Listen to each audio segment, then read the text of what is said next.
a better team. However, the Beard feels, well, that's what he's supposed to be doing anyway. That's my job, man. My job is to elevate each and every individual. Whether it's players, whether it's coaches, that's what I've been doing my entire career. So, whether it's me going out there scoring 40 or impacting the game in other ways, I think we're more than good enough, without me scoring to win games. And, we start knocking down shots at a high level. It's going to be very, very, it's going to be different. Cavs back to work time, going to be back home entertaining the Washington Wizards. The Cavs come off a 5-game road trip where they won the last 4. Harden will make his home debut tonight with the Cavs. Cavaliers going to be lacking both Evan Mobley and Max Strus as they play their final game before the All-Star break. Mobley nursing that strained left calf. Strus still recovering from the offseason foot surgery. Also tonight, Dean Wade will miss the contest. He's got a sprained left ankle. The Seattle Seahawks celebrating their Super Bowl 60 win with a victory parade this afternoon. Seahawks dominated New England this past Sunday, winning the Vince Lombardi Trophy by the score of 29-13. Second NFL title for the Seahawks, the first coming 12 years ago. It's expected about 1 million people showing up for the party. For the Guardians, pitchers and catchers taking part in the upcoming World Baseball Classic, holding their first workout today in Goodyear. Among the group, Bo Naylor is going to be catching for Canada and Logan Allen pitching for Panama. Meanwhile, all the pitchers and catchers for the Guardians all get together and join up as one in their first workout tomorrow. This Winter Events in Italy update is sponsored by MGM Northfield Park. Find your fun at MGM Northfield Park. The United States took silver in the mixed doubles curling yesterday. Today, the men's competition gets underway. The United States is going to be taking on Czechia. That match is going to start at 1:05 this afternoon. A member of Team USA, class of 2021 Cleveland Institute of Music grad, Ben Richardson. You can now find 92.3 The Fan on YouTube. Subscribe to our YouTube channel. Get the best content from our shows each and every weekday. That's 92.3 The Fan on YouTube. Headline sports news every 20 minutes right here on 92.3 The Fan. From the University Hospital Sports Desk, I'm Jeff Thomas. Up next, time for Baskin and Phelps here on 92.3 The Fan. You can now stream The Ken Carman Show with Anthony Lima live on the 92.3 The Fan YouTube channel every weekday from 6 till 10 a.m. Subscribe to the 92.3 The Fan YouTube page now for free. Talk sports with guys in the know. It's embarrassing. Are they not embarrassed? It's time for Baskin and Phelps, Cleveland's sports radio, 92.3 The Fan.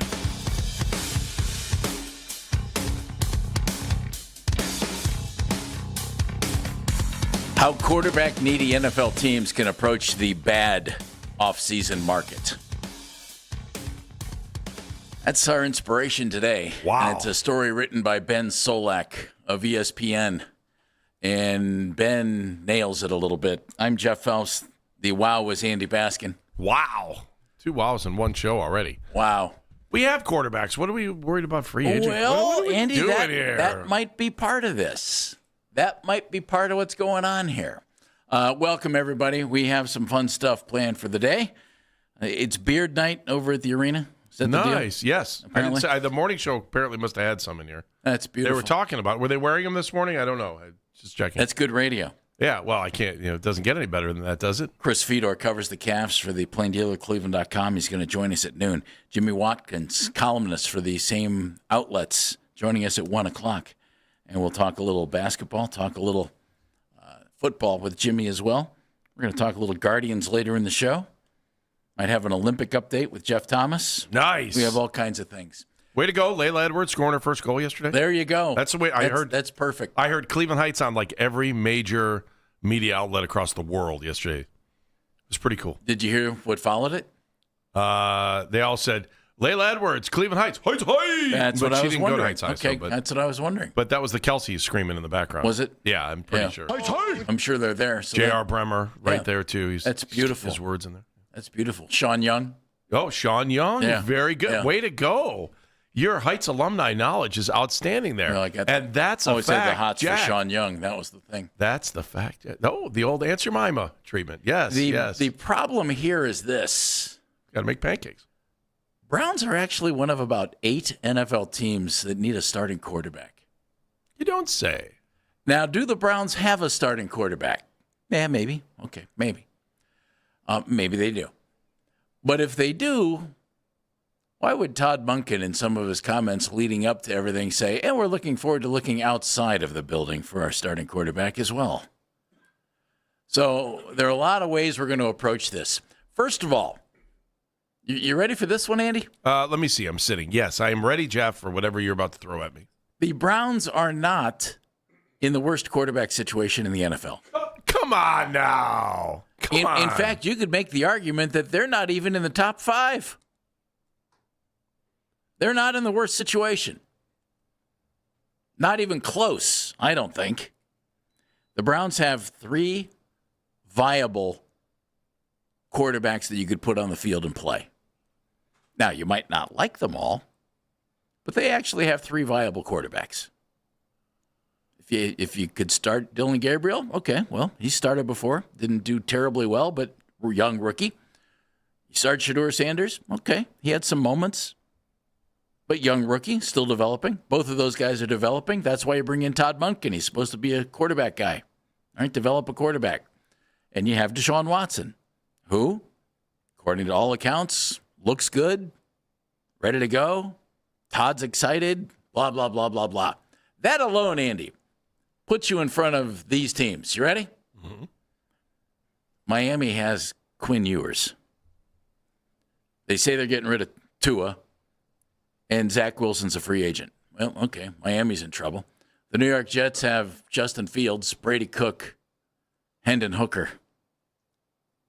Okay, well, they're in trouble. Pittsburgh has Aaron Rodgers as a free agent. Yeah, is he coming back? I can't see that. I think Maybe. he is. Ugh. At least there's some rumblings of that. All but he's right. not the guy he used to be. No. And you have Mason. So if he comes back, they're better off than the Browns. If he doesn't, well, then they have Will Howard, who you hope he develops. Yes. And Mason Rudolph. Will Howard, there you go. There's your answer to hit your little button in there, Mr. Oh, let's make fun of basket every time he wants to talk about Will Howard because he thinks the kid's a winner. The kid's a winner. The Minnesota Vikings have a quarterback who hasn't worked out yet in 2 years, in J.J. McCarthy. And Max Brosmer, the later round pick out of Minnesota. Yeah, they have Carson Wentz, but he's a free agent. Yeah. So, he's going to be somewhere else. And there's talk of Kirk Cousins ending up back there. Okay. I mean, these things sound as bad as the Browns, don't they? I don't. Yes, I think the Browns are in better shape. You want to know the truth? Yeah. Kevin Stefanski is losing Kirk Cousins, apparently. And Michael Penix tore his ACL in November, and he's out 9 to 12 months. Well, 12 months means he's missing half the season. 9 months mean a guy who's torn his ACL twice is coming back early from an ACL.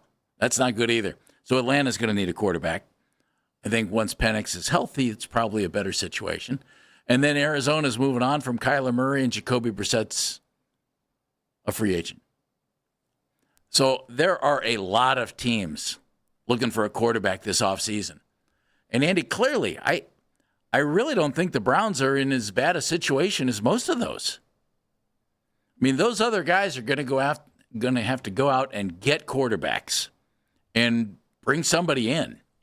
The Browns actually have 3 viable options, and you can rank them, as viable as you want. Who's the most viable? Who's second? Whatever. I would think Shedeur's probably the most viable. I think the guy who's the most intriguing of all is Deshaun Watson. And Dylan Gabriel. If Deshaun's healthy, Dylan's just there. Don't rule him out until they do. Go ahead, say it. Yeah, I've said this since the beginning, and for the investment and the money that they put into Deshaun, it would not shock me. And I've said this for months. People told me I was crazy. People told me he would never play here again, which is still a possibility. But there's too much investment in Deshaun to not see if it wouldn't work again. Well, and Andy, he might be their best quarterback right now. He's their most experienced quarterback, whether he's hurt or not. That's not even questionable. But he hasn't actually played a full season in 6 years. Oh, I know. And we all know what a disaster it's been here. It's an investment. It's almost like I don't want to compare him to a car, but maybe something that's a worthy investment, like a car, and the car wasn't able to work, and you're having all kinds of problems with the car, and the car doesn't work, and the car doesn't work, and and then all of a sudden it got fixed. Yeah, and now it's like this car that now you're like, I wonder what's going to happen to it next. Hopefully, it runs smoothly. Now it works. I know there are a lot of people that never want to see Deshaun Watson play quarterback again. I just know that if I was Jimmy Haslam, I was part of the ownership group, and I know how much I put into this investment. I want to see if the investment. I'm going to run this till it's done, and if it's when the contract's up and we're moving in a direction, then you gave it every opportunity you could. I know people don't want to hear that. I know they don't, and I also wonder, how that makes Shedeur Sanders fans feel. Like, okay, is Deshaun really going to give Shedeur a chance for a run for his money? I hope so. I do too, because I think as why? fans, we win. Yeah. If we get the best quarterback. And honestly, out of that crew, let's just say it's the guys who are here. May the best man win. I agree. I don't care which one it is. May the guy that puts more points on the board than the other team wins. Absolutely. Yes. I mean, you hired Todd Monken and passed over Jim Schwartz because you thought the offense needed fixed. So if Todd Monken comes in and says, you know what? This Deshaun character, he's the best guy we have. And I'm now 60 years old. I'm an NFL head coach for the first time. My guess is if it doesn't go well, you're blowing me up. So I'm going to try and win some games. How many people said when he first got hired that he's a bridge head coach? Have you ever heard that before? You hate it. I hate it. I don't want a bridge head coach. Right, who's picking failure already? Right? Which is basically if he's your bridge head coach, it's failure. Which means he's going to have to win. Which means he's going to put the guy out there that he thinks is the best guy. And if he happens to think it's Deshaun Watson, well, then good. If he happens to think it's Shedeur, great. Well, good. If he happens to think it's Dylan Gabriel, go along for the ride. Because Monken's career is running on it. It's riding on it. I just think they're going, and whether you believe it or not, Deshaun's going to get a shot. So, and I don't. Well, he has to get a shot, don't you think? Yes. I mean, why? And keep this in mind. If there was anything between the former coaching staff and Deshaun that would have led to him not being on the field this year, well, that's over. Bill Musgrave just got hired as a quarterback coach in New York. Kevin's in Atlanta. Tommy Reese is in Atlanta. Yep. We don't know if there were any issues there or not. All we know is last year he wasn't ready to play. Maybe late in the season he was, and they didn't activate him. Maybe they just decided not to activate him and let him rest a little bit more. Which, the way you were going, now you're... And maybe they wanted to see what they had with Shedeur. Well, yeah, and you won some games going out, so, so much for keeping Deshaun out and improving your draft status. And if you're still a little bit injured, I'm sure insurance is paying part of the bill. Well, isn't that nice? Isn't that how that works? Well, it can be. Yeah. It can be. The only thought is, to me... That's reckless speculation, too, by the way. I don't know that. Isn't that somebody else's bit? Yeah, but it's speculation. I don't know. I just know that if you have a problem with something, insurance pays for it in most cases. I don't know what the deal is with there, but it'd be interesting to see if insurance paid. It's none of my business. As I say to the kids, none of my business. Is that what you say? Yeah, I say it all the time. The thing here is, and I think we need to understand this in Cleveland. If the Browns are going to be creative, they're going to have company in being creative. As ESPN points out, any analysis of the offseason you want to read about with quarterbacks, the ESPN headline, how quarterback-needy NFL teams can approach the bad offseason market. And then Solak's first line, you ready? Welcome to the 2026 NFL offseason. If your favorite team needs a quarterback, I have some bad news. You're going to have We may not need a quarterback. That's the beauty of this whole thing.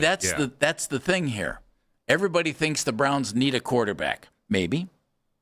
Other teams have bigger needs at quarterback. The Browns truly could throw one of three guys on the field to start the season next year and say, well, let's see what we have. I honestly think they have three viable candidates. Other teams don't even have one. So other teams are going to be looking. If the Browns are truly going to be looking, they're going to have to be creative. And by God, that's what we're going to be coming up on Baskin and Phillips. Wow, we get to be creative today? A little bit. All right. I'm going to lay out some parameters of where this thing can go. We'll be spending a good portion of the offseason. I think it's March 11th is the day that they can start signing free agents, and you can negotiate with them on the 9th, and we know what that means. As soon as the negotiating period opens up, Joe Schmo just signed a 5-year, $5 million contract. But it's not official for 2 more days because we're in the legal temporary by God, period. it happened. Oh, how did that happen? I thought what a miracle. When the clock hit midnight, they were able to sign. Number to join us, 216-474-0092. The Browns have company in the quarterback search, folks. But the Browns might not have to search. Todd Monken might differ with you because of something he said. We're going to lay out some options because this is going to be a critical offseason, not just for the Browns, but for a bunch of NFL teams who need a guy to run the offense. It's coming up on Baskin and Phelps. Hey, don't be pressured when it's time to shop for an engagement ring. Stop in and see Josh at Bookman & Son.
Ben Richardson. Want to catch highlights from The Fan from earlier today? Go to 923thefan.com or favorite 923 The Fan on the Odyssey app for all today's headline segments. Headline sports news every 20 minutes right here on 923 The Fan. From the University Hospital Sports Desk, I'm Jeff Thomas.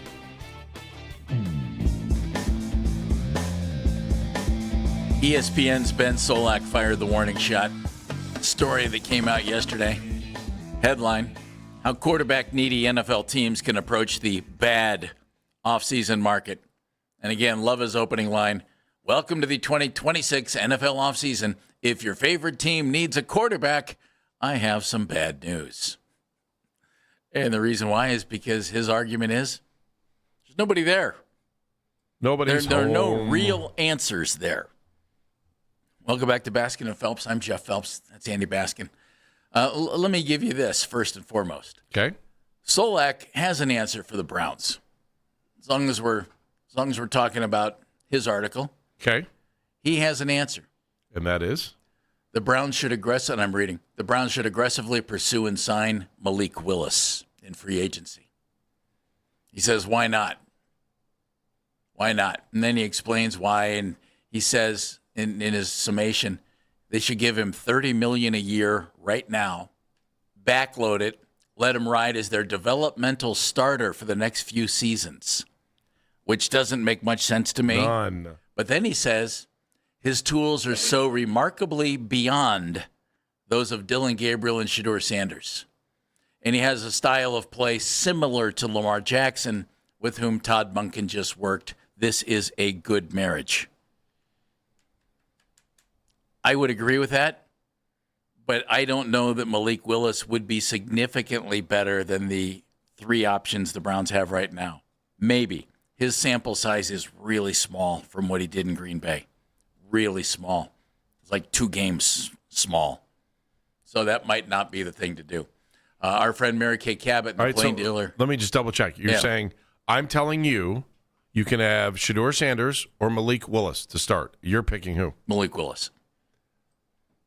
Dan? Malik Willis. Andy? Malik Willis. I think all three of us would do that. Yeah. I think that's true. And if Deshaun Watson were in the first year of his contract or second year, I would say Deshaun Watson. But Deshaun's in the second year of his contract. So you could sign Malik Willis, bring in Malik. If Deshaun beats him out for a year, fine. Malik sits, and then Malik's your starting quarterback the following year. But that's a lot of money to spend on a guy. And then also you have Deshaun Watson on the payroll. So that's a lot of money to be spending on. But somebody's going to give Malik Willis a lot of money. Yeah. Because the quarterback market is bad. So I think that's where that is. He says Malik Willis. There are other folks that are thinking other things. Mary Kay Cabot, who was with us yesterday at 11, covers the team for the Plain Dealer, Cleveland.com, noted that Monken has, on the record, said the personnel staff will be looking outside the building for their possible starter. And Andrew alluded to that, too, in his press conference. Same thing. Yeah, he said the same thing. Veteran, this thing's wide open. He said veteran external options is what Andrew Berry said. Correct. And Monken, I'm excited to get started with the guys that we have in the room now and then looking to add to that possibly. You have to have a quarterback to give yourself a chance to win in the league. We all know that. So I'm excited about Shedeur, Deshaun, Dylan, and who else we might add to that in terms of competition to really have this offense take off. So he's not locked into anybody. No, Your head coach should be open-minded on what he's got in front of him. I think the problem, it's not a problem. It's with Shedeur, you're looking at potential. You're still trying to figure out what the ceiling is going to be. With Shedeur. Are you allowed to say Dylan as well? I would say Dylan too, but nobody wants to look at Dylan. They've all turned the page on him. But you know what? You've all turned the page on Deshaun Watson too. Yeah. And I don't think the Browns have. So I don't know if I agree with you. If Dylan, I think the best thing that could happen for Dylan is if he got traded and another team would give him an opportunity with a fresh start. Because this probably to be a backup. I mean, although look at all the teams that are looking for quarterbacks. True, but I think people think Shedeur got I'm trying to think. People looked at Shedeur and said, okay, 5th round draft pick at first, but wanted to argue. A lot of people wanted to argue that he should have been a top 2-3 pick in the draft, and obviously the interviewing process didn't work the way for him as it does everybody else in the league. So, or NFL talent evaluators didn't think that he was a two or three type. Sure, I get it's that. one of the other or both. I don't like. I'm not going to be upset if Shedeur Sanders is a starting quarterback Heck next no, year. why would you be? No, and You know so what? that's that, why that I would think, mean that somebody goes out and wins the job. and that would mean that Shedeur went out and won the job. Yes, yeah, I agree. Which would be great. I still I'm perplexed on It what would the be Browns. better than if Deshaun won the job, right? Jeff, I still like the confusion over what happened last year with two veteran quarterbacks coming out of the gate, and what happened and throwing Shedeur into the fire with. I mean, I feel like Makes you wonder They what didn't Andrew really- Berry was thinking, doesn't it? yeah. I mean, or Kevin. I mean, was that internal strife, and in the end, did that cost Kevin his job? Maybe. They did not set him up for success. No. Brian, not at all. Brian's in Stowe. Hello, Brian. Hey, Brian. Hi, good morning, guys. How you Good guys morning. doing Good morning. today? I'd like to, Yeah.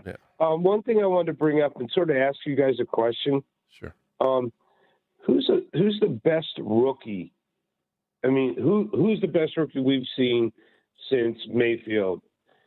And that's Shedeur. And before that, there's limited. I mean, you got Sipe, Kosar, maybe Couch.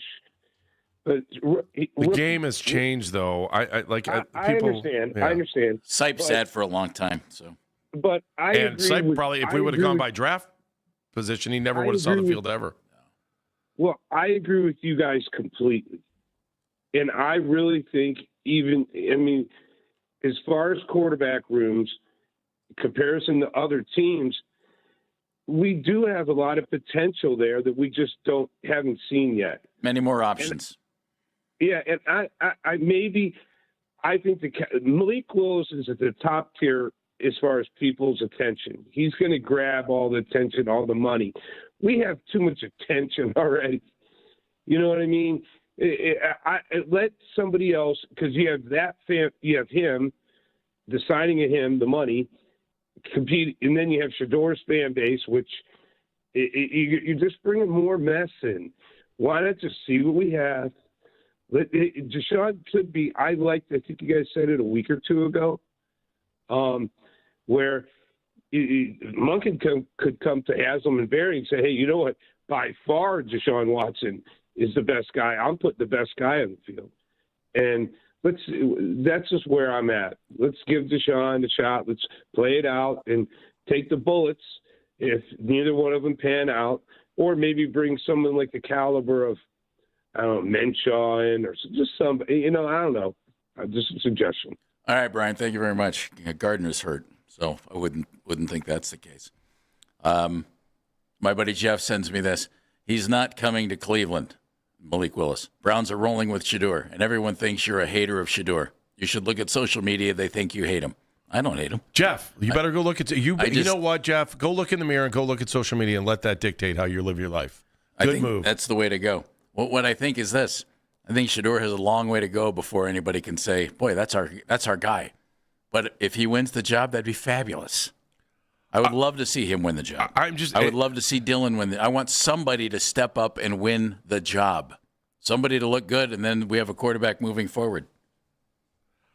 That's what I hope, Andy. That's what I hope. Here's my question for Shedeur fans, and I'm just being honest with you. What if Deshaun wins the job? And he might. I mean, the organization has way more invested in Deshaun than they do any other player on this team, maybe other than Miles and maybe Denzel. But, I mean, they have so much invested in Deshaun. Do you not think that they want some sort of return on that investment? I don't know how you couldn't think that. And then, you know what, Andy? Let's say if they come into this thing with an open, let's just say we don't know. Let's say Todd Monken comes out first day and says, we don't know who our starting quarterback is, and he basically has. But Deshaun Watson, Shedeur Sanders, and Gabriel. If you want to throw Gabriel on, you can do it. But I don't think he's in the mix with these two. One of these two guys is probably going to be our starting quarterback if they're healthy. Likely, yeah. Yeah, I would say it's likely. I mean, what? Can I argue a point with you on this? Sure.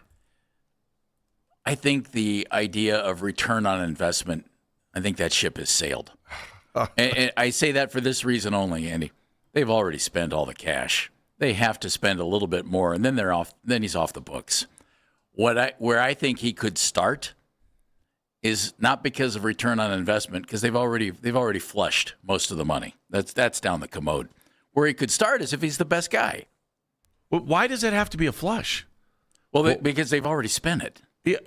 Yeah, they spent it, and it still keeps him on the roster. Well, I know, but at this point, I don't think they're going to put him out there because they've already paid him. That money's gone. That's in Deshaun's money. Checking account. It's more than money, Jeff. It's an ownership group that went out and went the extra mile to get him, to give up picks, to do all of these things. Do you want to walk away saying, hey, we bought this thing and it's a total 100% complete failure? Yes. Or do you want to say there's still something left in this, and maybe it's not?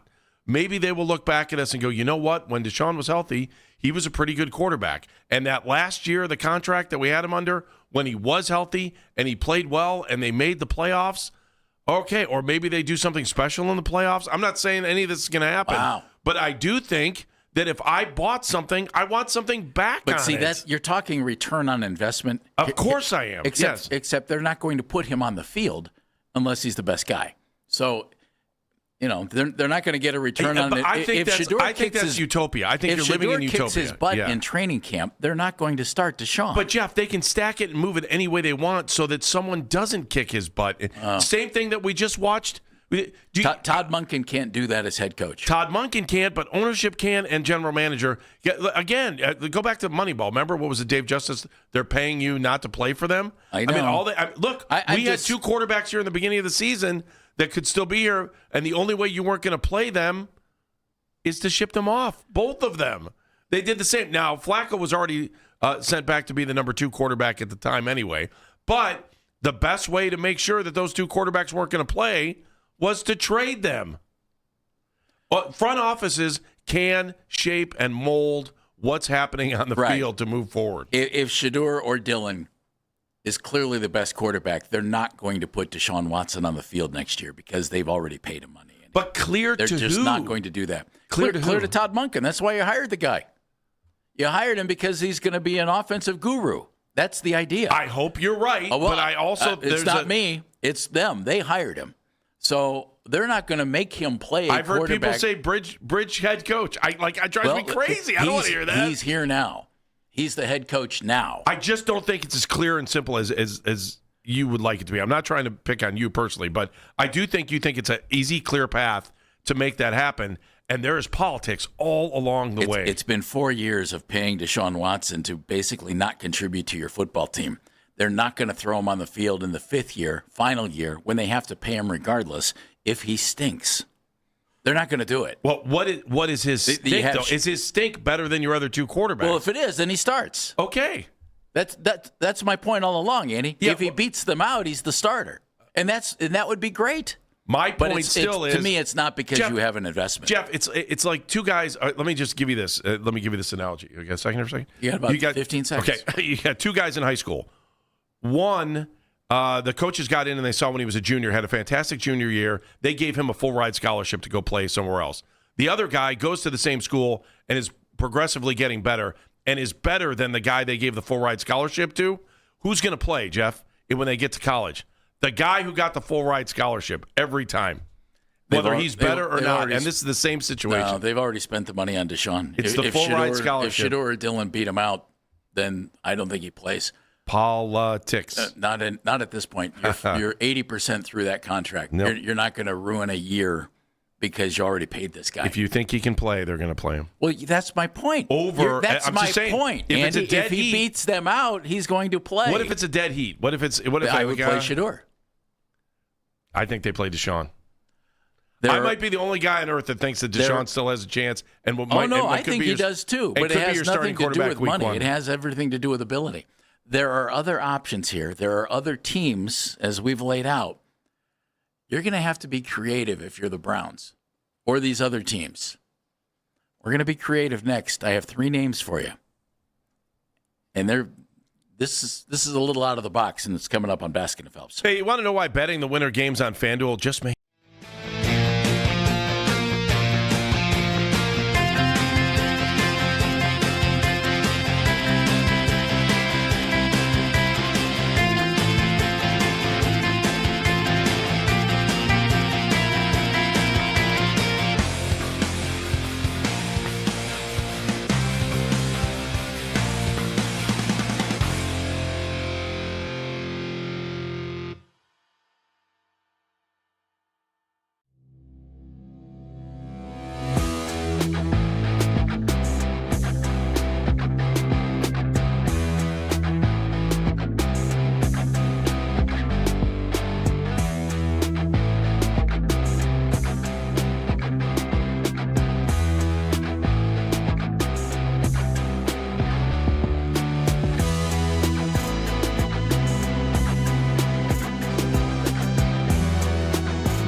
continues today. The United States took silver in the mixed doubles curling. Today, the men's competition gets underway as it's going to be the U.S. taking on Czechia. That match begins at 1:05. Listen to the Fan Rewind weeknights 11 to midnight. All the best segments from all our shows. You can always listen on the Odyssey app. Headline sports news every 20 minutes right here on 92.3 The Fan. From the University Hospital Sports Desk, I'm Jeff Thomas.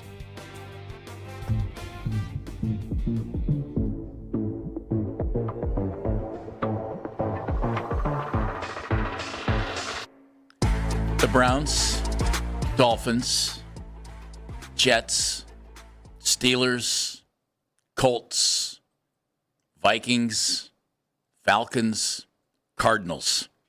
All of those teams looking for quarterbacks this offseason. Maybe they have options that will end up being their starting quarterback, but right now they're all looking at quarterbacks. And that's, Andy, that'd be 25% of the league. It's kind of like coaches, isn't it? Kind of like coaches. Feels exactly the same. Yep. So if you're the Browns, you probably already have some better options. You already have 3 guys here who, in theory, you could end up starting. But these teams, according to everything that you read out there, aren't going to find great options because there really aren't 8 great options available, which is where I think you're going to have to be creative if you're a team looking for a quarterback. Welcome back. I'm Jeff Phelps, Andy Baskin, Dan Mennigan's behind the glass. Somebody's taking our phone calls today at 216-474-0092. Who might that be? Who's sitting back there? It's me. Oh, Mackenzie Flynn. Hey, guys. Hi, Mackenzie. How you doing? Break Good. any news today? What you got? Big stories? Oh, nothing today. All right, Oh, good. man. James Harden, by the way, will be at the arena tonight, so there you go. So you're going to have to be creative if you're some of these other teams. And, Andy, I think the Browns could be creative, and I think there are a couple of guys out there who I think could end up being the answer to somebody's quarterback dilemma. Okay. But they're not the guys that most people are thinking of. Help me then. I think there are several quarterbacks on other teams who could be had, who in the right situation, and I'm not going to go too over the top, but think of Brett Favre. Okay. Drafted by Atlanta. Right. I think he was behind Steve Bartkowski. Was it Bartkowski? I think it was in his first year there, and he was the quarterback. And Favre was just sitting there as a young guy. The Packers liked him. They traded for him. Boom, history. Needed a place, needed an opportunity, and he was blocked where he is. And I went through other NFL rosters, and I came up with 6 guys who, if a team is interested and they happen to like these guys, they could be an answer to some of these quarterback guys. And there are 3 of them I like a lot. Okay. And if I'm wondering what the Browns might think. Okay, you've piqued my interest. Keep going. Well, the first guy, you guys tell me, I hate him. is a guy that they did serious work on, I'm just kidding. that they have serious intel on, who unfortunately for them maybe was not available when they drafted in the 3rd round. And that's Jalen Milroe of the Seattle Seahawks. That's true. Sam Darnold, they drafted Milroe and had Sam Darnold, and Milroe was kind of your Sam Darnold insurance. Milroe was at Alabama with Tommy Rees. Tommy Rees, no longer offensive coordinator here, but he was last year during the draft process. Yeah. And so you can be sure they know all kinds of things about Jalen Milroe. And he's even sitting behind Drew Lock in Seattle. So he's the 3rd string quarterback in Seattle. And, we watched extensive tape on him last year. He was dynamic in college, man. As a runner, unbelievable. Looked like a running back. And he's got a really big arm. And what did Todd Monken just leave in Baltimore? A quarterback that knew how to run, that was an MVP. With a big arm. Yeah. Jalen Milroe is a guy now. Multi-MVP. If the Browns were on the clock and Dylan Gabriel and Jalen Milroe were available, who would they have taken? I would think they would have taken Milroe. I would think too, but I don't know the answer to that. Unless The Kevin Browns just really, really, really liked Dylan. Maybe, or unless Andrew Berry really, really, really liked Dylan. The problem I have coaches with and- really like on those, and I'm arguing our own points here, is if they really like this guy, they would not have drafted Shedeur. Why? Unless your owner told you to. Or one of the three wanted to. It made no sense to draft two quarterbacks in the third and the fifth. Still, if it was the mind-boggling. first and the fifth, that's a different story. Mm-hmm. But Jalen Milroe could probably be had because the Seahawks aren't walking away from Sam Darnold. No. He's their starting quarterback, and they have Drew Lock. And they're a Super Bowl team. They're probably not going to turn it over to Jalen Milroe. I wonder if he'd be available. I don't know what the Browns' interest in him was last draft. What would you have to give up to get him? That's the other thing, too. Probably a second. So now we've Maybe a got three second. quarterbacks with less than 19 games experience. What that has to come down to is this, Andy. If you were to trade for a guy like Milroe, or I have a couple other names, that would mean you'd probably move on from Shedeur or Dillon. Or both. Or both. And you'd let Deshaun play out his final year. Maybe Deshaun would actually even start while Milroe's his backup, and then Milroe takes over in 2027. So I'm just throwing out. Seems like a lot of work when you have Shedeur on the roster already. Well, unless your scouting showed you that Milroe was the guy you really wanted all the way along, and you could go get him. Another name. I think it comes back to coachability too. Like how much can a coach take Shedeur to the next level? You know what I'm saying? Like you got to coach him up. Right. We talk about this, Right. And, But how does Shedeur get better? Hey, what if in Baltimore, they thought, man, we want to draft this Jalen Milroe kid, and Todd Monken was pounding the table. Man, I want this kid. He's the perfect backup for Lamar. I could do things. Who knows? Here's another one. Okay, who knows? But let me ask you this: who was pounding the table in Baltimore for Shedeur? Remember? I don't know. Remember the Andy, conversation? this is exactly maybe right. Baltimore wants to take a look at Shedeur. This is exactly the point. Milroe, to me, is an interesting candidate for some team. And maybe the Browns, because we know they did intel on him like crazy, and he was drafted right ahead of Dylan Gabriel. In Dallas, Dak Prescott's the man. Well, they made a trade and picked up Joe Milton from New England, who is a beast. 6'5", throws it like crazy, has pretty good mobility, and he's never going to see the field. And Jerry Jones is the type of guy who, I just picked that guy up. I can flip that and get some, terrific. I think he got him for a fifth, and he got Milton in a seventh from New England, I think is the way that went down. All right, I just turned him into a fourth or a third. Hey, win. Because he's not going to play in Dallas. Unless there's injuries. You're right. What do the Browns think of a guy like that? What do other NFL teams think of a guy like that? I mean, you have 8 teams. They're going to have to be a little creative. You're going to have to think a little bit. And Joe Milton fits the Todd Monken, I need mobility, and you have to have a quarterback, and I like guys who can do a lot of things. And I have another name that nobody's going to like, but I think this guy is so intriguing to me that even though everybody has him labeled as a bust, man, he'd be worth trying to, I think, some team taking a look at. And that's Anthony Richardson with the Colts.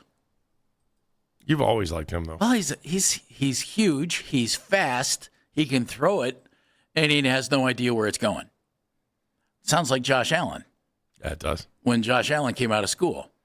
And Anthony Richardson got hurt this year, and Daniel Jones was really good. And even though Daniel got injured, Colts are expected to sign him and bring him back. That means the Colts would have to go get somebody to bring him in, and start until Daniel Jones is ready to go if they bring him back, which is expected. And I would pay attention to guys on other teams. And I found 6 of them, but 3 of them I liked. Jalen Milroe, Joe Milton, Anthony Richardson. Now, what the Browns would have to decide is, do we like any of those, if they were going to get involved in anything like that, do we like any of those guys better than Shedeur Sanders or Dylan Gabriel? I don't know the answer to that. Do you put Deshaun in that mix then, too? No, I would assume they like Deshaun better. Yeah. Andy, I'm assuming if Deshaun's healthy, he's the starter. So I think you are too. Yeah, I totally. But here's my question. I'm assuming that if he's healthy and performing well, I mean, I know like people that like Shedeur or don't like. I hate saying that because I like Shedeur. I don't want people to think I don't like Shedeur. Like, if Shedeur gets a shot, I'm going to be all in. Andy, don't you hope he becomes a stud? But I wonder. I do, because I want our team to have one. Here's what I wonder. If you walked up to any fan and said, okay, you can have your choice of starters for today's game that happens at 1 o'clock today, in 2 hours, fictitiously, right? A healthy Deshaun Watson or Shedeur Sanders. Who do you want to start? Who do you want to start? Well, I think it's. I mean, you're 6 years removed on one side. You got a guy that's coming off his first season. I think it's deeper than that, Andy. I think it's this: if Deshaun outplays Shedeur Sanders, then it should be Deshaun. If he doesn't outplay him, it should be Shedeur, because Shedeur could be your quarterback here for a long time. I can't imagine under any circumstances that this team would re-sign Deshaun Watson at the end of this year. I can think of one. Winning. Ask Minnesota how that went with Sam Darnold. They screwed up. Yeah, but why? I mean, what if he comes out and they win? I got 3 other guys. I'm not walking away from a winner. If he can turn around, he hasn't been a winner for a long time. I'm with you. But if he can turn it around and he's on the roster and he's got the most experience and he's getting paid and all of a sudden we're all like, who cares, man? Watson's turned this thing around. I could see him getting another year. And I know I'm driving people crazy because there are people that just want him gone. I understand, but again, we're talking about a team that wants to win. I think he's gone at the end of his contract, and maybe he is. He is. I think he is. 3 other guys that are sitting on other teams who might be traded this offseason.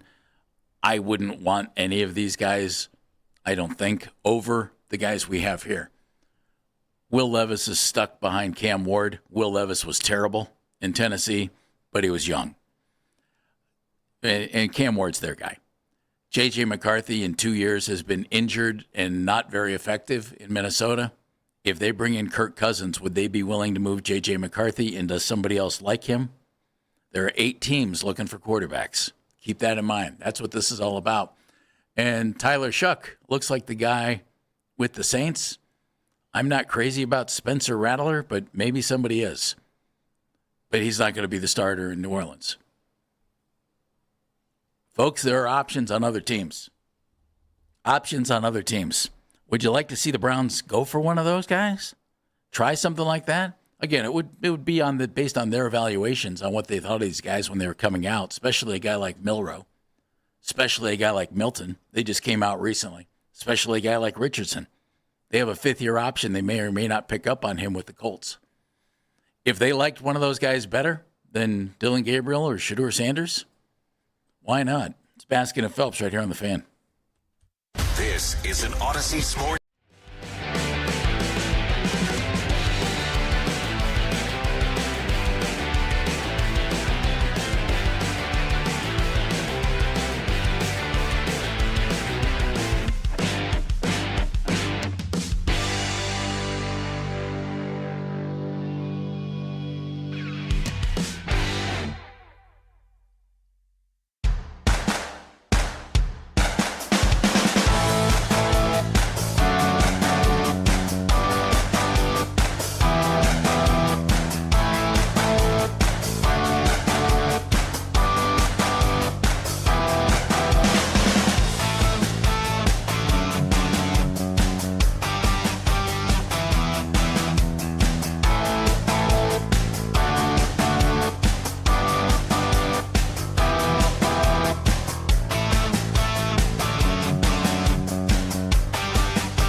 there's one thing I could tell, like high school and college Lima, is don't cover them up because it only helps. Because absolutely, because now you're letting everybody else see that you're capable and somebody else actually is into you. It only helps your cause. The Ken Carman Show with Anthony Lima. Weekday mornings starting at 6 a.m. We are Sports Radio 92.3 The Fan. Hey, we're talking a little quarterback here on Basket and Phelps. We're not talking about Hickeys? 92.3 The Fan, talking about quarterbacks. That's what we're talking about, or Hickeys? You know why we're talking? I'm not even going there. Wow, I just heard the promo. I was listening to the morning show there for a second. I should get another memo. I'm not getting a memo on this, but you know what, Jeff? You know you can listen to The Fan anytime, anywhere on the free Odyssey app or by telling your smart speaker to play 92.3 The Fan, and now you can find 92.3 The Fan on YouTube, including the boys talking about a hickey. That's Ken Carman and Anthony Lima from 6 to 10, Baskin and Phelps from 10 to 2, and Afternoon Drive with Nick Wilson and Jonathan Peterlin from 2 to 7. That's live each and every weekday on 92.3 The Fan's YouTube channel. Subscribe to our channel for free and watch all the best content from your favorite shows on The Fan live and on demand. No. We're just getting everybody warmed up. Yeah. Because it's going to be a nutty quarterback offseason. There are some things out there already. And I mentioned earlier, ESPN, Ben Solak wrote a story, how quarterback-needy NFL teams can approach the bad offseason market. Not a lot of guys out there. He has the Browns, he says, go sign Malik Willis, free agent from Green Bay. Okay, interesting. Do they like Willis more than Shedeur or Dillon or Watson? Who knows? That was his thing for the Browns. But there are 8 teams that need quarterbacks. There are not 8 good quarterbacks to go around. Teams are going to have to get creative. I just want to make sure people are clear because I know what it is, but I want you to be 100% clear with everybody who's listening what your stance is on Shedeur Sanders being the starting quarterback next year. If he beats out Deshaun Watson, Dylan Gabriel, and anybody else who's here, fabulous. Let's go. That is the official Jeff Phelps statement. Not a hater, just wants what's best for the Browns. Fair? Yeah, and I think Shedeur has some potential. I agree. But last segment, I threw out some names from other teams of guys who may or may not be on those teams next year. Mm-hmm. If you're one of these 8 teams, like, for instance, did the Browns really want to draft Jalen Milroe last year? Agree. If they did, well, he was off the board right before they took Dylan Gabriel. Maybe in the draft room there was you know what? Maybe there was. Well, he's 3rd string in Seattle, and Sam Darnold has that gig. Sam's not giving it up, and Drew Lock's his backup. Maybe Milroe's available. Maybe you want to go get him. Joe Milton is a specimen. He's backing up Dak Prescott in Dallas. He's not going to see the field unless Dak gets hurt. And Anthony Richardson in Indy has been a mess. But maybe somebody in the Browns office likes him. Who was it? Kyle Brady? Wasn't that the one where they were in the draft room and that's who Bill Belichick wanted? And then he got drafted by the Jets and they ended up with Craig Powell. Yeah. Yeah. Because they traded out. Yeah, because Bill was not happy. Bill got mad. And then I threw out the name of 3 other guys who are kind of blocked on other teams. I don't think I would want any of the 3 of them.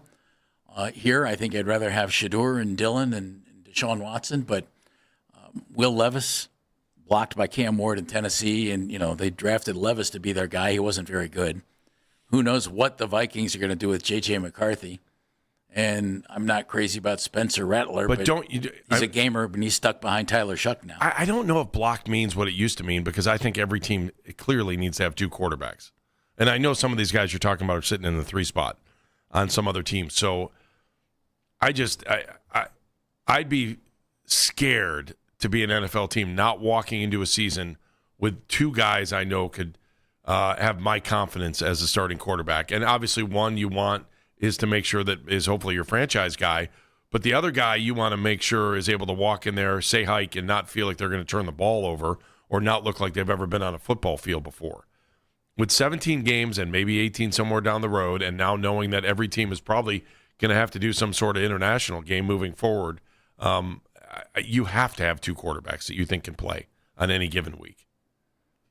Who knows? I mean, we start doing long-term travel in this stuff, they may take starting quarterbacks.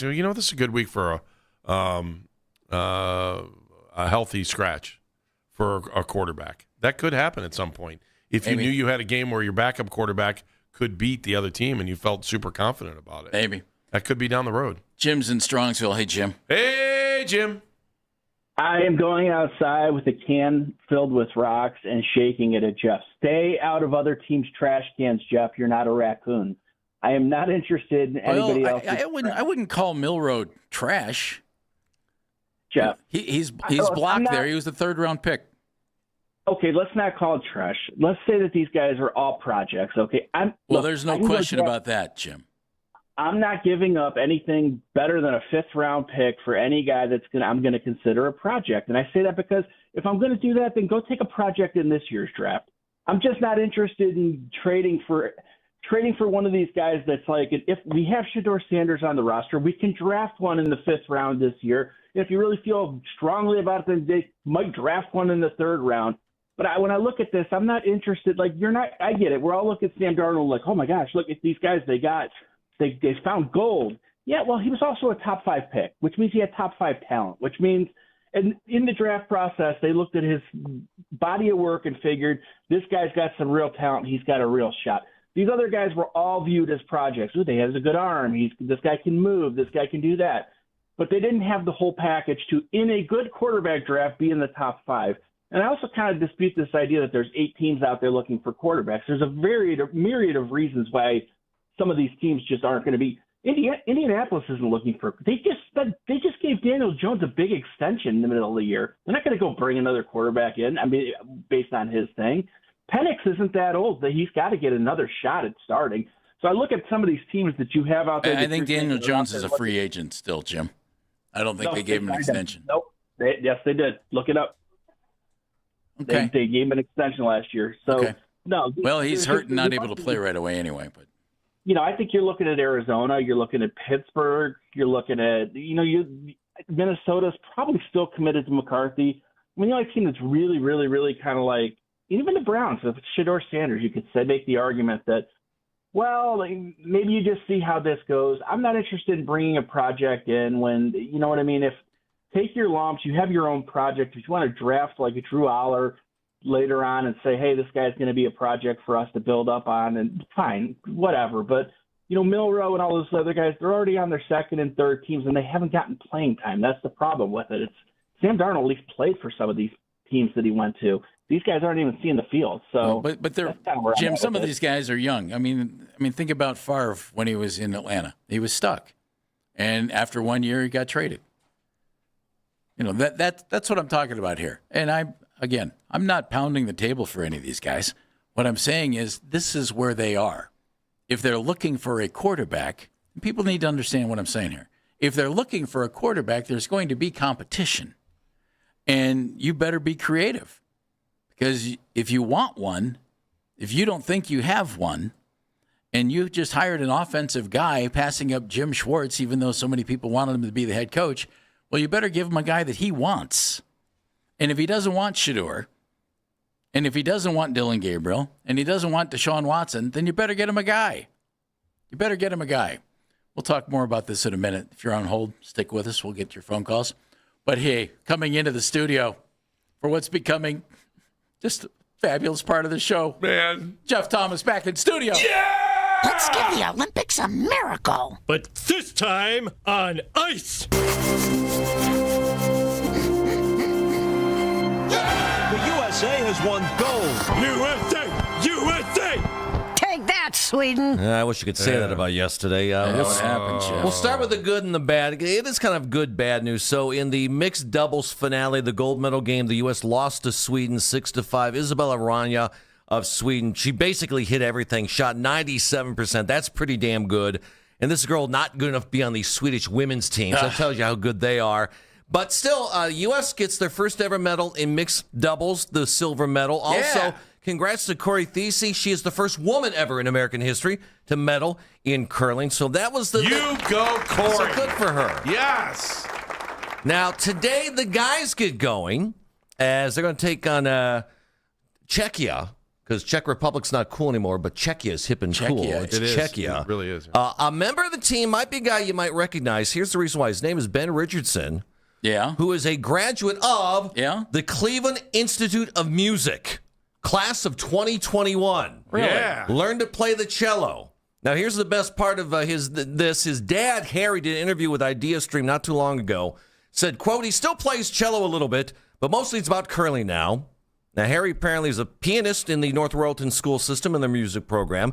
Says it's a little disappointing that he decided on curling after we spent all that money at CIM. In case you're wondering, the tuition at the Institute between $55,000 and $66,000 a year. I'd be a little unhappy, too, if I'm the one paying the bills. Yeah, it might be. Word. Might be rough. So Ben, maybe you could do a concert a night in their living room. I mean, come on. Yeah, that'll make up for the $55,000 mom and dad spent on school. Yeah. How do we know this kid didn't work hard all the way through? Maybe you ever met a kid who can afford to pay $55,000 a year for college? Well, I mean, he could be doing side gigs. You never know. Well, side gigs. He is part of the Mankato Symphony in Minnesota. Oh yeah, maybe that's doing it. And he does work in IT. Mankato rocks. Oh, they're wild. Hockey's pretty good in Mankato. If you want to be in a symphony in Minnesota, that's the one to be in. That's all I've heard, Mankato. So, and Ben is actually part of a brand new team. John Schuster was at the last 5 Olympics. His team did not qualify. Good.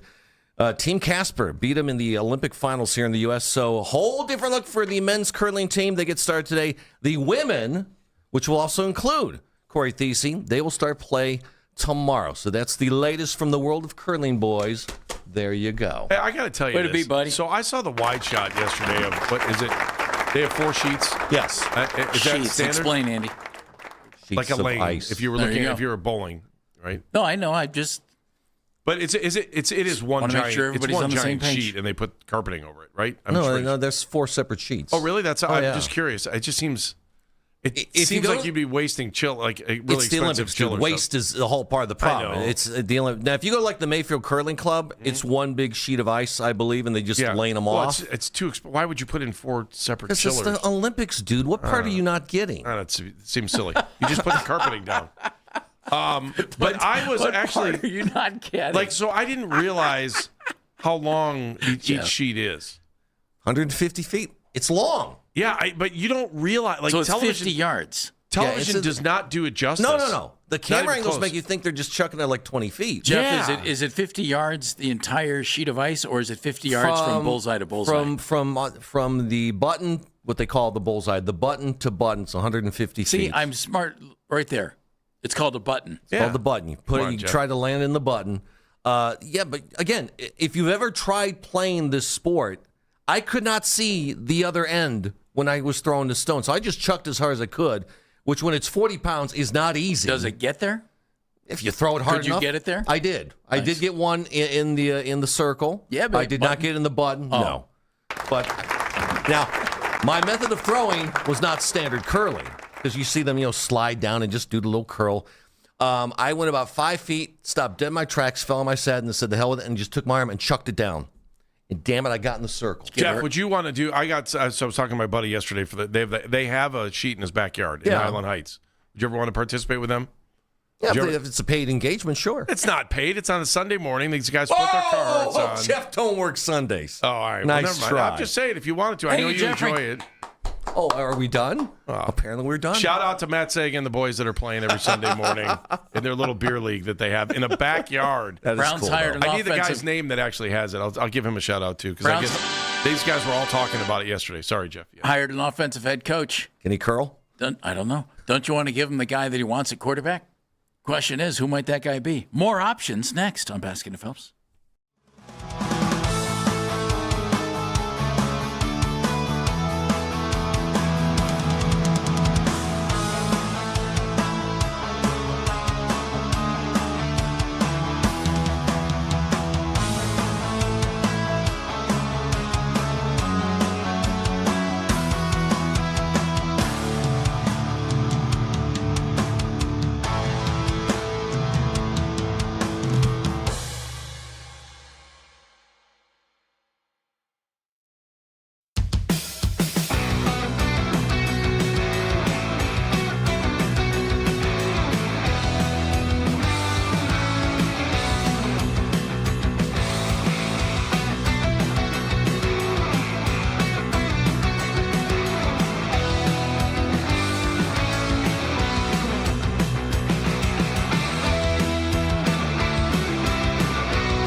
host the World Baseball Classic and may not be ready for the start of the regular season. Winter Olympics in the United States taking silver in the mixed doubles curling. Today it's the men's competition getting underway.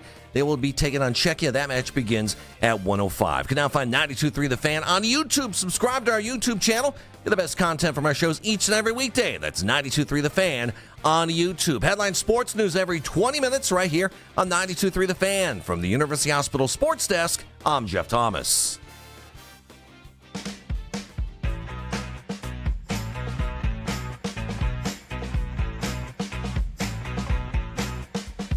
We're kicking around quarterback right here on Baskin and Phelps. I'm Jeff Phelps. My buddy over there is Andy Baskin. He's got the beard. Apparently they're giving away beards tonight. Beards on a stick. I'm going to see how much of the show I can do. Like, this is a bonus feature for the folks watching on YouTube.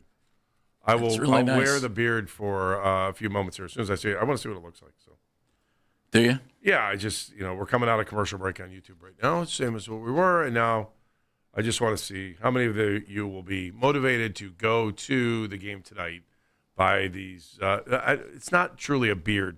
Like, I thought they were handing away, like the fake beards. You know what I'm talking about?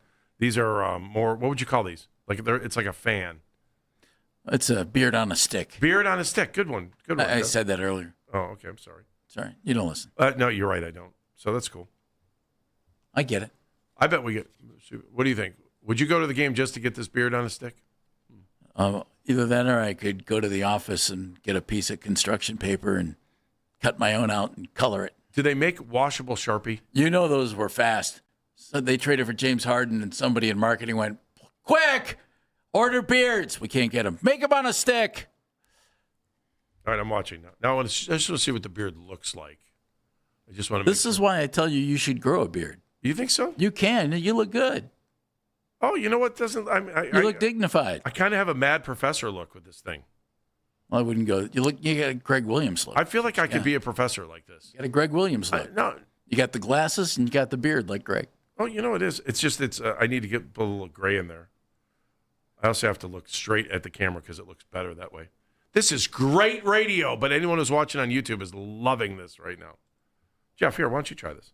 No, thank you. Would you do so? Can we do a second? Dan would wear his. I'm busy running the show, man. Dan, would you wear yours today? No. Oh, come on. You guys are no fun, man. You guys are like people who don't want to see touchdown dances. Just hand the ball back to the referee. Please, come on. We don't need evil Mennigan. You look like evil Baskin with that thing. You think I look like evil Baskin? You look like evil Baskin. I think it's important that you put your lips through the middle because then it looks a little bit better. You know, like in cartoons where they would clone someone and have the evil version show up? That's what you look like. I got to tell you, it's not bad, Jeff. It doesn't look – I'm actually impressed. I thought it would look a lot worse. It looks good. We're talking quarterback based on the beginning of what's going to be a busy quarterback offseason. Cavs championship over here. I feel like I can make a three-pointer. A lot of teams looking for quarterback help. A lot of teams looking for a starting quarterback. By some counts, 8. Are the Browns in that group? I don't think the Browns are in as bad a shape as most of those teams, actually. We've gone over them a couple of times. But I think there are some other things that can be done here. And I threw out some names, keep some guys on other teams that might get moved this offseason, young guys who might have upside. Again, it'll depend on the evaluation of the front office and all that stuff. But, man, I'd be real intrigued about Jalen Milroe, who's sitting in Seattle, and Joe Milton, who's sitting behind Dak in Dallas, and even Anthony Richardson, who looks like he's going to be a bust. But, man, he is physically gifted and a young guy, maybe. There are also free agents, Andy. The only guy on that are free agents that I think might be interesting are guys that I don't think I would bring in above the guys that we have here. I'd rather see what Shedeur can do, and I'd rather maybe roll the dice with Deshaun Watson. I'm ready. I mean, if Sanders is starting quarterback next year, I'm fine with it. I'm good. I want to see what he's got. I want to see if he's got a little bit more. And it really would mean that when he gets into camp that he took the job, he owned the job, and now he is the man. Like, that's what I want him to be able to do. I do think they're going to give Watson every opportunity in the world to get his job back. I think he's going to – and Gabriel, I don't even know what's going on there. By the way – that story doesn't even make sense to me anymore. So. Daniel Jones is a free agent.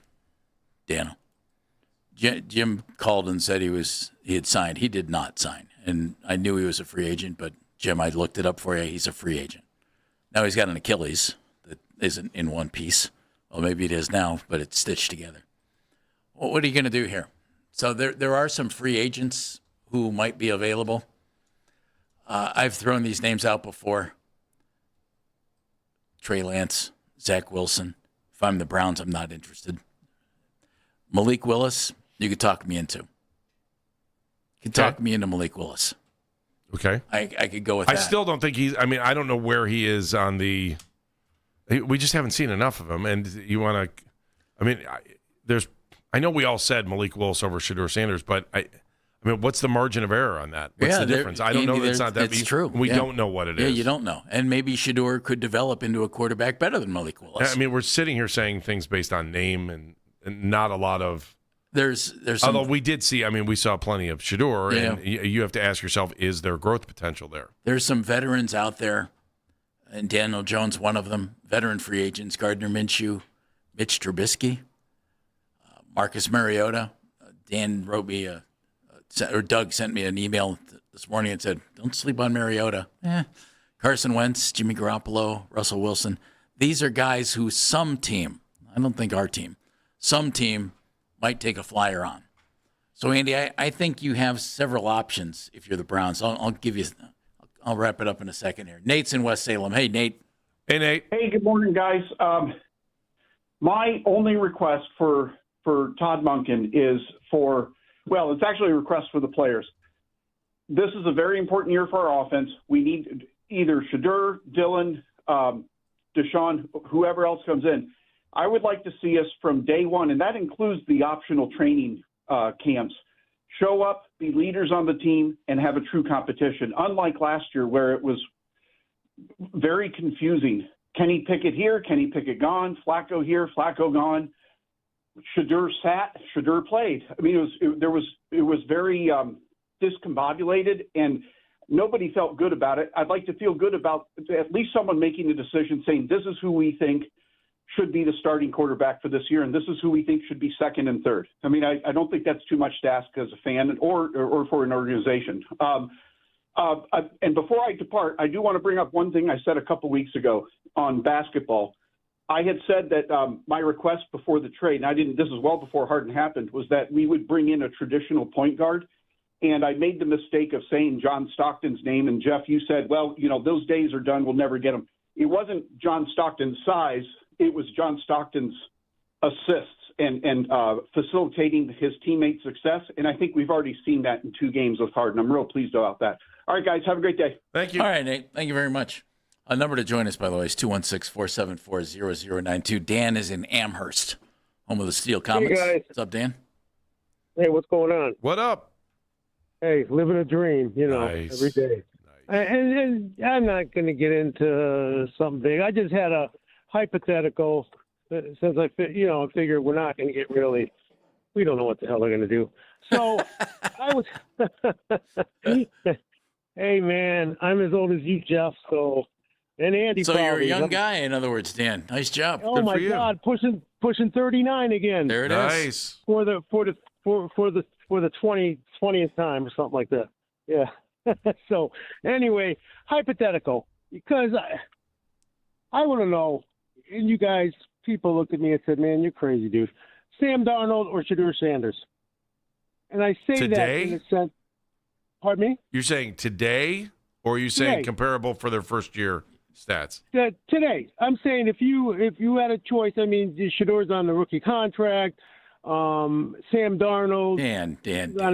Wait, no, wait. Dan. Wait, listen. I'm just talking about. Okay, go ahead. Tell me. School me, Jeff. You know the answer to that. I know, but I'm just thinking. Sam Darnold is an interception thrower. He's got so much better weapons out there. He's got an offensive line that blocks for him. I mean, I'm not. You want me to help your argument? I can help your argument. If you think that you'd rather have Shedeur than Sam Darnold, right? Well, I'm asking the hypothetical. I'm just thinking when I evaluate, I'm looking at the talent both ways. He's going to be a second year. He had no prep time. I think Shedeur. I'm not on the Shedeur camp. I'm not some big rah-rah Shedeur guy. but I just think Shedeur has a lot of good tools at his disposal that if he gets something built around him, I think he's going to develop into a really good quarterback. Just like Sam Darnold, it took a while for him. Look what happened with New York when he first started off. Look at Darnold's first-year numbers, and Sanders has better. There are some places where Sanders is better, but Darnold had 13 games, 13 starts, and Shedeur only had 8. So, but Shedeur threw for 1,400 yards. Darnold threw for, in that first year, 2,800 yards with 5 more games. But Darnold threw 15 picks, and Shedeur threw 10. So, what was Sam's completion percentage? Sam's completion percentage his first year was 57.7, and which is they're almost the same, 56.6. They're not too different. Dan, you know the answer, and Dan, thank you very much. Again, Sam Darnold just won 28 regular season games in the last 2 years, folks. But you would want him because he's a 28-year-old quarterback that now understands how to win. That's what Dan said. Who would you want right now? Well, of course you'd want Sam Darnold. But if you go first year comparison, but we're not going first year. He said, who do you want now? Well, I'm asking you, can you kind of trend Shedeur at this point? You can't. No. Well, if you want to believe in Sam Darnold, then why wouldn't you believe in Shedeur? There's nothing to believe in. He did it. I understand. When Sam throws interceptions next year, it's going to be because his Super Bowl ring got in the way. True, but I'm saying if you're trying to project Shedeur Sanders, but that's not what Dan said. Yeah, Dan said pick one today. I understand what you're saying. Pick one today.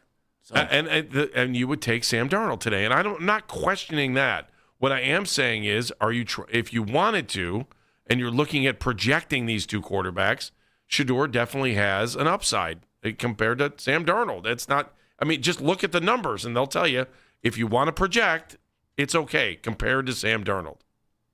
In my world, it is. I'm looking at it. And I see where there's, if you thought Sam Darnold if you think Sam Darnold is the new trend in the NFL, then you would definitely want to, hang on and take a look at what Shedeur's doing. I don't know that he's a new trend. What he is a guy. Well, everyone wants to sit here and say, look what Sam Darnold did. Can your team do that too? And we're not the only team doing that. Is this the new way to do it? I can't. The thing that drives me nuts about the NFL. They found a quarterback. That's the deal. For a year. They found a quarterback who has the right connection with his offensive line. And the Vikings found one for a year. Yeah, but they didn't think they did. And then moved on. Yeah, because they didn't think they had the right guy. They wanted to roll the dice on a quarterback who I've been sitting here telling you, I don't think he's as good as these other guys. No one wanted to listen. He had a garbage year this year, and Minnesota made a mistake. Well, so far they have. But this year, if I ask, where's their general manager now? Looking for a gig. I mean, I can't stand when we get out of these Super Bowl. They're like, oh, look at this. He's a 25-year-old or he's a 35-year-old head coach, and this is the way everyone's got to get the hot young coordinator because that's the right way to do it. There is no right way to do it. It's just you have to have all the stars aligned. You have to have a good coach. You better have a good offensive line. You better have a quarterback that can get you down the field, wide receivers that can catch the ball, and a good game plan. And you got to do the same thing on defense. I can't stand when we get into these, well, this is what everybody needs, and they try to copycat. How about all the assistant coaches Bill Belichick had? How are they looking right now? But it's what the NFL does. So it's silly. Well, might be. But that's what they do. We'll sum up the little Brown situation here next on Baskin and Phelps.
doubles curling today. The men's competition gets underway.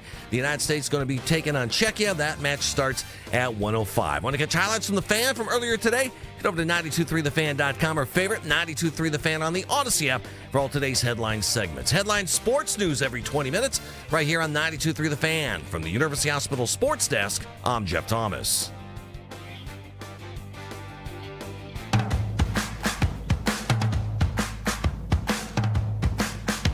Cavaliers back home tonight.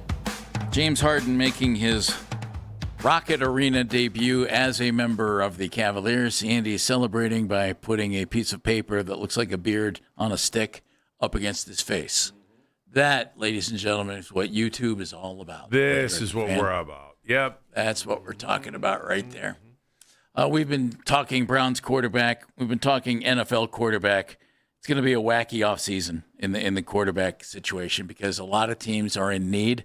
I don't think the Browns are in as desperate need as other teams in the NFL, especially teams like, say, Arizona and Miami, who are planning to move on from Kyler Murray and Tua Tagovailoa. It leaves the Browns, in my estimation, Andy, either standing pat. I think they have several options. They could stand pat, and I think this sums it up. I've got basically 4 options for them, okay? You tell me what you think they should do here. Okay. You could trade for a guy.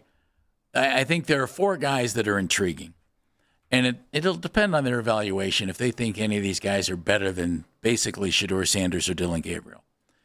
But you could trade for the guys that we mentioned who are maybe stuck where they are, Jalen Milroe, Joe Milton, Anthony Richardson, or sign Malik Willis in free agency and let those guys play in 2026. And either they hit or you'd end up drafting a guy in 2027. So there's one option. You can just keep the guys you have now. Maybe add a veteran free agent so that you have an extra guy or whatever and let them compete and hope you get lucky with somebody in 2026. Andy put that beard up to his face. He must have got hair out of that beard in his throat because he's hacking like crazy and had to leave. I hope he's okay. Dan, could you go Heimlich? We'll see how it goes. It sounds like it's solving itself. Okay. You could just keep the guys you have now, maybe add a free agent and compete and hope that Todd Monken looks at Dylan Gabriel and thinks, yep, this guy is the guy we have our quarterback of the future. Looks at Shedeur Sanders and thinks, yep, we have our guy. This guy looks great. We're going to coach him up, and we're going to have our quarterback of the future. Or they don't like either one of them, but Deshaun Watson plays for the year. You could just do that and still have the option to draft somebody in 2027. And that's okay. I think you could do that. You could add a free agent. There are a lot of guys out there who you think, that doesn't do much for me. But you could still bring a guy in like that. Or you could trade one of the current 3 guys. Probably one of the young guys, and add a free agent. The thing that sticks with me on all of what I think are the options, Dan, you either hit this year with somebody and get lucky, and I say get lucky because you've been looking for a quarterback since '99, or you go draft a guy in 2027. I keep getting back to that, or you draft a guy in 2027. I don't like that, but I think that might be where they are. So our buddy Zach Jackson just put out a mock draft. Basically just going down in the Athletic and saying, here, what about this? What about this? Yeah. What about this? And you notice I haven't mentioned Ty Simpson yet. Well, he tossed out the idea of Garrett Nussmeier in the second round. Does that do anything for you? Maybe in the second round you go grab a quarterback? You know why? A second-round quarterback, to me, doesn't do you any more than Shedeur Sanders or Dylan Gabriel. I kind of thought the same. And I'm more in the thought of I would rather watch either Dylan Gabriel or Shedeur Sanders roll out there and play quarterback this year with the idea of let's use this draft, let's use the free agency, let's use trades, and build the trenches. I don't have a problem with that. The one argument I could make, Dano, is this. If Deshaun Watson looks good and they like him, you could start Deshaun. You could trade either one of the young guys and go draft a guy like Drew Aller, who at one point was considered a first-round draft choice, and it didn't go well. He went back to school to try and enhance things and to finish up at Penn State. It went terribly for him. He got hurt. He missed the rest of the season. His draft stock is plummeted. You might be able to get him, in the second round, and you bank on him for the future. But that would mean to me that Deshaun is your short-term guy. You're wondering about Aller, and you've traded either Dillon or Shedeur or both. I need cheap.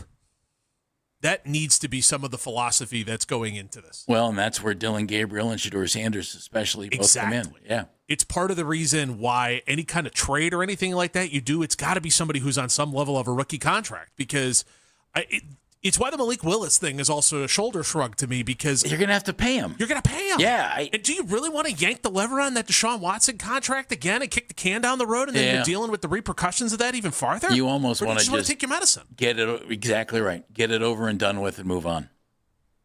I wonder. But they clearly, you heard the fact that we heard coming out of the mouths of both Andrew Berry and Todd Monken looking outside of their facility for a quarterback, I think is interesting. They both just don't happen to say that. You okay? You back? Yeah, I'm good. No, it's the second time today this 7. Well, we thought something from the fake beard got in your throat. It might have been. Fuzzy stuff. Yeah, I don't know. You all right, though? Yeah, no, I'm good. Okay, it's just every once in a while. I'm sure all of Northeast Ohio heard that. The fact that both of those guys said that, Andy, makes me think, well, they're definitely going to go find somebody. I just think they're open to options, and they should be, shouldn't they? Yes. Yeah, they should. You have a new coach. You want to give him all the you want him to be successful. Yeah. Unlike what they did with Shedeur last year. I'm sorry, they did not give Shedeur a chance to start off the way somebody should as a rookie. Like, he just didn't. The fact that he didn't get reps just is mind-boggling to me. He was buried, when he became the number 2 quarterback.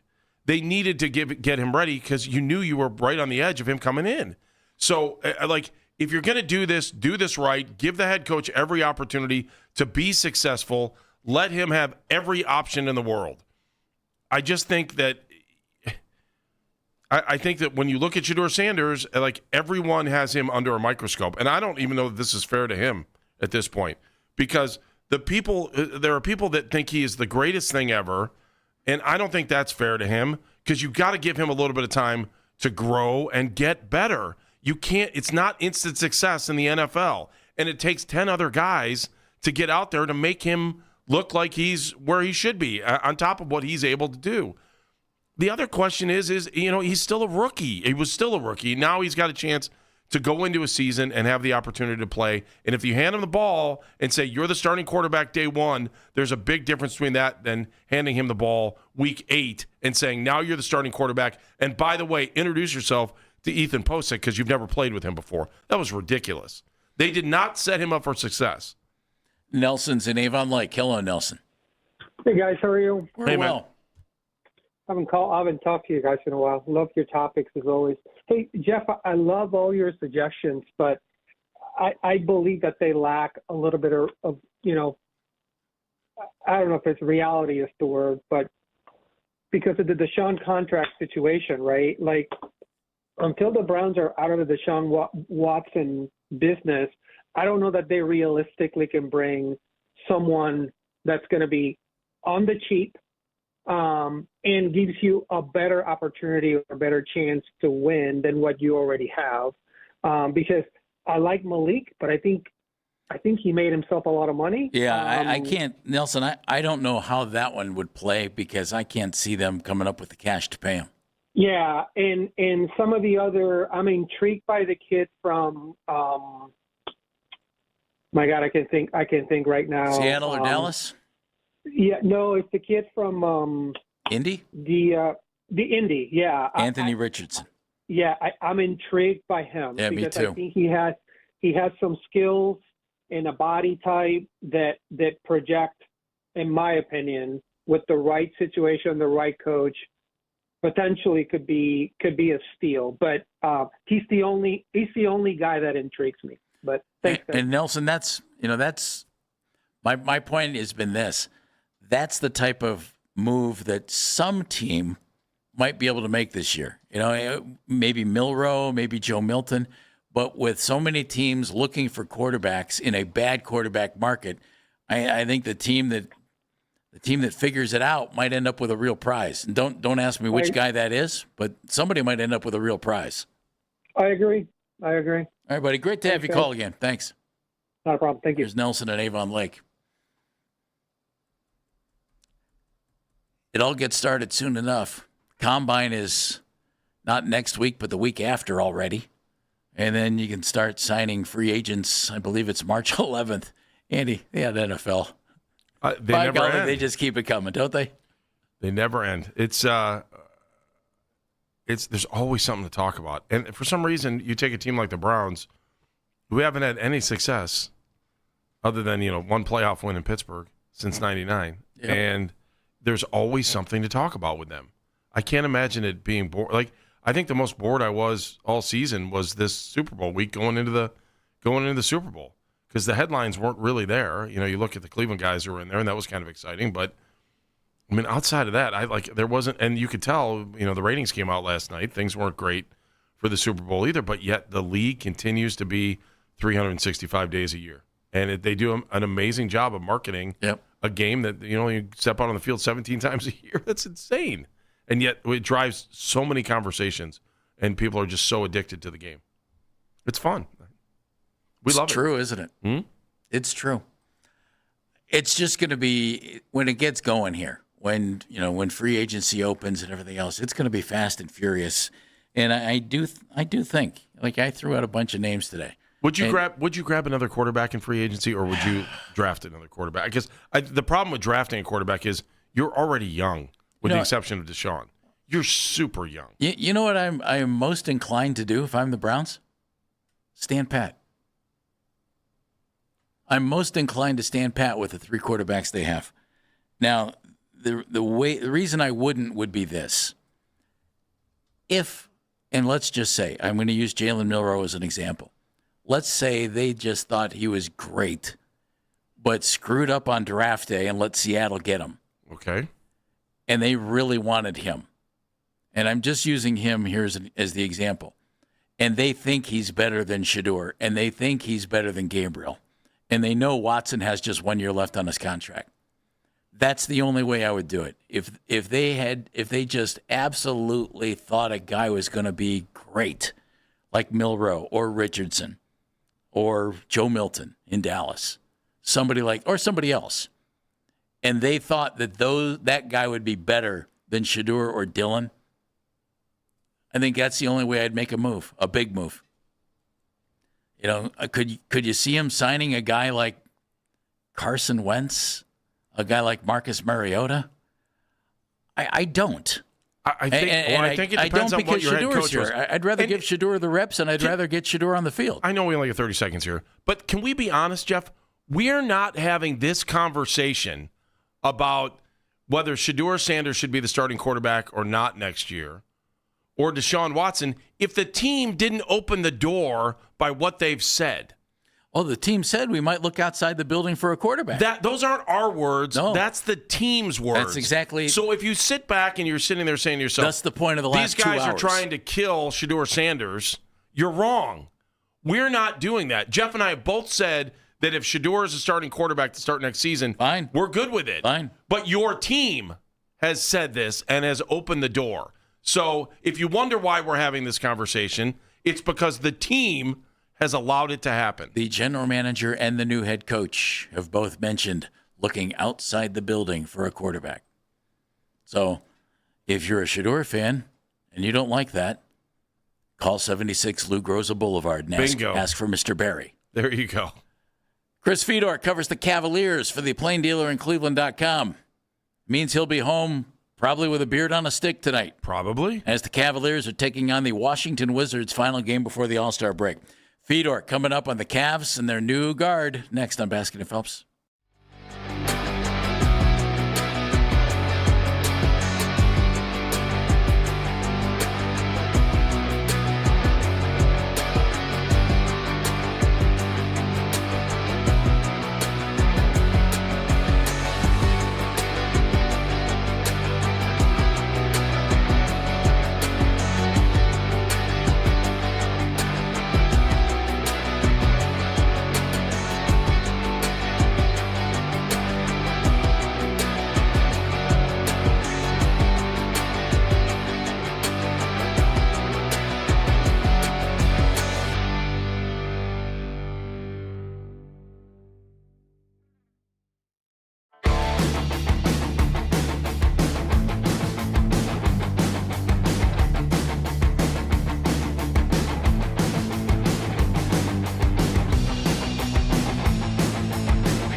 Marte and Luis Ortiz. The MLB informing the team that the two pitchers will not be allowed to report to spring training.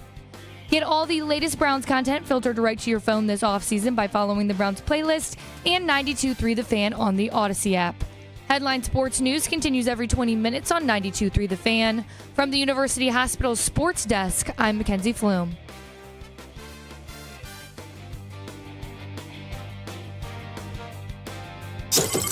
When it's your time in the car, focus on what matters to you. The Ken Carman Show with Anthony Lima. Weekday mornings starting at 6 a.m. 92.3 The Fan.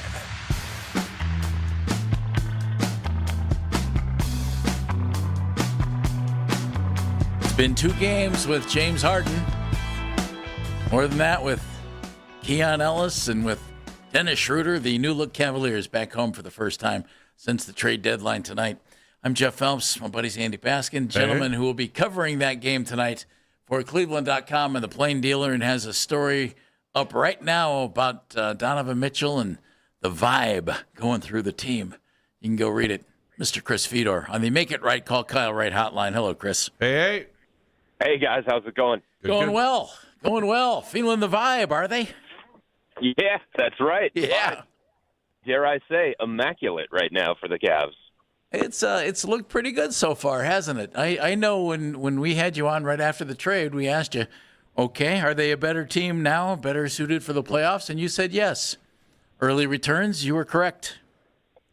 Yeah, it's playing out that way. And I think part of it is obviously the departures. The 3 guys that they removed from the roster at the trade deadline were all net negatives for them this year. So you're talking about not having to give minutes to guys that were giving you negative on the floor. And you might not think that because, hey, Darius Garland, he's a member of the core 4. He's one of your more important players. But this year, in the state that he was in, he wasn't contributing in a positive way to this team. So you take him off, you take DeAndre Hunter off, you take Lonzo Ball off, all those net negatives, and you replace them with theoretical positives. And on top of that, James Harden has been great, especially in the fourth quarter, and he's the guy who he has been throughout the course of his career, somebody who makes everybody around him better, somebody who makes sure that the offense runs smoothly. He organizes, he gets guys in the right positions, he makes sure in late game situations that the team gets quality possessions over and over and over again. And then I think there's the unquantifiable thing that's happening with this team. There is a different level of belief, period. You get a guy like James Harden. He's a future Hall of Famer. He's championship ready. He's been in 173 postseason games. He's scored 30 or more points in about 40 postseason games. When you add that guy to a team that was already pretty good but was still trying to find itself, you just raise the level of belief of this group. And now you have guys that are looking around the locker room and saying, yes, we are good enough. And I don't think there was that feeling earlier this season. They were saying all the right things, but it didn't feel genuine that they actually believed that it was going to happen and it was going to be possible with the group that they already had. Now I think they see a legitimate pathway to getting to the NBA Finals, and they're playing like a team that believes that. How much of this with Harden is a little bit of a honeymoon period? Are you buying that, or do you think this is what's here to stay? Well, I do think there's, of course, a little bit of a honeymoon period, and that's the way it goes. But here's the thing with James, historically in his career, where he goes immediately, the early returns are when you get the best version of James. Now, he is a guy who, starts looking elsewhere, maybe wears out his welcome, maybe rubs people the wrong way as he's in a place for a longer stretch, maybe starts wanting a contract or a different situation, whatever the case may be. But right now, this is new, this is different. This is what he wants. So usually you get the best version of James Harden early, and that's what the Cavs need anyway, because this is their year. This is their time. This is their window right now. The East is open. A lot of the other teams in the Eastern Conference, while they have been good this year, they have flaws. We've talked about those in a potential playoff environment. So as long as you get the best version of James Harden right now and this year, that's really what matters most to this team. And on top of that, when you have a guy who is 36 years old, he is a future Hall of Famer, he has that kind of resume, what matters most to him? For his legacy, like the only thing that's missing is a championship. So if he looks around at this team and says, this is my pathway to a championship, this is my pathway to solidifying and cementing my legacy, then I think he's going to be on his best behavior, and I think he's going to continue to be happy, and he's going to continue to enjoy playing with Donovan Mitchell, because playing alongside Donovan Mitchell is a very enjoyable thing for another guy that is championship-minded. I would think that's true. If you're Jared Allen right now, have you offered James a place to stay? Is he in your back room? Are you driving him everywhere he wants to go? Because in 2 games with James Harden, 25.5 points, 11.5 rebounds, shooting 75% for the field from Jared Allen. Yeah. This was the thing that so many people inside the organization talked about immediately with James. Kenny Atkinson, Kobe Altman, Donovan Mitchell even. They said the impact that James has had historically on bigs, it's well documented. And his passing is the thing that is going to stand out the most. That's what they all said. And through the first 2 games, you're seeing signs of that. Jared Allen has been great. And I talked to James on our way out of Ball Arena in Denver the other night, and I said, hey, what do you think of the chemistry between you and Jarrett at this point and how that's developing? And he gave me this wry smile, and he said, it's only been 2 games, just wait. So they're still trying to work through things. James is still trying to understand Jarrett. Jarrett's still trying to understand James. It's so early in this process, but you can see evidence of how this is all going to work between those guys. And this is what James does. James makes guys around him better. James makes bigs have the best career that they're going to have playing alongside him. Look at Clint Capella in Houston. Look at Zubac in Los Angeles. It's been every single stop throughout James's Serge Ibaka in Oklahoma City. So Jared Allen and Evan Mobley, who is still recovering from a calf strain, the belief is that the guys that the Cavs are going to get and the production that they're going to get from these bigs because of playing alongside James are the ones that the Cavs anticipated coming into this season. Like, they anticipated a different version of Evan Mobley, and they really haven't gotten that, not on the offensive end of the floor. James may be able to unlock Evan in a different kind of way, the way that he has with Jared Allen over the last couple of games. Chris, how much does seed matter to this team? You can look at it and go, well, if you're a top 4 seed, then you're in good shape. You got first round home court advantage.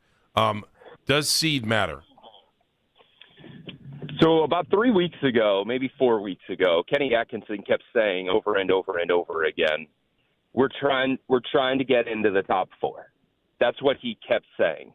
And I think he set that as kind of like a short-term goal for the organization so that they had something to chase. Now I think they're aiming higher than that. I think there's a legitimate pathway to getting the number 1 seed in the Eastern Conference. I do. They're far back right now. I think everybody can pull up the standings, and you can see it's 7 games behind the Detroit Pistons. And the Pistons have been great. They have. Cade is playing like an all-star, an MVP candidate.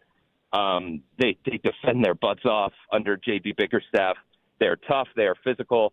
But they're about to play the next 4 to 7 games without 2 of their more important rotational pieces because of the fight against Charlotte. And on top of that, Detroit's got one of the toughest schedules remaining in the NBA, and the Cavs have the 3rd easiest schedule in the NBA. Beyond all of that, not even factoring into the strength of schedule, is the fact that some of the teams that they're playing against here in the second half of the season, the final 28 games, they're tanking. They're focused on ping pong balls. They're focused on internal youthful development, some of the stuff that the Cavs went through early in their rebuild.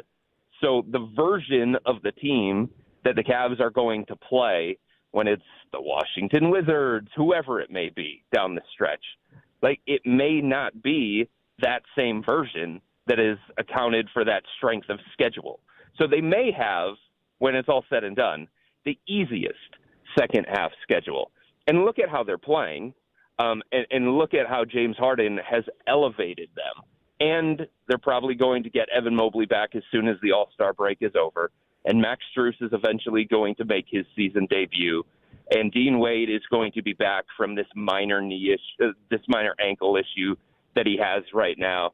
So a lot of things are lining up for the Cavs to make a continued surge in the second half, and maybe Detroit and some of these other teams kind of coming back to them. So I don't think they've set it as a goal of like, hey, like we need the number one seed in the Eastern Conference, and if we don't get the number one seed in the Eastern Conference, like our chances of advancing in the playoffs are going to be different. I don't think they look at it that kind of way. I think they believe in what they have. I think they believe there's a real shot that they're going to win the Eastern Conference. But if they got it, that obviously would say that they're playing really, really good basketball, and they're playing maybe their best basketball going into the playoffs, and that has been the ultimate goal for this organization since training camp even started. Chris Fedor joining us. Plain Dealer at Cleveland.com covers the Cavaliers, has a story up right now about the Cavaliers feeling the vibes. And they should be. After the trade deadline, things have worked out really well. If you're Naquan Tomlin, you're feeling the vibes because your checking account just became a little more full. Cavs converting his two-way to a full contract, Chris. That's a nice story. And better than that, it's a guy who's 6'8", who can contribute. What have you thought of his development? It has been so unexpected. It has been so rapid. And Naquan deserves so much credit for turning himself into a guy that became a necessity for this team. They got to a point where they were getting closer and closer to the 50-game threshold, and people inside this organization were saying, we can't afford to not give this guy a standard NBA contract because we need him for the final 28 games, because we need him to be playoff eligible, because he's in our every night rotation. And he does something for this team to a high level that maybe only Thomas Bryant can match. And it's that energy, that effort, that emotion that he plays with. It is an elite motor. So beyond everything else that he has shown, the athleticism, a little bit of finishing creativity at the rim, a still developing outside shot, peskiness on defense, just the attitude that he brings and the energy that he brings on a nightly basis. That's something that really, really stands out when it comes to Naquan. And he deserves so much credit for this. And I think the front office, guys, deserves a ton of credit here, too, because this is a pricey roster. Yep. You've got guys like Donovan Mitchell, James Harden, Jared Allen, Evan Mobley. And how do you make this thing sustainable when you have those high-priced guys taking up so much of your roster and your cap space? Well, you find guys like Craig Porter Jr. You find guys like Naquan Tomlin. You find helpful rotational players on cheap, team-friendly contracts. Jalen Tyson becoming a starter-quality wing on a rookie-scale contract is massive for the team building of this organization, and is massive for the sustainability of this organization. And Naquan's a big part of that, just like Dean Wade was in the past, just like Sam Merrill was in the past, just like Lamar Stevens was at one time in the past. Finding these kinds of gems toward the back end of your roster that are either late second-round picks, undrafted guys, that's going to allow this group to stay together a little bit longer. That's going to keep the Cavs from having to make some difficult and some painful salary-related decisions. And because of Naquan's rapid development that really nobody saw coming. Think about where he was on this depth chart at the beginning of the season. You know, there was conversation about how much is he going to play in the NBA? Is he going to spend a majority of the season in the G League with the Charge? But for him to turn himself into a nightly rotational player where this organization is saying, we see a place for you on this team in this rotation when we're chasing a championship, man, all credit to him. What a great story. Chris, what's Kenny's biggest challenge here to try to make sure this thing's? I mean, it feels a little bit natural and it feels like it's got to go somewhere. But what's his biggest challenge, and how does he become a better coach? Well, they're about to try and implement a huge piece of this equation here in the next couple of weeks with Evan Mobley. Mm-hmm. And that changes how Jarrett is used. We have seen that throughout the course of the last couple of years. As Evan has continued to evolve and his role has expanded, Jarrett's has shrunk. Jarrett, is he going to play in the fourth quarter? How much is he going to play alongside Evan Mobley? How much is he going to play by himself as the lone big? So there's a lot of things. There's like a domino effect when Evan Mobley comes back, and what that means for touches, what that means for usage, what that means for lineups, what that means for some of the other guys. How much does Jarrett Allen have to take a step back? How much does Jalen Tyson have to take a step back? How much does the ball come out of the hands of Donovan Mitchell and James Harden because the ball's going to be in the hands of Evan Mobley? He needs touches. He needs involvement. He needs shots. He needs usage. And he is a big piece of this equation. So I do think that is a challenge for Kenny. Kenny will say, and people in this organization will say, it's a great problem to have. It's a great challenge. These are the challenges that you want because it means that you've got all these good players that you want to get minutes for and you want to get touches for and stuff like that. But it changes the dynamic of this team, and it makes it a little bit more complicated on somebody like Kenny. So to me, that's one of his big challenges. And the other thing, he needs to find a closing group. He needs to find a trustworthy five-man group that he knows when the game is tight, when it's a pressure situation, when the intensity ramps up, when the scrutiny is there, who's he going to go to? The Cavs don't know who their best five-man lineup is yet, and he's going to have to find that the way that New York already has, the way that Boston already has, and the way that Detroit already has. All of those teams, those other teams in the Eastern Conference, Philly, the same thing, they're further along in terms of identifying those things because they've been together longer. Chris, have a minute. I was surprised to read the comments from Lawrence Frank, the president of basketball of the Los Angeles Clippers, saying that Darius Garland's recent big toe injury is pretty much healed, but the one that he's been recovering from last year is still a problem, and they're going to let it sit for as long as it needs to sit. What'd you make of that? I made of that that their window is different. Just like we talked about the Cavs competing for a championship, and for the Cavs, it's finals or bust this year. When you trade for a guy like James Harden, those are the expectations. That's the level of pressure that you've put on yourself. The Clippers aren't playing for playoffs. The Clippers aren't playing for a championship. They're playing for the future. So they have the ability to look at the Darius Garland injury in a different kind of lens. And they have the ability to be a little bit more patient with that. In saying all of that, Darius came back too soon. I think hindsight being 2020, Darius would probably admit that. And I think there were a bunch of different factors that played into that, including the fact that Darius's agent sat down with him before the season even began and said, this is your final season in Cleveland. You're probably not going to be there much longer. That put a level of pressure on Darius, wanting to come off what was a bad playoff performance for a variety of reasons, but a bad playoff performance by himself. Like that probably played into the urgency of getting back on the floor. So Darius probably came back too soon, and then he re-aggravated and stuff like that. But the situation that the Cavs are in and the situation that the Clippers are in, completely different, and it allows them to view this particular injury and Darius being able to play through it and his relative health through a different kind of lens. If they were the Oklahoma City Thunder competing for the Western Conference crown, I think they would probably have a little bit more urgency to put him on the court. Thank you, buddy. We look forward to your coverage of tonight's game and your story about the vibe on Cleveland.com right now. Go read it. Cavs have it rolling. Short sample size, but it's cooking. Chris, thanks, buddy. Looking forward to seeing your beard, man. It's going to be great. Mine doesn't grow like James's. I've been that's okay. trying. You It do. just doesn't connect the same kind of way. You do. You'll get one on a stick tonight, so you're good to go. Chris Fedor on the all Make I It do. Right, Call Kyle Wright hotline. Thanks, buddy. Thanks, Chris. You got it, guys. See you. Yeah, I heard what Chris had to say. Different timeline. Cavs timeline right now, folks. And right now, they have it going. We'll talk more about it on Baskin and Phelps.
It's interesting you take a guy like Larry Nance Jr., too, where you kind of wonder what his future is going to be with on this team when guys are coming back from injury. And then, he got in at the end of the Lakers game the other night and it was like, oh, yeah. It's like sometimes the longer you sit on the end of that bench, you got to make a name for yourself when you get out on the floor.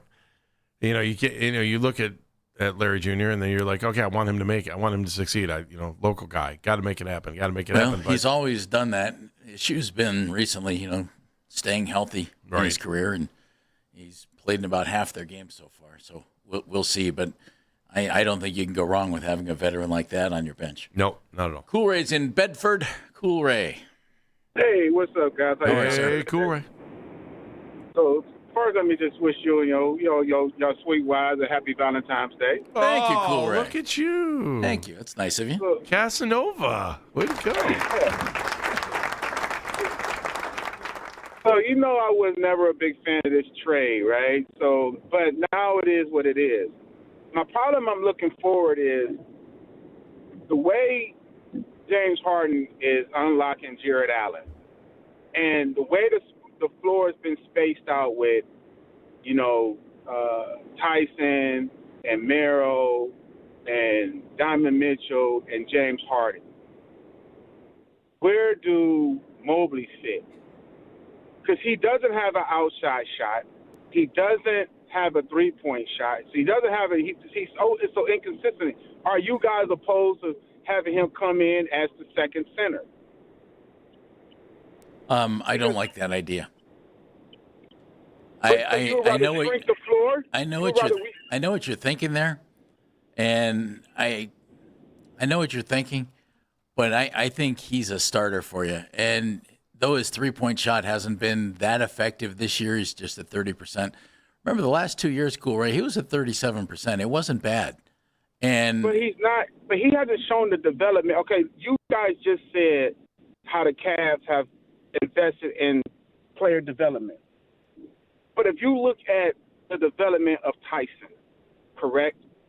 If you look at just a short period of time compared to him and Mobley, you will see where there's a development that Mobley hasn't shown. We've talked ourselves. Let's just be honest. We've talked ourselves into hoping that he will become something more. Because if you put him on the floor with Allen, you shrink this floor. And we've seen that before, where when it was him, Allen, and Marketing, and when we got rid of Marketing, the floor shrunk. And his team suffered. Cool Ray, the one thing about Evan Mobley, I think that where so many fans are mistaken, the thing like you said about Tyson, he has stepped up and he's done a really nice job. Why? Because most folks didn't think that he would step in and do really great things. And Corey, thank you for the call. Evan Mobley's, they talk about the floor and the ceiling.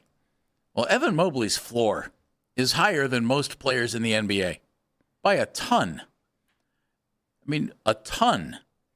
And we can sit here and say that he hasn't developed at all. His numbers haven't gone up like crazy. He's the defensive player of the year and was like second team All-NBA. What do we want? Do we want him to bust through and become the 25-point, 15-rebound a game guy? Sure, why not?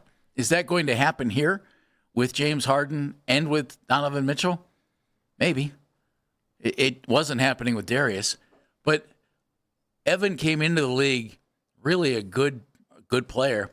He's become a very good player. And that's what he is right now. Can he become better than a very good NBA player? Maybe, but the guy's averaging like 9, and for years now, 9 rebounds and about 17 points a game. That's really good. Combined with all of his defensive work, he's already a really good player. But even just, Jeff, even based on what we've seen with Harden and Allen, don't you, I can't wait to see I can't wait either. What Harden and Mobley look like. And the one thing I just don't want to see is Mobley standing in the corner.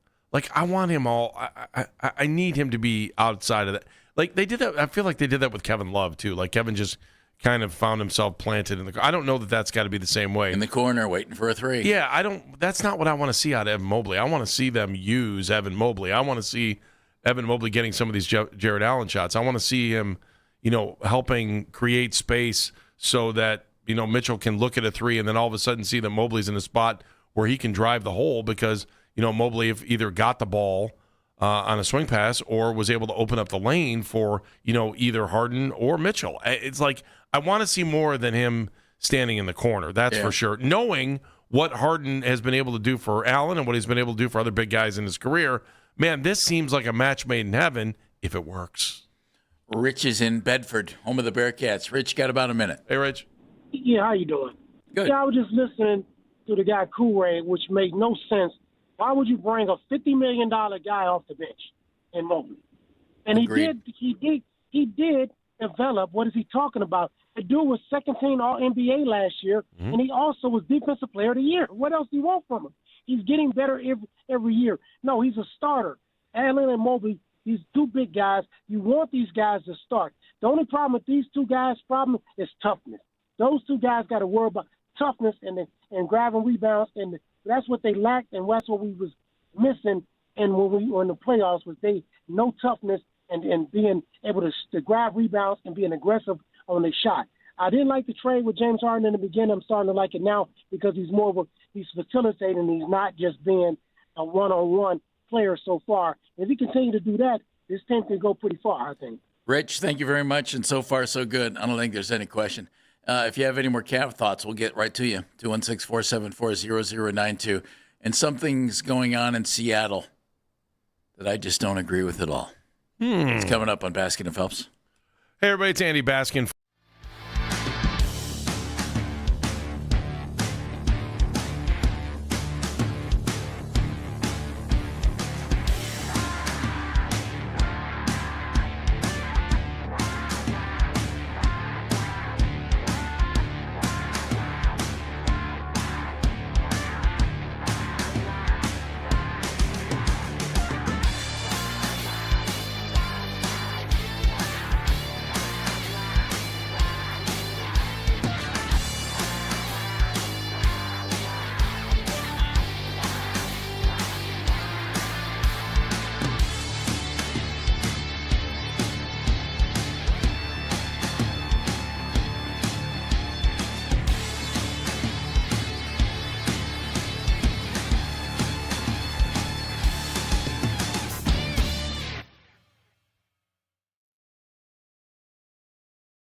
of impressing at least one of these 32 NFL clubs. The prospects include Carson Beck, Ty Simpson, and projected number 1 overall pick, Fernando Mendoza.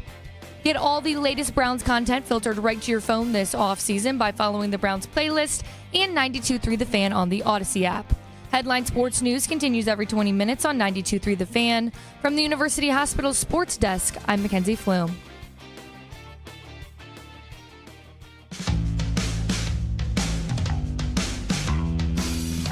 I'll tell you what, man, these folks in Seattle. We're going to get to that in a second. I'm Jeff Phelps. My buddy over here is Andy Baskin, talking Cavs a little bit. Yeah. As the Wizards coming to town to finish things up before the All-Star break. And then everybody will get their beard on a stick for tonight. That'll be fun. Be a good visual for everybody. Only a matter of time before the actual beards get made and sent in, I'm sure. Gotta be. They'll come up like the Anderson Varejao wig. Yeah. Yeah, they got to make those. Without question. The Jared Allen fro. Yeah, exactly. Yeah. You know, can you imagine that phone call? Still my favorite. The phone call to the place that does those things. Can we have 10,000 black beards, please? I'm still make it 20. The Mozgov hat was the best. Remember that? Oh, what do you mean? Remember it? I'm bare. I have it. You still wear it? Of course, I wear it daily. I haven't seen you wear it. Wear it to work every day. You must leave it in the Wear car. it to work every day. Mary Ellen's in Cleveland. Hey, Mary Ellen. Hey, Mary. Hey, Jeff and Andy. I wanted to call in after you guys were talking about all the great players and the two-way players from the Charge, and the G League on the Cavs now. By the way, Jalen Tyson and Sharif Cooper from the Wizards. He's one of their two-way players. They were at the Charge game last night. Oh, nice. But and a couple of other guys. But that's a really good investment for the NBA, I think. It's a great basketball game. Played at Public Hall, which is beautiful. And, the guys have been getting called up. Tristan Enaruna from Cleveland State, I think, is the first Viking to play on the Cavaliers. I could be wrong, but I think that's the first Cleveland State player that has been Franklin on Edwards the didn't. He Cavaliers. was with the Sixers. No. Darren Tillis was with Boston. I'm just thinking of Dave Kyle, our buddy, was in camp with the Celtics. Yeah. I think you're right. I'm trying to think back, but of course, Norris Cole got 2 rings with Miami Heat. Yeah. But we know. We saw that picture at the Wolstein Center. yeah, It was up picture. there. It was Had to drive by it. like a 50-foot tall thing on the front of the convention center. It was a little irritating after everything that happened with Miami at the time, but that's okay. I know. That's the only shining light from that. But I think people should get into the Charge more and go down and see the games because a lot of the guys, like, for example, there are 2 guys that are representing the Charge in the next up game on All-Star Weekend. Norchad Omier is from Nicaragua. He's one of the very few Nicaraguans to ever, or the first Nicaraguan to sign an NBA contract as a G League player. Can we get you a job with the G League, man? I think she already has it. Oh, no, okay. I talked to Scott Cirillo down there. He's an old Z-Man. He used to be with the he's their play-by-play man, but he used to be with the Cavs back when I was a season ticket holder. But no, I mean we really enjoy going down there and seeing all the up-and-coming players. Awesome. Every single one that you mentioned, Sam, and Craig, they were all G League players. And although we missed Naquan this year, we have so many great guys down there right now. So, people should get down there and see the future Cavs. There you go, Mary Ellen. All Keep watching and keep spreading the word. PR staff needs to get all over her. No kidding. Hire her up. Jeff in North Olmsted. Jeff. Good afternoon, guys. How you guys doing? Well, hey. Hey, so I gotta say something before I make a comment about the Cavs. I don't ever get to say this stuff enough, and maybe you guys feel the sentiment. I think we are extremely lucky to have the high level quality of high school basketball in the state that we do. And I'm talking about the boys, not even the girls this time. Last night I was lucky enough to get to a game, number 1, number 2, Lutheran East versus Eds. Blue is for real every year, man. It was an amazing game. Eds was down 12. They actually came back and won. So now Eds is number 1 in the state. It was electric. And they're like, I just can't state enough how lucky we are to have the level of basketball in this state. We really, truly are lucky. There you go, Jeff. I'm going to jump in. Let's start talking about the level of high school hockey. Let's not. Yeah, you don't want to do that? I can do that for about 10 High school minutes. hockey, too. No, I can get There on you go, that. Jeff. Yeah, Keep going. What's your man. Yeah, I'm with you. We'll save that for the next call. All right, call Jeff. We can do a half hour in high school hockey. You know what I find interesting about Cool Ray's comment? Number one, you don't keep a defensive player of the year on the bench. That's just wild. Especially when you have two guards that need some help behind him. Yeah, so when Kenny came to this team, he said that he wanted Ev to shoot more from three. He kind of promoted that idea, right? Yes, so, he did. Yeah, I do agree Ev's having an off year from three, but here's the deal. I'd love to see him find a way to offset the minutes like he's doing with James and Donovan, right? Like, you got to have both of them on the floor. But if you watch Evan, his maturation over the past couple of years, you'd notice that he's continually working on his footwork. That's something that's so strong with Jared Allen's game is his footwork at the rim. He doesn't question anything when he's around the rim. He makes a decision quickly. Sometimes Ev does do that, and you'll see him shuffle his feet and you get turnovers. Ev's game needs to be more predicated around the rim, and they've got to figure that out, but there's no way in heck you keep him off the floor. He's too athletic and too sizable. Agreed, Jeff. Thank you very much. We'll see. Washington Wizards tonight, then the All-Star break for the Cavs, and then some practices with the whole team back together. Can I get on my soapbox real quick? Yeah, after I'm upset about something. I'll bring it up in a minute here. It has to do with John Carroll. Go ahead. Okay. Keep going. Yeah. The Super Bowl parade is in Seattle today. Yes. The Seattle Public School District announced on Monday that schools will remain open and, quote from their release, parade attendance will not be considered an excused absence. Oh, come on. As the city planned celebrations, including a victory parade planned for Wednesday at 10 a.m., so that's 1 o'clock our time, in about 10 minutes, we want families to know that Seattle Public Schools will remain open with the normal early release Wednesday schedule. What time does early release at? Not an excused absence.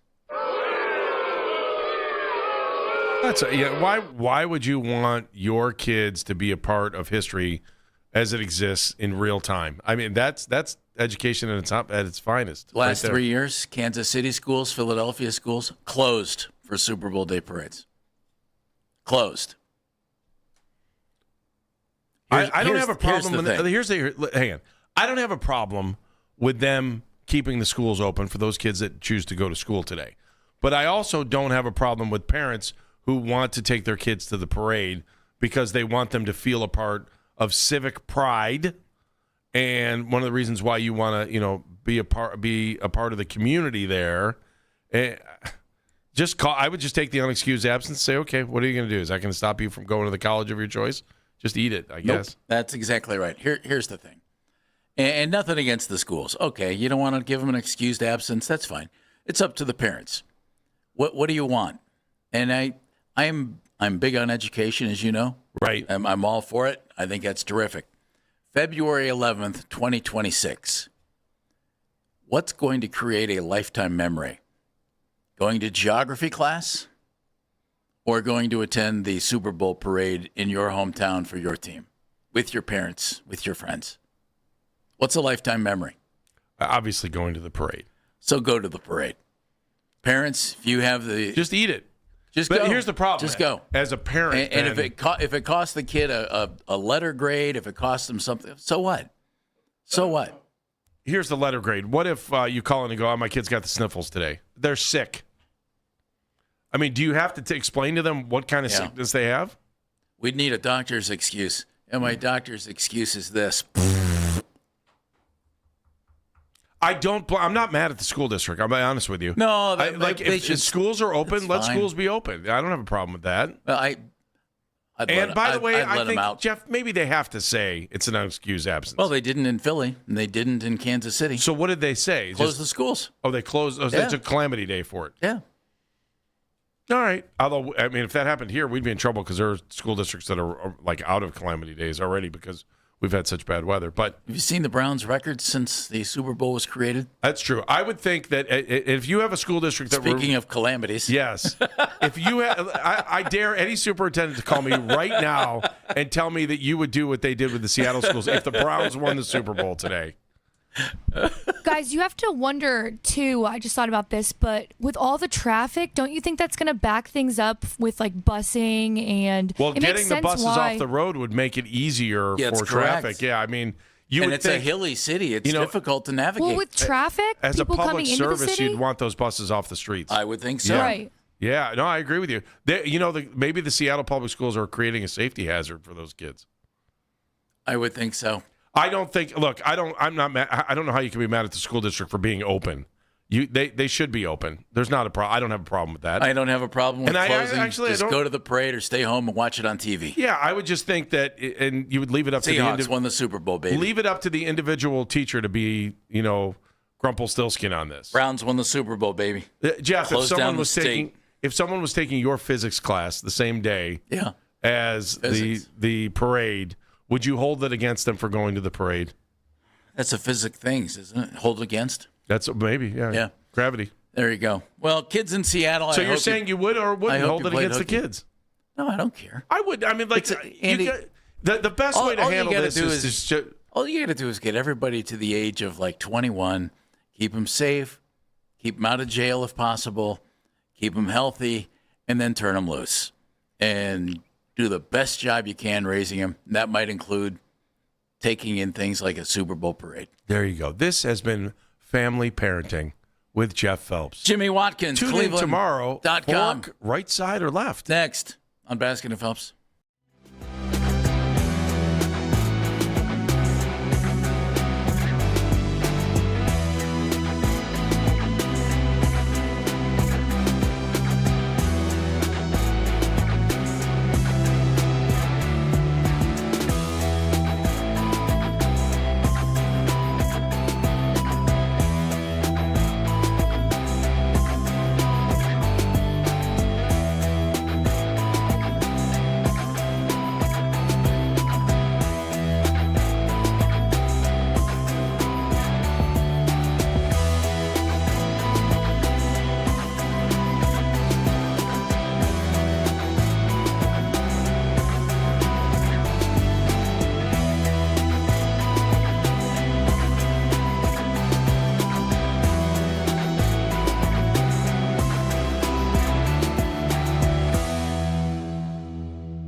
punishment because he left the bench to get involved, and his history of infractions. Listen to the Fan Rewind weeknights 11 p.m. to midnight. All of the best segments from all of our shows. And you can always listen on the Odyssey app. Headline Sports News continues every 20 minutes on 92.3 The Fan. From the University Hospital's Sports Desk, I'm Mackenzie Flume. It's cold. This will warm you up. Pitchers and catchers report to Goodyear this week. The best Guardians coverage is right here. We are Sports Radio 92.3 The Fan.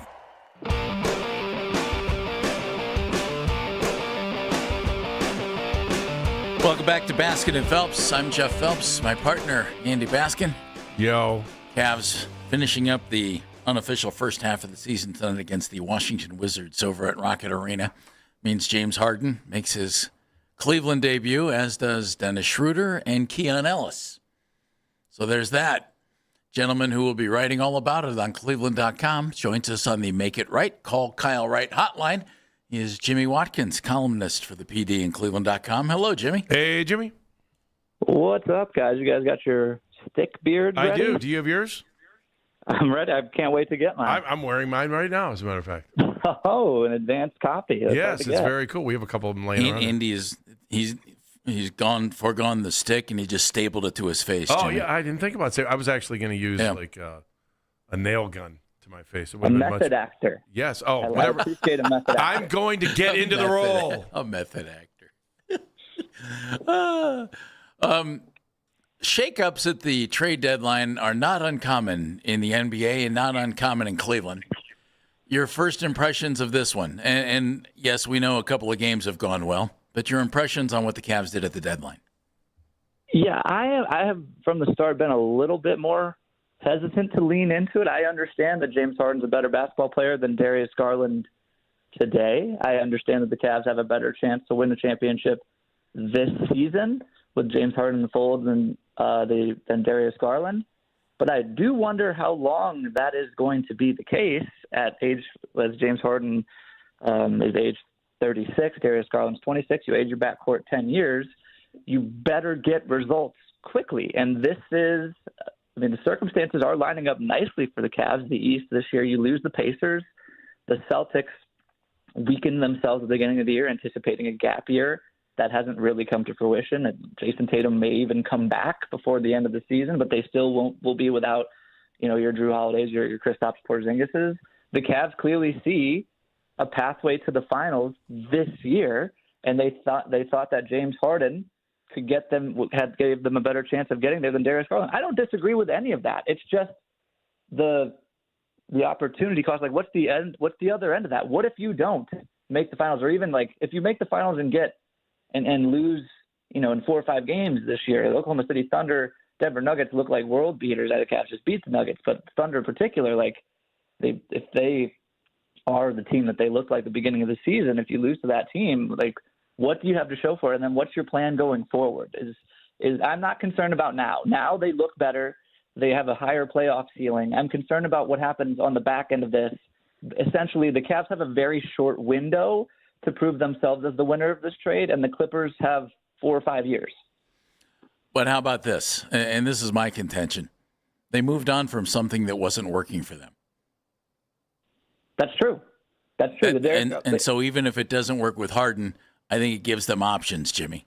Now they have to hit on those options. Obviously, you're right. Well, it's tricky because what are the options? If the Harden trade, you could distill it down to this. If the James Harden trade means you get to sign Donovan Mitchell to an extension, okay. If that's one of your options, because the Donovan Mitchell extension gives you more optionality going forward. If we're just saying the Darius Garland trade or the Darius Garland setup, the 4-4 setup didn't work, and so that for that reason alone is worth betting on James Harden. But then if the James Harden situation doesn't work out, and then James Harden, plays 2 years here and you make a finals and a conference finals, it's still better than what you were doing. It's still not reaching your ultimate goal of a championship. Then you have, 31, 32-year-old Donovan Mitchell on a supermax contract, Evan Mobley, and what else? There are options, but you need to fill that hole. If your option is then, I think we all think LeBron is coming this summer, or there's a chance that LeBron's coming this summer. Okay, that's another very short-term short-term plan. LeBron's going to be 42 this time next year. I would assume if he's coming back, it'll be either the retirement tour or the prelude to the retirement tour. So I think if you think that Darius Garland situation wasn't working, I'm not going to disagree with you. I've been pretty vocal about my disbelief in two small guards leading to a championship outcome. I just think that this particular exit ramp out of the Darius Garland situation is a risky one because it really, really shortens your contention window potentially. Do you think, and I asked this before somebody else, but do you think we're in a honeymoon period with Harden? And 100%. Yeah. 100%. The vibes couldn't be better. I mean, again, having said all that, it looks awesome right now. It looks awesome right now. That win they had over the Nuggets the other night, unbelievable. I mean, it's the last game of a long road trip.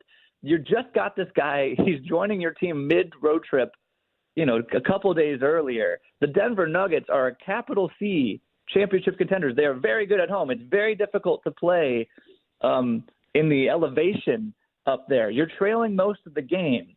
You're down by 8. Here's the James Harden effect right here. You're down by 8 with about 8 minutes left, and you take Donovan Mitchell out of the game. For 90% of this season, that signals game over for a Cavs game. But instead, James Harden, with a slew of mixed lineup starters and second unit guys, keeps the team afloat. They go +3 in like 2.5, 3 minutes without Donovan Mitchell, and that allows the finish to the comeback at the very end. That's what the Cavs are envisioning in the playoffs.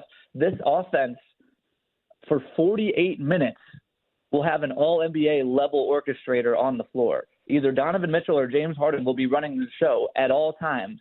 Now, what does it look like when they're on the court together? That stuff still needs to be worked out. I actually don't even think that it's necessarily a bad thing to have a little your turn, my turn in my offense for these guys in particular, just because Donovan has been asked to do so much this year in terms of carrying the offensive load. James Harden, frankly, has been in a similar situation with the Clippers, although this has been one of Kawhi's healthier years.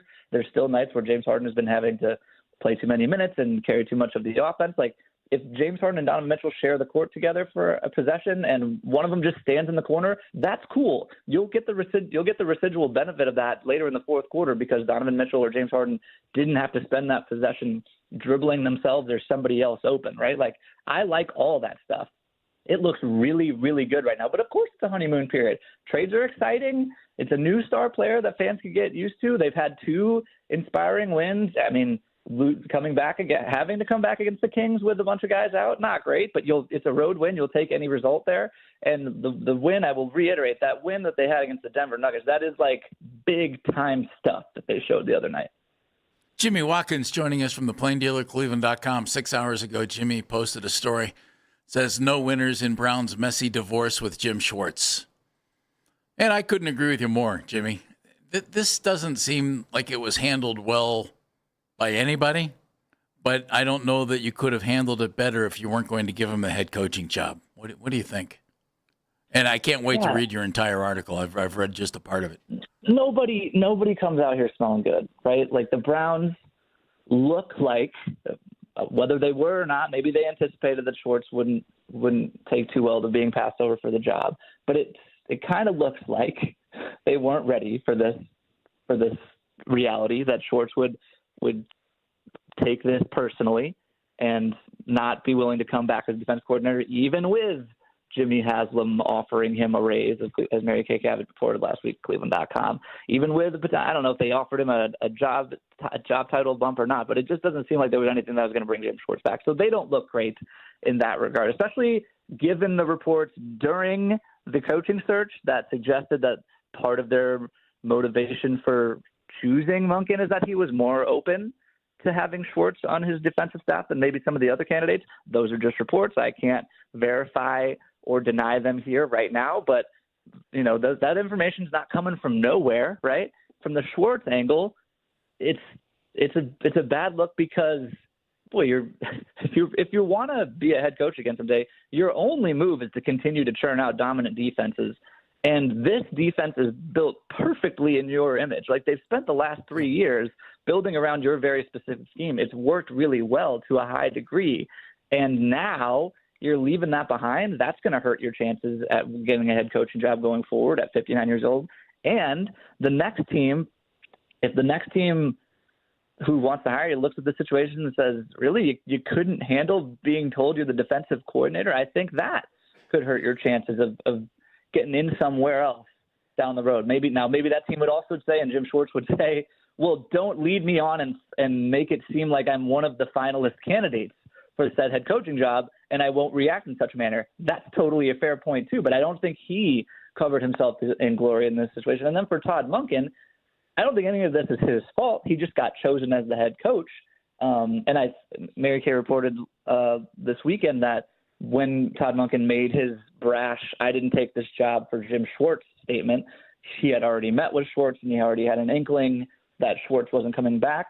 That's the kind of thing you say after Schwartz resigns, which, by the way, Schwartz did resign after Monken made that statement. I don't know what the order of operations were. It certainly seems like when Jim Schwartz heard the news that Monken was the coach, he was already pretty well decided that he wasn't going to take this job back. But now Todd Monken has to replace a beloved defensive coordinator that particularly the team leaders, Myles Garrett, your Denzel Ward, your Grant Delpit, have already voiced support for. And now I don't have a ton of reason to believe that the Browns defense will regress in a significant way. They're going to keep the defense within Schwartz's scheme. They're going to hire somebody who knows this defense pretty well, whether that's in-house or like Corey Undlin, who works with the Texans pass game defense. He worked with Schwartz in Philadelphia. They are running a similar system over there in Houston. I think he'd be a nice hire. But for whatever reason, if this thing regresses, now it reflects poorly on the head coach. And this was like the bankable commodity. If one of the selling points of this job was you have an elite defense, you get to walk into that, all you have to do is focus on fixing the offense. That may still be true, but it's less true today than it was yesterday. Jimmy, where do you think they are with the quarterback situation then? And because they've left the door open to bring in, to draft, to bring in free agents, to perhaps make a trade. Where do you think they are as of today going into next season with the quarterback situation? Yeah, still open for business. I mean, Jason La Canfora reported yesterday that they're one of the teams that have shown some interest in Malik Willis early on, along with the Dolphins, who just hired a Packers assistant as their head coach. I would assume that puts them above the Browns in Malik Willis's personal pecking order, but we don't know. And I don't think there's anything wrong with that. There was a lot of hubbub made of Todd Monken not committing firmly to Shedeur Sanders as a starting quarterback during his introductory press conference. Okay, Todd Monken joins the list of every coach ever who didn't have a franchise quarterback, who didn't commit to the incumbent starting quarterback on the first day they talked to the media. Great. Amen. Let's make a fuss about that. I think that's ridiculous. I think they're going to go through all their options. I do think that Todd Monken getting this job increases the chances that we'll see Deshaun Watson play next year, because he doesn't have all this history with Watson that the previous coaching staff had. He might look at it as a why not, a buy low gambit for him. It's not a buy low gambit for anyone within the Browns organization, but for him, it's like, I don't know, this talent used to be there. This guy used to be a Pro Bowl quarterback. I believe in my ability. He has proven more in his career to have more success with those kinds of quarterbacks, the improvisational scrambling quarterbacks, than Kevin Stefanski did here. So I wouldn't rule that out. I wouldn't rule anything out. I wouldn't rule out them drafting a quarterback higher than people think, right?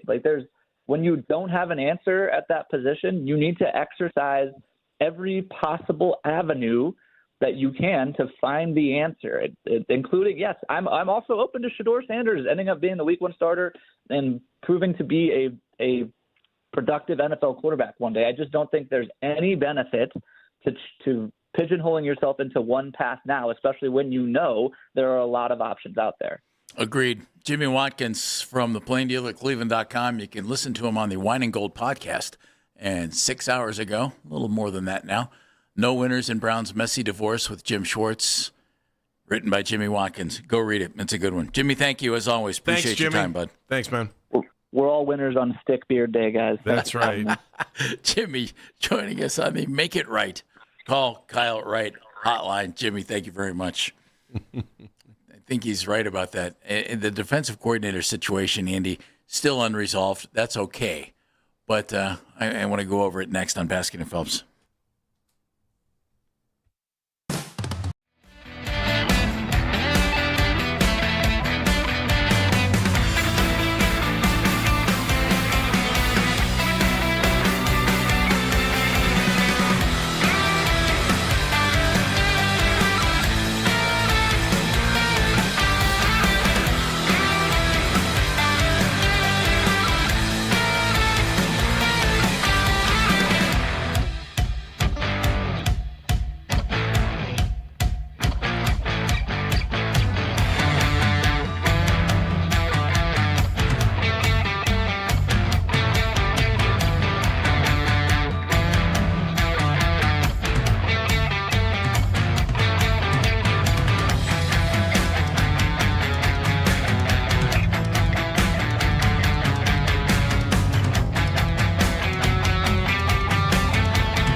Carson Beck, Ty Simpson, and projected number 1 overall pick, Fernando Mendoza.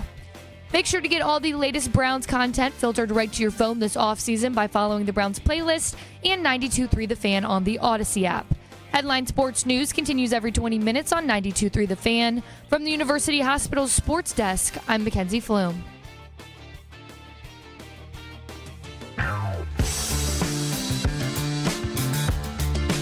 Thanks to Jimmy Watkins for joining us from the PlainDealerCleveland.com. Mm-hmm. Jimmy does good work.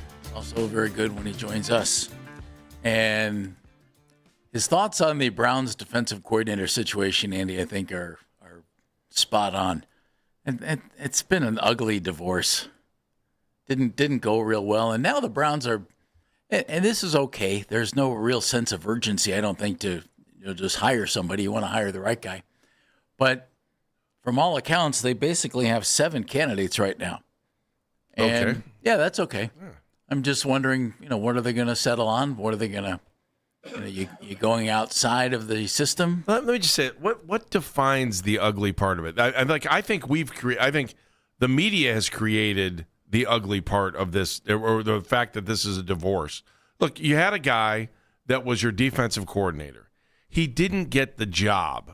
So they went back to him and said, would you like to continue doing what you were already doing? He said no. Now, the ugly part may have been when they informed him that he wasn't getting the position. And I get that, and I understand that, and I think we're all human. And when you don't get a promotion that you think you're worthy of, well, I think we all kind of get emotional and we take it personal. And I understand that. And to be honest, I kind of like the fact that Jim Schwartz got mad and upset, because that just showed you the passion he would have had for the job. But I think in some ways we are making this bigger than it is, because it's all about what happened in the last 24 hours. And we've kind of stretched the story out, I think, over a week and a half, almost 2 weeks now. We haven't stretched it. They're still looking. Well, but I'm saying the Jim Schwartz part of the story, he's no longer your defensive coordinator. Move on. Now you got 7 new candidates, and you've got to do something to go forward. It's not like we're going to stop playing football because Jim Schwartz isn't the defensive coordinator anymore. Well, no, Todd Monken made that very clear. Yeah, so in his little press conference. I just think that sometimes when we messy, ugly, yeah, it sounded like it was agitated. I'm trying to think of a better word for what happened immediately following the fact that he didn't get the job. But still, I think we had hope that he might come back based on what happened to Myles Garrett last year. I mean, Mary Kay Cabot said it. I said it. I thought the same thing, that if there's ever a franchise that could try to heal the wounds of maybe one bad day and willing to look at it that way, if they think that the employee, in this case Jim Schwartz, would have been beneficial to the franchise moving forward, then they were willing to take the chance and forget about one day and maybe figure it out to see if he wanted to return. But he didn't, and he's moving on, and the Browns are moving on. And divorce is over. The kids are all grown up. They can pick their own parent at this one.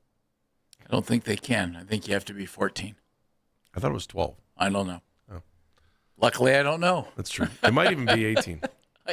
I don't know. Right now, it appears that there are 7 guys who are under consideration. Who knows which guys are at the top of the list, but the Texans' Corey Undlin, who's a defensive coach there, worked for Romeo Crennel here in Cleveland for a long time. Ephraim Banda, the Brown safeties coach. Charlie Bullen, the Giants outside linebacker coach, who was the interim defensive coordinator for like 5 games for the Giants last year, and apparently impressed some people with his play calling defensively in those 5 games. Jonathan Cooley is the Panthers defensive game coordinator. Aubrey Pleasant. Cooley, also former John Carroll player, coached at Kent State too. There you go. Mm-hmm. So he actually, would know where to live. That's true. Aubrey Pleasant would as well, because he interned with the Browns. He's the Rams assistant head coach, defensive pass game coordinator. Mike Rutenberg, Falcons defensive pass game coordinator, who currently is employed on Kevin Stefanski's team. And Jason Tarver, the Browns linebackers coach, who has been with the team since 2020. So at some point, they'll hire one of these guys or somebody else, Andy, and then that guy gets to go in and smooth things over with the defensive players who thought they wanted Jim Schwartz as head coach. Do you think that will be a big part of what the new guy has to do? Is, hey, Myles, I'm okay. We'll have a good scheme. Well, if you promote from within, I don't think the transition's minimal. 2 of the 7, they've reportedly been dealing with, only 2 of the 7 are internal. Yeah. So, but I mean, that seems like a pretty simple transition. Everyone knows. Oh, but if it's not one of them, this is what I'm saying. It's like any job anywhere else. If you get a new boss, man, you got to figure it out pretty quick. Otherwise, you're looking for another job. Unless you're Myles Garrett or Denzel. But if those guys don't like it, they can turn around and say, trade me. Well, no, that they could. So I wouldn't expect that to happen. If I was the Browns, I would want Myles to ask a few questions of your new defensive coordinator. I would want Denzel to ask a few questions of your new defensive coordinator, or the final grouping of defensive coordinators that you would want to take the job. I think it's beneficial to have a conversation before you hire with those guys rather than later. Yeah, couldn't hurt. Couldn't hurt. I think you owe it to those guys. I'll be honest. I know you don't see it that way, but I think if you're smart, your defensive coordinator will have a conversation with Myles Garrett prior to you hiring him, because the last thing you want to do is bring in someone that's going to irritate your best player on the team or best players on a team that's desperate for wins. Yeah. I'll go along with that. I think that's okay. I don't think anybody on the offensive side of the ball chatted with Todd Monken before he was hired. But the defense is a little different situation. Joel Bitonio is about the only guy who would really. That's why the defense is a little different situation. Yeah. You have some key guys there moving forward, and you probably have something to smooth over, because A, your defensive coordinator didn't get the head coaching job after a couple of guys went out and said, I think he'd be great for it. And then B, he left. It is possible there are some guys on the defense that didn't like Jim. And probably aren't. Well, but not the guys that you think are worth talking to. I don't know. I mean, truthfully, I don't know. You just said Myles and Denzel. I would think those are the key guys, and they publicly said, we love Jim and we'd love him to be the head coach. Yeah, I also think Denzel's probably one of the smartest guys when it comes to talking to the media, too. I mean, he knows. that Nordonia education. That's the way it works. It's Ohio State, too. I don't know if you know that. He went there, too. And it starts at Nordonia. I guess so. The school district does a fine job. They'd let the Browns, they'd let them out for a Browns parade if they had such a thing. As long as you're not living in the city of Nordonia, you're good. Can I throw this one at you? I say that because it doesn't exist. Thank you. I know. Nordonia, Northfield, Macedonia, combine it, you get Nordonia. Nordonia Hills, Sagamore. The Hills. So is the there important. you go. Don't leave Sagamore Hills out. Don't forget about our good friends in Sagamore Hills. Nordonia Moore Hills? Is that the name of the high school? No, the school district is the Nordonia Hills School District. Oh, okay, great. There's your hills for Sagamore. That's fabulous. Yeah, we've got a lot of people listening on 82 right now. They're driving down there listening to us, and they're like, well, 82 is a big street. Man, they might not be in the school district. In that specific part of Summit County, right there by Route 8. They could be in Brecksville. I just defined it, Route 8, right there.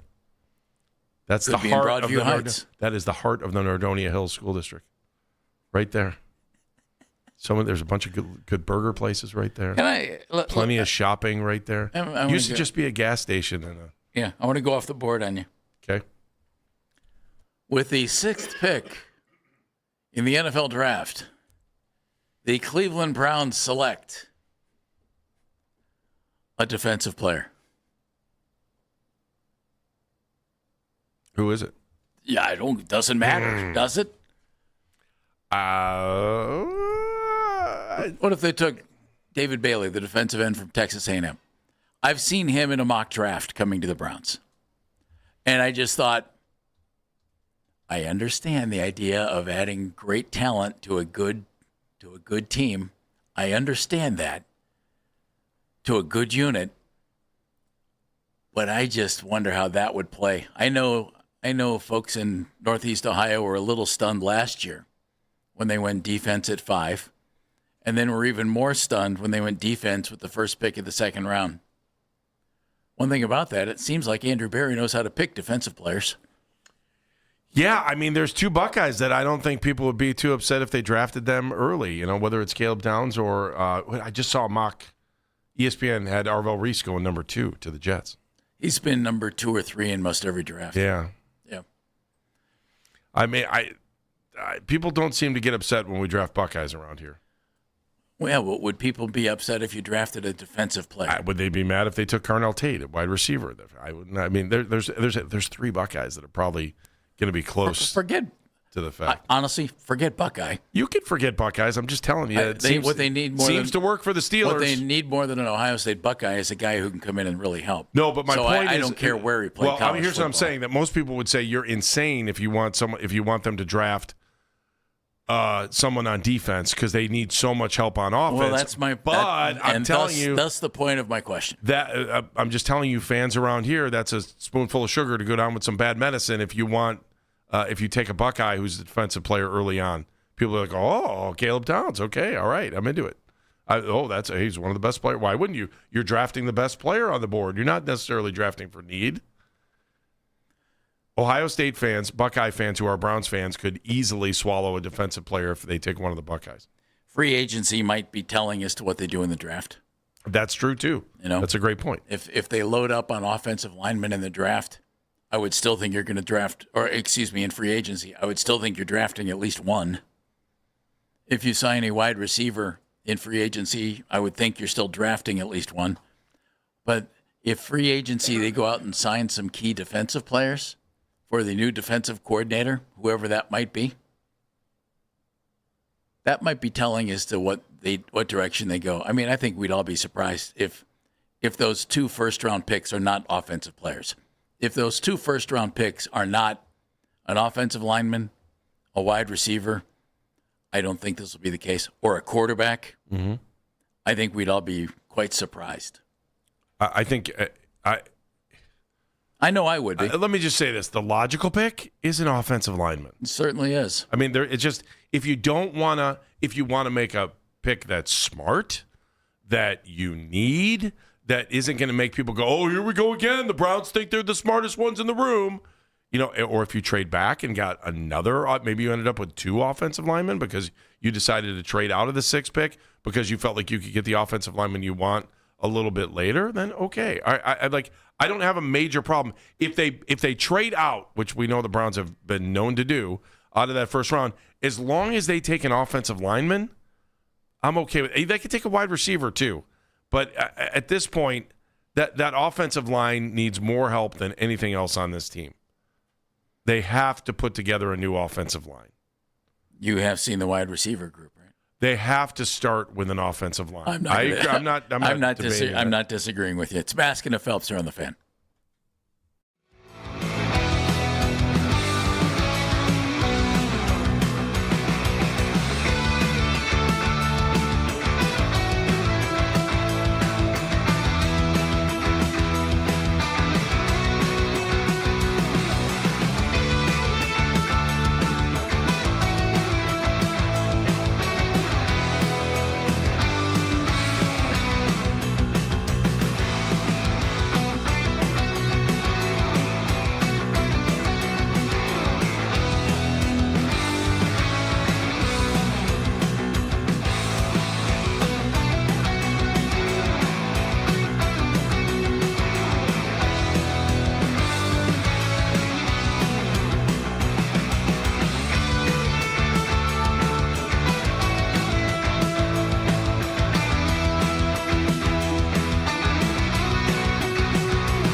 ready to go by opening day on March 26th.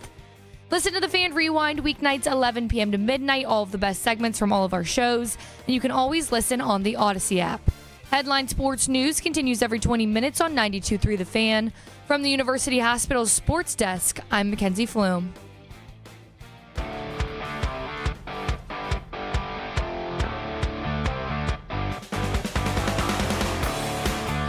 Oh, check out the Fan off-season special every Tuesday night from 7 to 9 with Jake Volnick, Lance Reisland, and Daryl Ryder recapping all of the latest Browns news and the moves ahead this offseason in free agency and the draft. You can listen right here on 92.3 The Fan. Stream us on the Odyssey app and watch every possible episode live on YouTube. That's the Fan off-season special each and every Tuesday night from 7 to 9 right here on 92.3 The Fan. I listened last night. Nice job. That's Andy Baskin. I'm Jeff Phelps. Dan Mennigan is behind the glass, feeling under the weather today. And Mackenzie Flume taking your phone calls at 216-474-0092.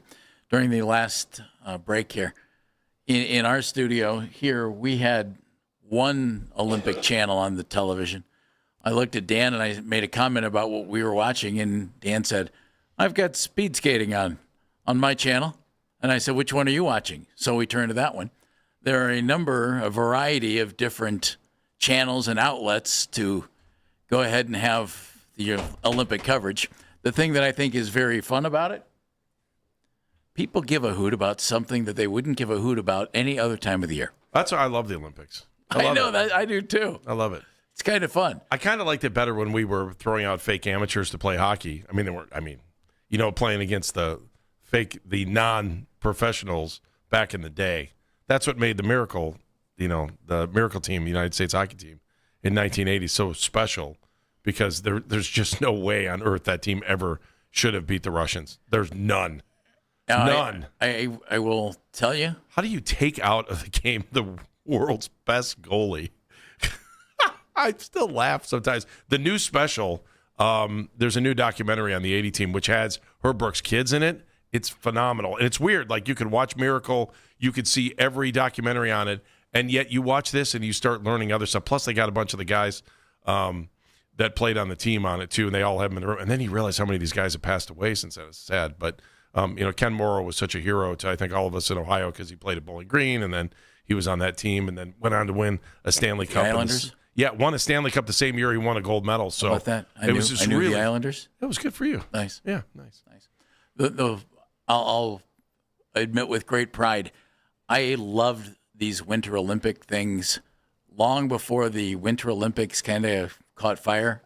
Back to when I was a kid, you'd see this stuff on Wide World of Sports, which was the ABC Saturday afternoon, I believe, 4 o'clock show. It was just fun to watch. And you'd see downhill skiing, loved the ski jumping, all that stuff. So I always liked these events, the luge, bobsled. That's the only place you ever saw this stuff usually. And then as television and cable and everything else expanded, you see more television of these things. But under normal circumstances, most folks wouldn't sit down to watch a luge race under any circumstances.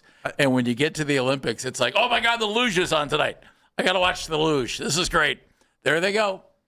Hang on. Oh, I won by 1/1000th of a second. That's awesome. I love the fact that people get so into it. I'm fascinated by the fact that someone wants to put on a skin-tight suit, throw 2 ice skate blades on by their arms, and fly down a tube at 80 miles an hour, 75 miles an hour. That, to me, just seems like, what? That's bad. And who invented this? Like, they're like, hey, let's make some really big skates. You can lay down in between. We'll put a little board here.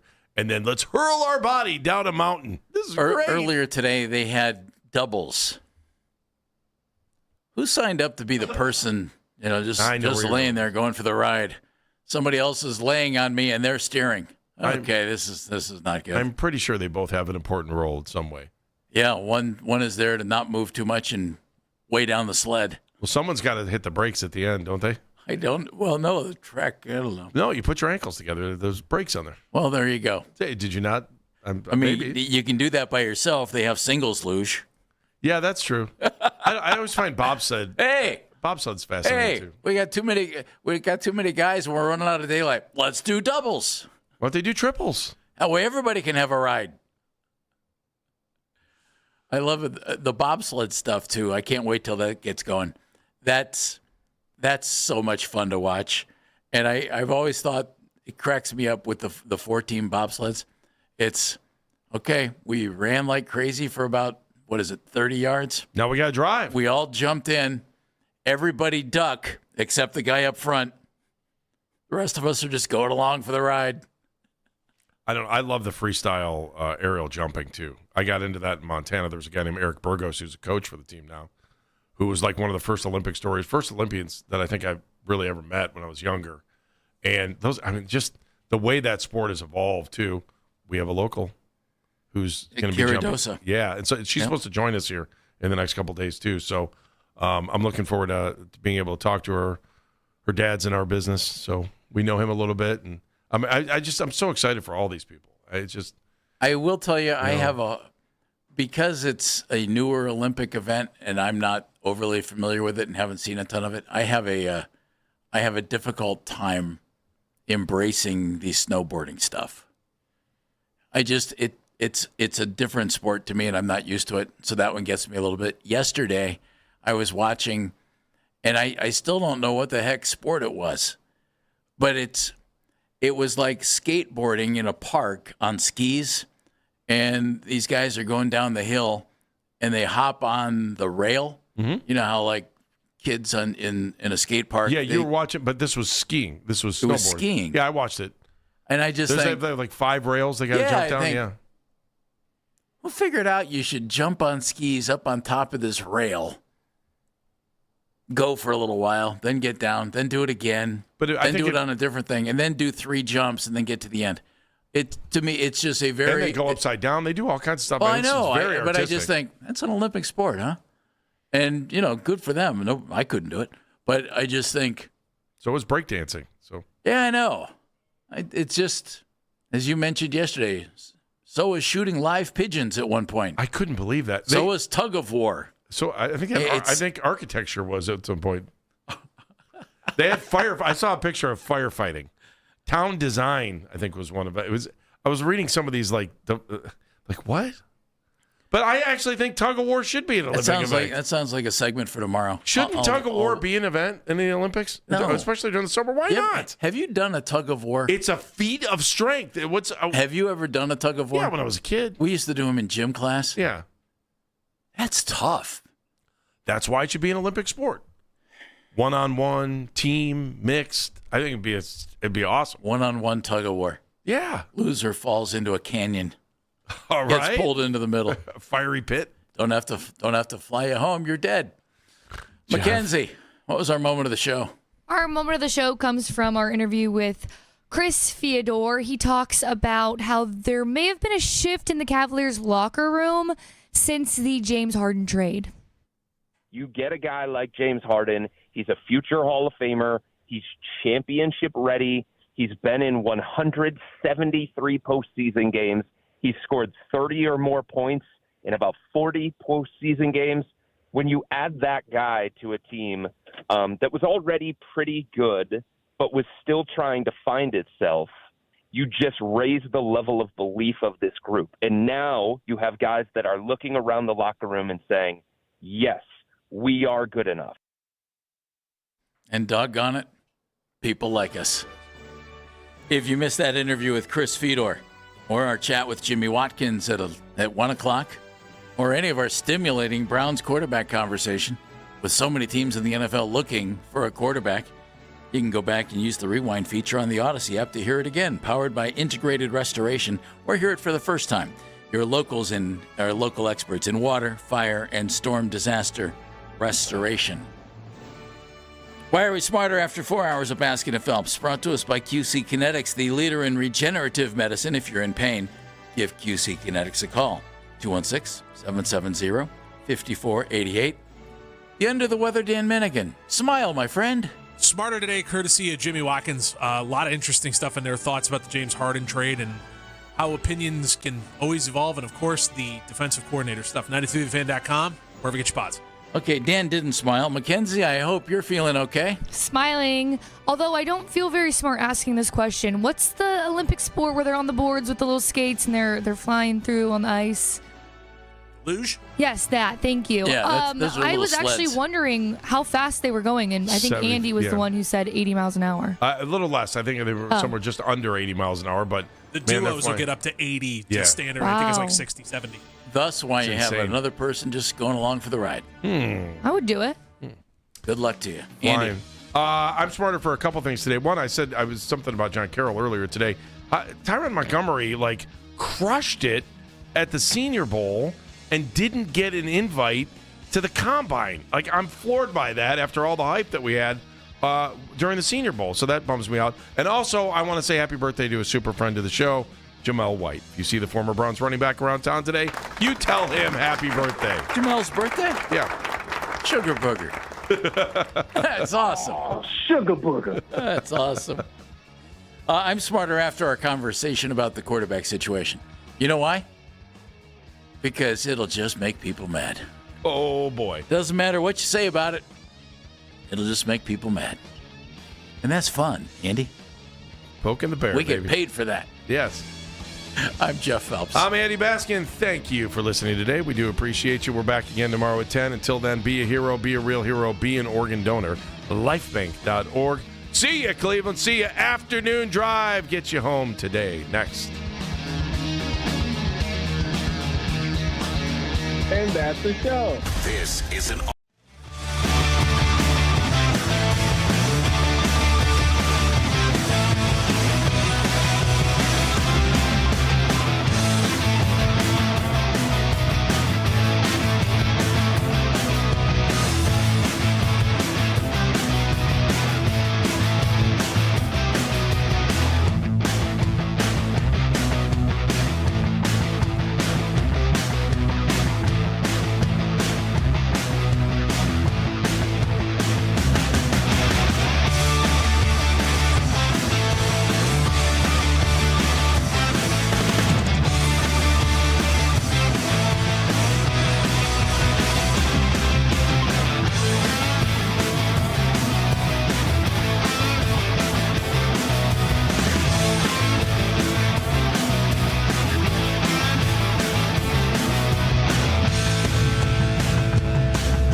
do that to anybody. We're done bending over backwards for people. We need to look out for ourselves now. This reminds me, there is a member in the Cleveland media community, and I realize I'm going real deep into the weeds here because I don't want to. I'm going to start guessing names. No, is it Chanel? No, this is not a mainstream media person.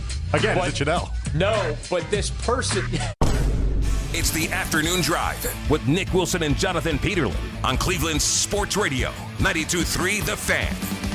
The show is back. Nick Wilson, Jonathan Peterlin. We are Afternoon Drive. It is the Harden homecoming for the Cavaliers today. The Wizards stink booty. Also, Deshaun Watson? Why the hell not? That opened courtesy of Mac Robinson on the board. Yes. We've got Jake Murren, man on the 92.3 The Fan YouTube channel. As always, like our videos. We like to be liked. And if you're there, while you're there, go ahead and subscribe to 92.3 The Fan's YouTube channel. Jake producing for us. Matt Corelli, Bang Biscuit Baby Doll on the 2020s. How we doing, JP? Hello. How are you?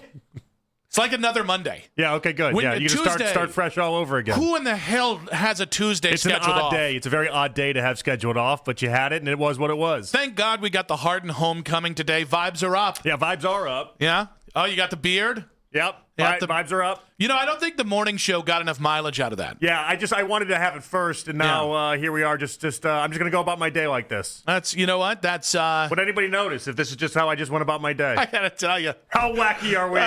This is where how wacky are we? You are so wacky. Because you put a beard. You don't have a beard. I typically and don't then have you a put beard. a beard in front of your face. No, I have one in front of my face. Wait, come here. Let me see it. It's a good time. Because I have a beard. Time. Oh, I don't know. No. Beard on beard. We gotta. This usually got to pay extra for beard on beard. Oh, you have the white in the beard the same way that James Harden has too. People have said we're the same guy. You guys basically, you might be twins. I'm not sure. You put me next to James Harden. We're both roughly 6'5". I'm shorter. We're both roughly 6. We both have had moments of gratuitous fatness. Yeah. So, yeah, could we be more or less alike? I don't know. There's the commonality. I do love the idea of like 20,000 people all holding up these sticks. Is there going to be a time during the game when it's like, everyone, put your Harden sticks up and then celebrate? All right. Can we not call it that? Well, you can. Is that reserved only for Khloe Kardashian? I think if you're asking 20,000 people to put their Harden sticks up, it's going to get real gooner real quick. Yeah, it's always a gooner show over there. True. What are you talking about? That's horny. Especially with that beard. But no, the Harden homecoming, that's a big to-do. That's a good job by them to get this all done as quick as they did. Hey, vibes are good. It's such a white beard on top of everything. Do you see like the curls of white? He's got to use like some Just for Men or something in this. Do the old Ryan Day. His beard doesn't look real. Or Kevin Stefanski. Can we just say his beard doesn't look real? Oh, you think it's like a faux beard? It looks like a merkin. And I'm saying that, I know how that came out. That was a fastball. It's my Monday. But my point is, it definitely looks closer to hair from other parts of your body. Yeah, it does. Than your face, because he's just got... James Harden and I have the same problem, which is he's got a lot of hair. What if he ends up having what that boxer had a couple weekends ago, where his toupee just fell off the top of his head? What if like one quick Isaiah Stewart punch to the jaw, and instead of Harden's beard staying intact, it just flies off? I think as if it was just a fake beard the entire time. I think I'd become the biggest James Harden fan on the planet. Really ugly guy without a beard, by the way. I'm not saying he looks good with the beard. Most of us are. But you've seen. Why do you think we cover up as much of our face? You've seen the college photos of him. Like he's a really unattractive dude without this beard. I thought you were supposed to be the Harden homer on this show. I'm a big Harden fan. I just call it how I see it, though. But he's also ugly without a beard. Without the beard, but that's why he has the beard for so long. I wonder which he might take more umbrage to, the Merkin thing or the what you said. With the beard, you date a Kardashian. Without a beard, you still date a Kardashian. Yeah, you've made $400 million in your career. You're going to be fine. They only exclusively date on looks. Yeah. Wow. Explain why they dated Chris Middleton. I can't. You can't. I can't. You can't. So then leads you to believe something really special's going on there. Something's happening there. Real good for him. Something's definitely happening there. We're talking Patrick Ewing situation right there. It might explain his love for strip clubs all these years, though. Because deep down, James Harden knows he's not a very attractive human. I don't think he cares. I would hope at this point he wouldn't care. He shouldn't care. I feel like you're bringing vibes down talking about how ugly James Harden is. No, I'm just stating out the idea. Like, if you've never seen the photo, go see the photo. I think the beard, people mock the beard. They want to say things about the beard, but the beard has done him great service throughout the years. The beard has made him a relatively attractive human, all things considered. I think we've backed ourselves into a corner that I don't have a way out of. We started with Merkin, so we might as well just keep going. I think we didn't lead Merkin, but it was closer to the beginning than it is to where we are right now. Bingo, bango, bongo. So, from the Harden homecoming, which obviously we're going to have some fair conversations about today, the vibes being up, people are in the Harden honeymoon. Who doesn't love a good honeymoon, other than people that eventually get divorced? But on the other side of things, Deshaun Watson, we have yet another report/commentary on Deshaun. And it came from Mary Kay Cabot. I know anybody listening right now has heard a fair amount of this today, that the Browns are when they opened their 3-day practice window in December, when Deshaun was on the physically unable to perform list, some in the organization felt he was the best quarterback on the field during that stretch. But the Browns didn't activate him, but he did show enough that the team is encouraged about his prospects heading into this year. And a lot of this came out as a very pro Deshaun has a chance in 2026 kind of vibe there from Mary Kay. Yeah, which I think is the vibe that they're trying to put out. Listen, this is not very different than what Monken said a week ago when he was talking to the media. Like, he seems intrigued by Deshaun Watson. Like, the different part, obviously, is what happened with how they saw him in December. That's entirely new, and I don't even know how much he was actually throwing or what his involvement in these practices were. That's the first we're hearing of someone saying that he looked better than anybody else on the field. But the idea that Monken would like Deshaun Watson is nothing that seems foreign to anybody that's been paying attention to this. Like, Monken thinks he can do anything with these quarterbacks. Why would he think he wouldn't be able to do something with Deshaun? The cliche that men are only as I guess you would say honest as their alternatives are, or as faithful as their alternatives are. I tend to think that also applies to NFL teams. If the Browns could, I think they would replace... You mean the Billions line of a man is only as loyal as his options? 100%. And the Browns don't have a lot of options. Because if you spend $20 million a year on Malik Willis, another name that's going to come up today, well, that takes your ability to fix your O-line and find a number one wide receiver away. If you take Ty Simpson with the 6th pick, that's going to impact your ability to improve the rest of the offense, and you are stuck in a catch-22 of the risk versus reward and the cost-benefit of trying to establish a quarterback this year without the pieces he needs around him on offense, and that's the conundrum the Browns find themselves in. And so I don't think the Browns have a wealth of options. It just depends on how aggressive they want to be and how desperate they pursue the quarterback position. So it makes sense right now that the Browns, on one hand, if they could move away, if they could just snap their fingers and Deshaun goes bye-bye and you don't have to have that conversation, do I think they would? Yes. If the salary cap wasn't real and you had another quarterback in place, you had this, that, or the other, I think they would, because it's been a failed experiment. Right. But they don't have options. So why not? It's in their best interest to put this out there of, yeah, he looked great. And of course he's going to have a chance this year. Because why would you say anything to the contrary? Yeah, I'm expecting the next 7 months to be some conversation of, I can't believe Deshaun Watson looks as good as he does. Yeah. And then it's on us. It's on us to go out to these training camps and use our eyes and try to figure out what's true and what isn't. But the sad reality is we've been to too many training camps where we see one thing and then on the field it's something different. I've told you from Jump Street, I cannot live with the idea that anybody could think Deshaun Watson can stay healthy for 17 games. I think his body is broke. I think his body has failed him. And I think the ship has sailed on whether or not he can do a full season. But the Browns aren't going to look at it that way. And you're always going to be the person that thinks you can fix somebody. And it would be no surprise if Todd Monken thought, I can be the one that fixes Deshaun Watson. Especially if he can't say, well, I'll fix Deshaun Watson, or I guess I'll take that Mendoza guy. Or, hey, I think I can fix Deshaun Watson, or we just traded for Kyler Murray. All of those other possibilities come with a cost where the Browns have already sunk their cost. That's already in there with Deshaun. So I think when we get to the eventual question, which is how serious are the Browns about Deshaun, which I think is the most important question one of the most important questions about the offense or the offseason, I think it ties back to, well, what are their options? And right now, Shedeur, although a worthy foe, a worthy camp battle, is that going to stop the Browns, if they see something in Deshaun, from putting Deshaun out there? Probably not. Not unless Shedeur shows them more. Okay, well, do they draft Ty Simpson? Do they draft Carson Beck? How do those guys fare? Do they sign Malik Willis or trade for Mac Jones? So I think how serious they are, it just ties back into, well, what options do they really have to improve the position? I don't think listen, nobody's got a lot of great options this offseason. It is a barren market. When you start there, it means by virtue you have to be serious about Deshaun on some level. Yeah, I just want everyone to remember these conversations, though, because like 7 months from now, if the Browns made a couple different moves and if maybe they drafted a player or two or something shakes up a little bit different with this quarterback room, and let's say Deshaun Watson ends up being like, I don't know, the third quarterback on the bench and then never actually sees time, I think a lot of people are going to come back and be like, oh, it was never going to happen. Yeah. You guys are idiots. Anybody that even thought it was going to happen, you guys are idiots. There was no way they could put that man back on the field. Right now, the reporting suggests otherwise. That they could, in fact, put him back on the field. They've already taken all the heat that comes with Deshaun Watson as is. They're trying to get some value out of Deshaun. And the way that they look at this is the way that a lot of people in the NFL look at this. And they think, at least some of them think, according to Mary Kay, that he's their best option as far as quarterback. I think what's really interesting about this is we can have the very civilized Shedeur versus Deshaun. And that might be the conversation we have the next 6 weeks, or the next 6 months, excuse me, because it's going to be really till maybe next January. But Dillon Gabriel exists in this world until he doesn't.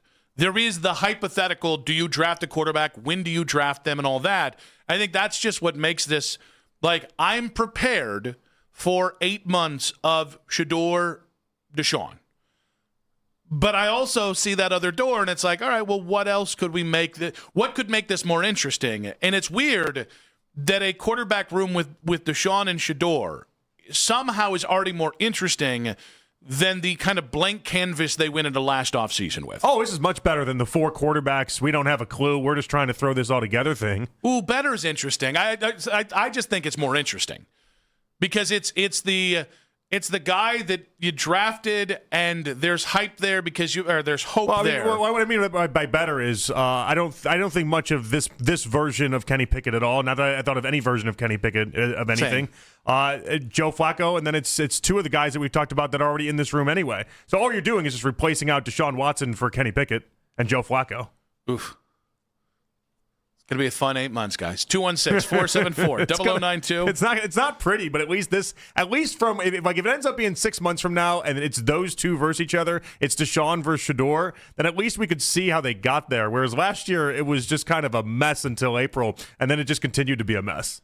Well, for anybody that needs reminder, the Browns are in the quarterback abyss until they prove that they're not. Thank you for this. I'm really enjoying this quarterback abyss there, Andrew Berry and Jimmy Haslam. 216-474-0092. At Nick Wilson says, at Jay Peterlin on social media reactions on X, powered by Scheiben Jewelers, Cleveland's premier jewelry store. Quick hits coming up at 2:40. We got Ashley Bastock of Cleveland.com. We'll ask her whether it's settled, Deshaun versus Shedeur for week 1, and how serious are the Browns about Deshaun Watson. Ross Tucker talks Deshaun Watson. We'll also talk about the fallout from the NFC being stronger this year than the AFC, and which team in the NFL is most in need of making a splash this offseason. Daryl Ryder coming up at, carry the 6 o'clock today, but 216-474-0092.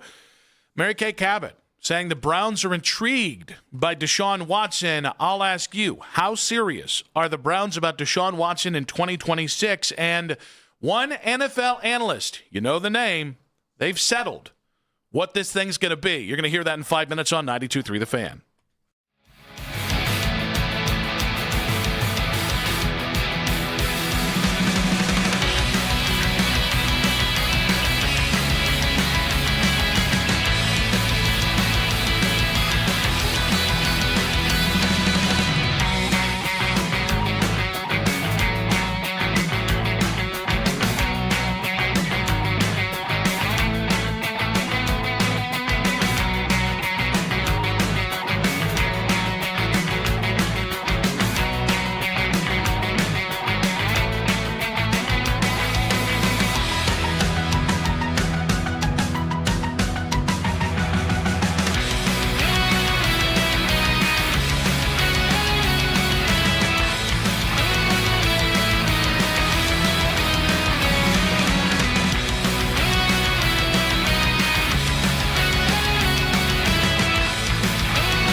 them miss opening day. You can now find 92.3 The Fan on YouTube. Subscribe to our YouTube channel and get the best content and live streams from our shows each and every weekday. That's 92.3 The Fan on YouTube. Headline sports news every 20 minutes right here on 92.3 The Fan. From the University Hospital Sports Desk, I'm Matt Corrali.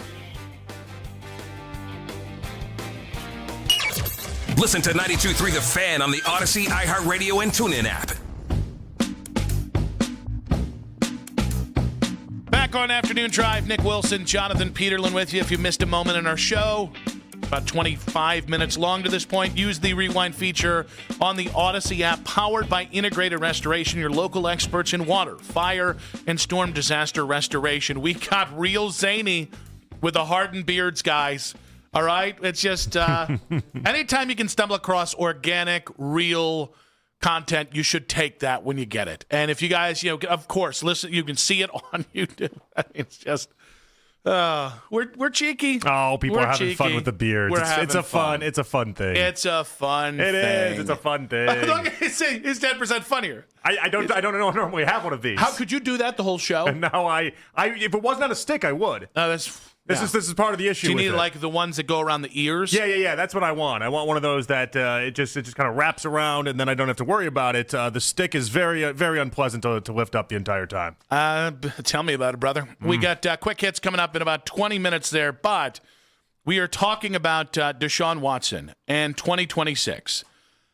There's a lot of people just taking the bleep it kind of route when discussing this, by the way. What do you mean? Do they not believe it's going to actually happen? Is that the idea? Oh, I think it's no. I think it's more like whatever happens. And I think it's far too early in the NFL offseason to be this. I don't want to say cynical because it's not that, and it's not apathy, but it's kind of like I guess it's like the fate has sealed that the Browns are going to be awful and the sky is falling.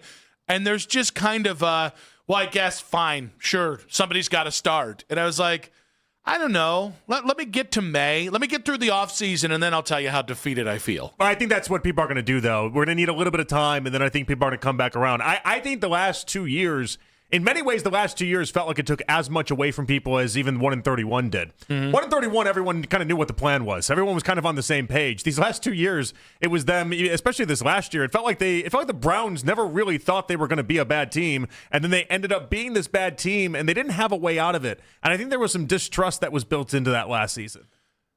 Do people feel like this year's a bridge to nowhere? And they might, and because think about the quarterbacks that we keep bringing up.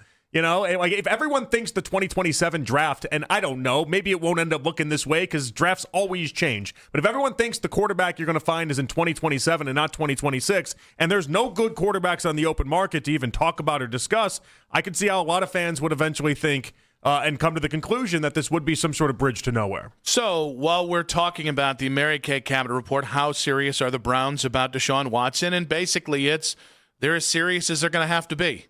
If something cool pops up that they didn't see or they fall in love with a Ty Simpson, I'm going to say they're going to get less serious about Deshaun Watson. If Shedeur Sanders knocks their socks off this offseason, I'm going to say they're going to get less serious about Deshaun Watson. Yeah, but isn't that part of the conversation, though? Yes. Like that idea that like we're talking about laissez-faire nature or anything like that. Like if it ends up being Shedeur versus Deshaun, it's not like you really turned over every stone to try to get something happening. It's more like, oh, that was your quarterback room.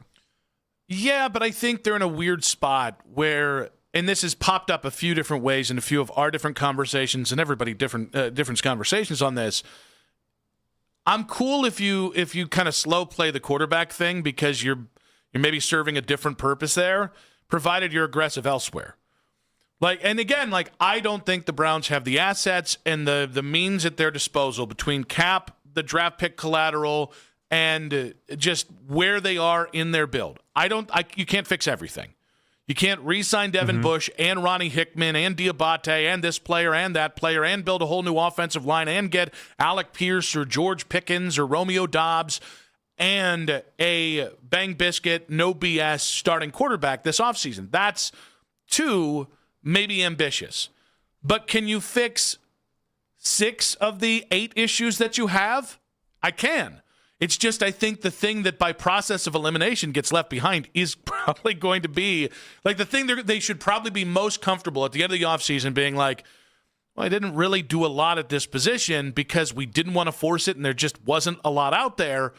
Ironically, is the most important position in football. Yeah, and I mean, there's a reason why it's hard to get that position right. Not only so many quarterbacks even become available each offseason, and they just don't grow on trees, so it's going to be hard. And but like I don't know, they'll tell me everything with the other moves, and then I'll start to think: are they building this team for everything but a quarterback, and then are going to place the quarterback in there? But if they start to be aggressive in that, with the easier schedule that this next year is going to have as well, you can see where a Deshaun or a Shedeur or someone, whoever ends up being in that spot, not going to be nearly as disastrous of a spot as last year's quarterbacks were in. So, as we talk quarterbacks, and again, how serious are the Browns about Deshaun Watson? Brian Hoyer was on with the Morning Boys and talked about the quarterback competition basically being set in stone.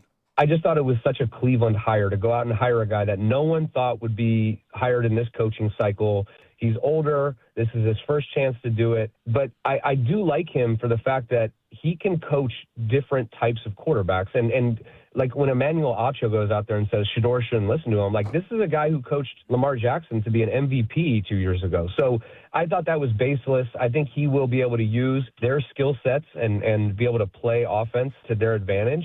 But I do think it's an intriguing option to have Deshaun and Shedeur go at it, let the best man win. If it's Deshaun, it's Deshaun, and he's healed and he's coming back from an Achilles, and it's a fresh start. But if he pushes Shedeur to get better, then I think Shedeur's the starter.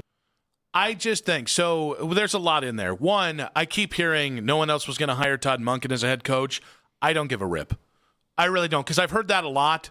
I've seen the social media, the screen grabs of, I think Coward had NFL insiders ranking the head coaching hires, and Todd Monken was last. I don't care. Like I just don't. We're in such a spot where for 6 years the NFL insiders have loved everything the Cleveland Browns have done and loved everything Kevin Stefanski did, while Kevin Stefanski gave you diminishing returns. So quite frankly, right now, my stock in you love this hire, you hate this hire, specifically is a little down with the NFL insiders at the moment. It's all white noise, and that's fine. That's why we routinely go back and laugh at some of these lists years later. Yeah, I mean, there were I put Mac on the case of this, and I didn't. I found it right away, by the way, if you wanted to. So it's behind a paywall for some reason. And which I one? thought the ESPN one. Oh, no, I thought you just wanted a generic 2022 list. Oh, no, either that then. I got PFF's list is what I pulled the PFF list from 2022. Yeah, what do you want to know? So that's Brian Dable, that's Kevin O'Connell, that's Matt Eberflus. Who was their favorite hire? Oh, no, I'm sorry. I misunderstood the direction. I thought you wanted like a rankings going into the season of who they liked and didn't like. Oh, no, okay. All right. Do you have it, Matt? This is why I don't overhear. 2021, 2022, and 2023. So let's give it to 2022 because Kevin O'Connell has become, I think, the most enticing. If I remember, I think ESPN had Brian Dable as the best hire. So SB Nation had Kevin O'Connell has the favorite as an A+ grade. Following behind him was Mike McDaniel with an A grade. And then behind him was Doug Peterson with a B+. Doug Peterson, who when I brought him up for the head coaching job this year, everyone looked at me like I had three eyes. All right, but hold on. So there was three. Is that what the idea there? Yeah, well, those are the top three of that cycle. I have the grades from all of the coaching hires from that cycle. Okay, who was the worst? Yeah, give us the whole, because like right now, if you had me rank those three, I mean that's not a bad job. There were 2 F grades given out. It was Lovie Smith to Houston, and it was Dennis Allen to New Orleans. All right, so it seems like they did a pretty good job with this list. You know what? These lists. Way to not help them out here, Mac. Well, now here. By the way, you don't do anything with the list. You just read the list. By the way, this is SB Nation, not NFL insiders. Oh, you didn't tell me that. Clearly, clearly. Those they did give a C to Nathaniel Hackett, though. Okay. Well, you can't win them all. They were being They did nice. okay. They were being nice. No, I tried to pull up the ESPN one because they had Brian Dable as the best hire, and I was like, well, this is juicy. But again, it's behind 17 paywalls now, so who knows how to get to any content. You don't have all access to all the ESPN stuff? Thought I did. Sure got that Disney, that whole Disney membership thing. They took going me for on a scare because my baseball package, I was going to need ESPN Unlimited in back of MLB TV, and it's a whole mess with that situation too. Yep, that's how we. A disaster. That's how we just go ahead and do not subscribe. Now, this being said, I think it's too early to say that it's penciled or even markered in, penciled in, whatever. It's Deshaun versus Shedeur because the Browns are in a really great position where nobody has expectations for their head coach or their quarterback spot this year, but you can lay in wait, and if something materializes that is worth your time, cap space, draft collateral, well, you can take that kind of swing this year because it's never too early to be good with a rookie head coach. But are there restrictions on that where what kind of commitment are you willing to give to some of these guys? Like when we talk about Malik Willis, for instance, everyone's playing with the assumption it's a 2-year deal. And yes, you can get out of it for the second year if you want. In many ways, you can just eat the money. But is it a long commitment with these guys, or is this just a 1-year tryout? And I feel like the Browns want to have some of these guys that are legitimately just on these 1-year tryouts, either a rookie deal like Shedeur is, or on a 1-year thing like Deshaun is, so you can pivot as quickly as you need to for the next offseason. Sliding scale. By the way, if I'm going to – there's no this – respect to anybody reporting this, Malik Willis, if somebody pays him 2 years, $40 million, so $20 million a year, it better not damn well be the Cleveland Browns. Spotrac, by the way, thinks he's worth $35 million a year. That's passes. Incredibly high, and I think everyone looking at that saw that was an incredibly high valuation for him. But they had it at 35 because they put him right in line with what Baker got, and then obviously what Sam Darnold got. And it's like wait, for 3 games he gets that? He might because of quarterback scarcity. I'd rather Trey Lance at a much farther reduced number at like a 2-year, $10 million number. I was just surprised that they had the estimation that high. Now, I would bet it settles more around like $25 million a year, somewhere in that range. So like that's still astronomical. I think the 2-year, $40 million that Justin Fields got, I think that's the low end bar for someone like Malik Willis in these conversations. So that's how the NFL is currently operating. So it is a sliding scale. If it's a 1-year, let's see, then I want it to be like Russell Wilson in Pittsburgh 2 years ago, where there's minimal financial tie to it. It doesn't really add to your burden long term, and you can kind of just it's a hey, let's see where this goes kind of thing, which is what Russ was 2 years ago, and we saw how it went. Now, if you want to take a more substantial, I think the one thing that people are short-sighted on, and this is why, like the Fernando Mendoza thing, which we'll get into later in the show, was more of a thought exercise than it was a they should trade for Fernando Mendoza, because who knows if the Raiders would even entertain that conversation. But if that pick becomes available, I think you could do worse things, whether I think Fernando Mendoza is great or not, than taking a stab at it this offseason.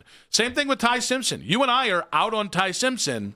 If they look at him and go, well, we got to guarantee he won't start next year, but 2 years from now, going into 2027, we think he's going to be our Aaron Rodgers, sit on the bench for a year or two and then start.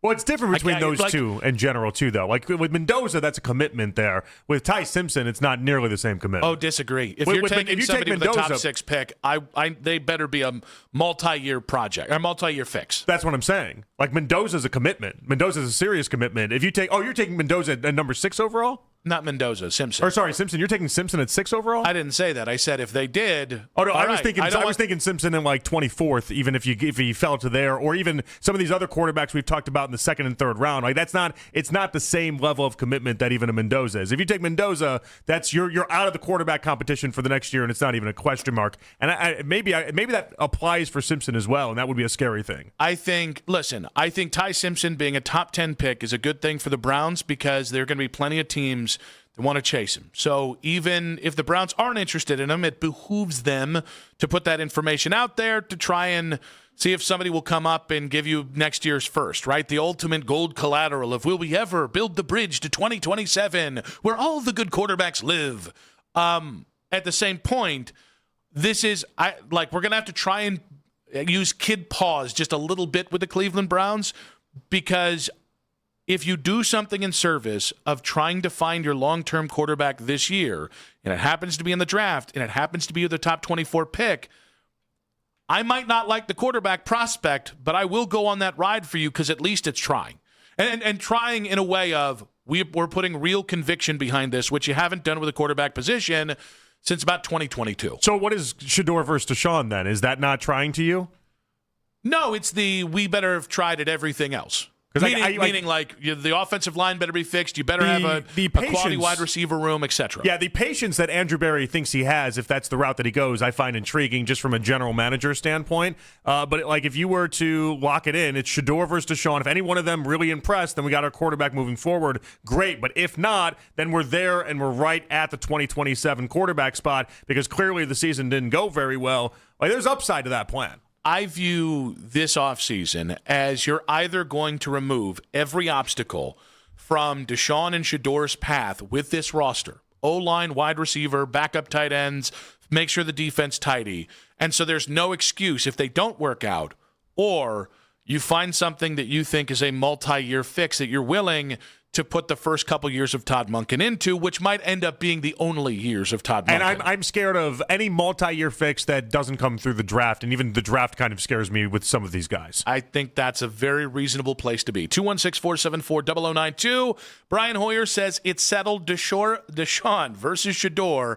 Deshore, as we call them, week 1. Do you think it's settled? Is it that simple? Should we just move on to talking about backup offensive linemen and who we're getting in here? And quick hits leads off with lack of experience in the Cleveland Browns in 5 minutes on 92.3 The Fan.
online revenue.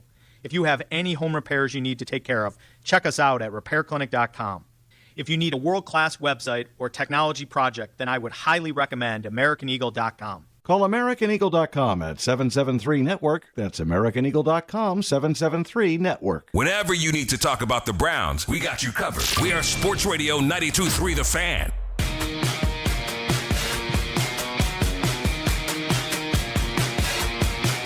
Back on Afternoon Drive, Ashley Bastock coming up, and it's going to tell us in about 40 minutes how serious are the Browns about Deshaun Watson in 2026. The big Mary Kay Cabot piece on Cleveland.com. If you guys missed any of it, new comments from Todd Monken on the intrigue of Deshaun Watson, but got a lot going on. It's the Harden homecoming today for the Cavaliers against the Wizards. We've got the Seahawks Super Bowl parade. We got plenty of shenanigans to get to. Let's get to it in quick hits. From the latest news and rumors around the sports world Go Angel! to the sound bites you need to hear. Hurry! It's Quick Hits. All right, there are plenty of things we could talk about, but I did want to get to real quick, JP. The Browns have hired Brian Storer as a special teams coach, making the defensive coordinator job the last coordinator opening on the staff. With Travis Schweitzer as the OC, the Browns currently do not have a former head coach or experienced coordinator on the staff. Big deal, little deal, or no deal, the relative lack of experience at the coordinator spot for the Browns' new coaching staff. It's not great. You'd prefer to have a bunch of guys that used to be a head coach, especially with somebody like, and listen, Monken's been around for a million years, but Monken's never been a head coach. I'd prefer to have at least somebody that's been a head coach on the staff. I would agree. And listen, it could end up being nothing. Like Bruce Arians, I think his first staff in Arizona, that's a guy we've compared Todd Monken to. I don't recall Bruce Arians having a former head coach at one of his coordinator spots. So it's not the end-all, be-all, but with a first-time head coach, you always want somebody there that he can go to that knows what it's like to sit in that chair. So I think it's interesting. I think he probably just didn't want people around him to be like, well, when I was head coach, this is how I did it. And it's like just knowing Monken in the little way that we know him, I feel like that would be something that would bother him and like tick him off a little bit. I also think there's a little bit of coaching hubris there. And we'll see if it's good hubris or bad hubris. But it could blow up in his face, but it could also be something that's really a PowerPoint of his. And I think that's, like on one hand, it's a little bit of the opposite of what Kevin Stefanski had. Alex AVP was a previous OC before becoming his OC. Joe Woods had defensive play calling experience before being the defensive coordinator there. Mike Prefer, I think, had been the assistant head coach in Minnesota. There was a wealth of experience on that staff. Todd Monken's going about it a little different, and I do think there's a risk there. I don't know it'll be the thing that sinks Todd Monken. All right, Joey Porter Sr. goes after Big Ben. He's on Cam Hayward's podcast. Says he wasn't a very good teammate. Here we go. 7 definitely broke the brotherhood because, like, the that 7 dude that we don't talk about I know. is crazy. Like out of anybody should talk, he should never grab a microphone and really talk Steeler business. Yeah. Because if we talking Steeler business, his ass is foul of all foul. He's not a good teammate. Won the Super Bowl with him, but the person, he's just not a good teammate. Like, he knows that. Anybody in the Steeler building knows that. But we protected him because I've only won 1 Super Bowl, and that was my quarterback. So do I love my quarterback? Yeah, but is he a good person? No. That's really funny. I love him, but also it kind of sucks as a human. Yeah. And it's funny, all the response that's come out of this, too. Like, Mason Rudolph has been co-signing this. Like, all these other Steelers Mike players. Adams. Oh, yeah. All these guys have come out and been like, finally, somebody says it. And it's like, all right. I don't think this shatters anyone's viewpoint of Ben Roethlisberger. I think you already knew the type of guy that he was, but okay. Yeah, I think it's funny that the Steelers are saying this, or that Joey Porter and other Steelers people are saying it like it's bravery. It's like, man, he's a bad person. About 20 years too late on that hoss. I was going to say, no, it only took him until he was been away from the game for years before you were able to actually speak up and do anything. But okay. Also, all right. I desperately, for somebody who does not care about Roethlisberger or that godless franchise or town, I desperately want to see what Roethlisberger does. Because I think if... On his football and podcast? I think if we know Roethlisberger, he'll be like, yep. Like, the thing that I give Roethlisberger credit for is he's a so-and-so, but he owns that he's a so-and-so. He doesn't play the narcissistic thing of, oh, woe is me. No, he's an a-hole, and he admits that he's an a-hole. He's not like Brett Favre, who tries to just mask it in so many ways, and you're just like, all right, Brett, just give up cosplaying as a nice person for a while. It's okay. Neither are great, but I'll take the guy that at least owns it to some level. I hope he goes, and I hope he goes scorched earth in response. Him and that little patsy he's got on his show. I don't know who that kid is. Is he related to Big Ben? I don't know who this kid is. Is he Pittsburgh's version of Jack O'Rourke? I know it might be. Well, then I like him. Yeah. Then I'm all in on him. But I have no idea. We're in the JOR category here. We saw him. He got that nice little pencil mustache at this I can't buy enough stock of that man right there. We call him Big Play Jax Gregory. That's what we call him, yeah. I should know that if we've heard of him so often as that. I should know that's what we call him, yeah. Okay, maybe I do, and I just never verbalize it. All right, a Norwegian biathlete wins the bronze and then spills his guts in a post-race interview announcing he had cheated on the love of his life and he was hoping that in committing, quote, social suicide, end quote, his words, that she'd see how much she loved him, or that he loved her, rather. She's since put out a statement saying that they've been in contact and she's hurt to be put in this position. What outcome can we hope for from the Norwegian biathlete bronze winner and his former paramour? Why'd you say bronze winners if it's not an accomplishment? No, because if he was gold, we might, want a little bit more for him. I don't know. This is exactly what I wanted of my athlete, though. No social skills, no awareness. You want to know how he got bronze? Not understanding social construct, okay? Not dealing with people enough. That's the commitment that he took to whatever sport he also described him trains? as. Because that's kind of what it sounds like you're going on here. I mean, the dialed-in human. You know what I mean? This is a very focused individual. Doesn't even understand how dynamics work. You can't make this your acceptance speech or your winning speech. You just can't. But it's got people talking. It's got her talking. I tried looking for the clip of it last night. I saw the articles the same way you did, and I was trying to find a clip of it because I want to hear how he delivers that. I cheated on her 3 months ago, and it's the worst mistake of my life. And then the interviewer is going to be like, well, that's not what we're asking you about at all. Now, in fairness, he's not speaking English. And the Norwegian people are a little bit understated while being tremendously blunt. You cannot tell he's talking about cheating on this woman. Does it sound like he's just doing a regular post game? It's like, and then, of course, I went cheated on this love of my life. And here's the thing. I usually am root for the love of my life. Anybody who's enough of a fame W that at the Olympics he tries to turn a bronze into your heart, I got to tell you, that's a turd if I've ever seen one. Norwegian, American, I don't give a rat's ass. That guy's not a good human being. Or maybe just cheating on the love of his life 3 months ago was enough we needed there. Well, I don't know. It could have been just a deal you couldn't pass up. Yeah, a deal you could. They've only been dating for 3 months. A deal you couldn't pass up. Yeah, maybe it's twins. I don't know. Maybe it's something that something cool we don't even know exists yet. Right? Some kind of Faustian bargain. Yeah. There was just like, well, you only get to do this once in life, and I've only been dating her, and then the guilt of cheating on her brought him to be a better man. She thinks he's a psycho.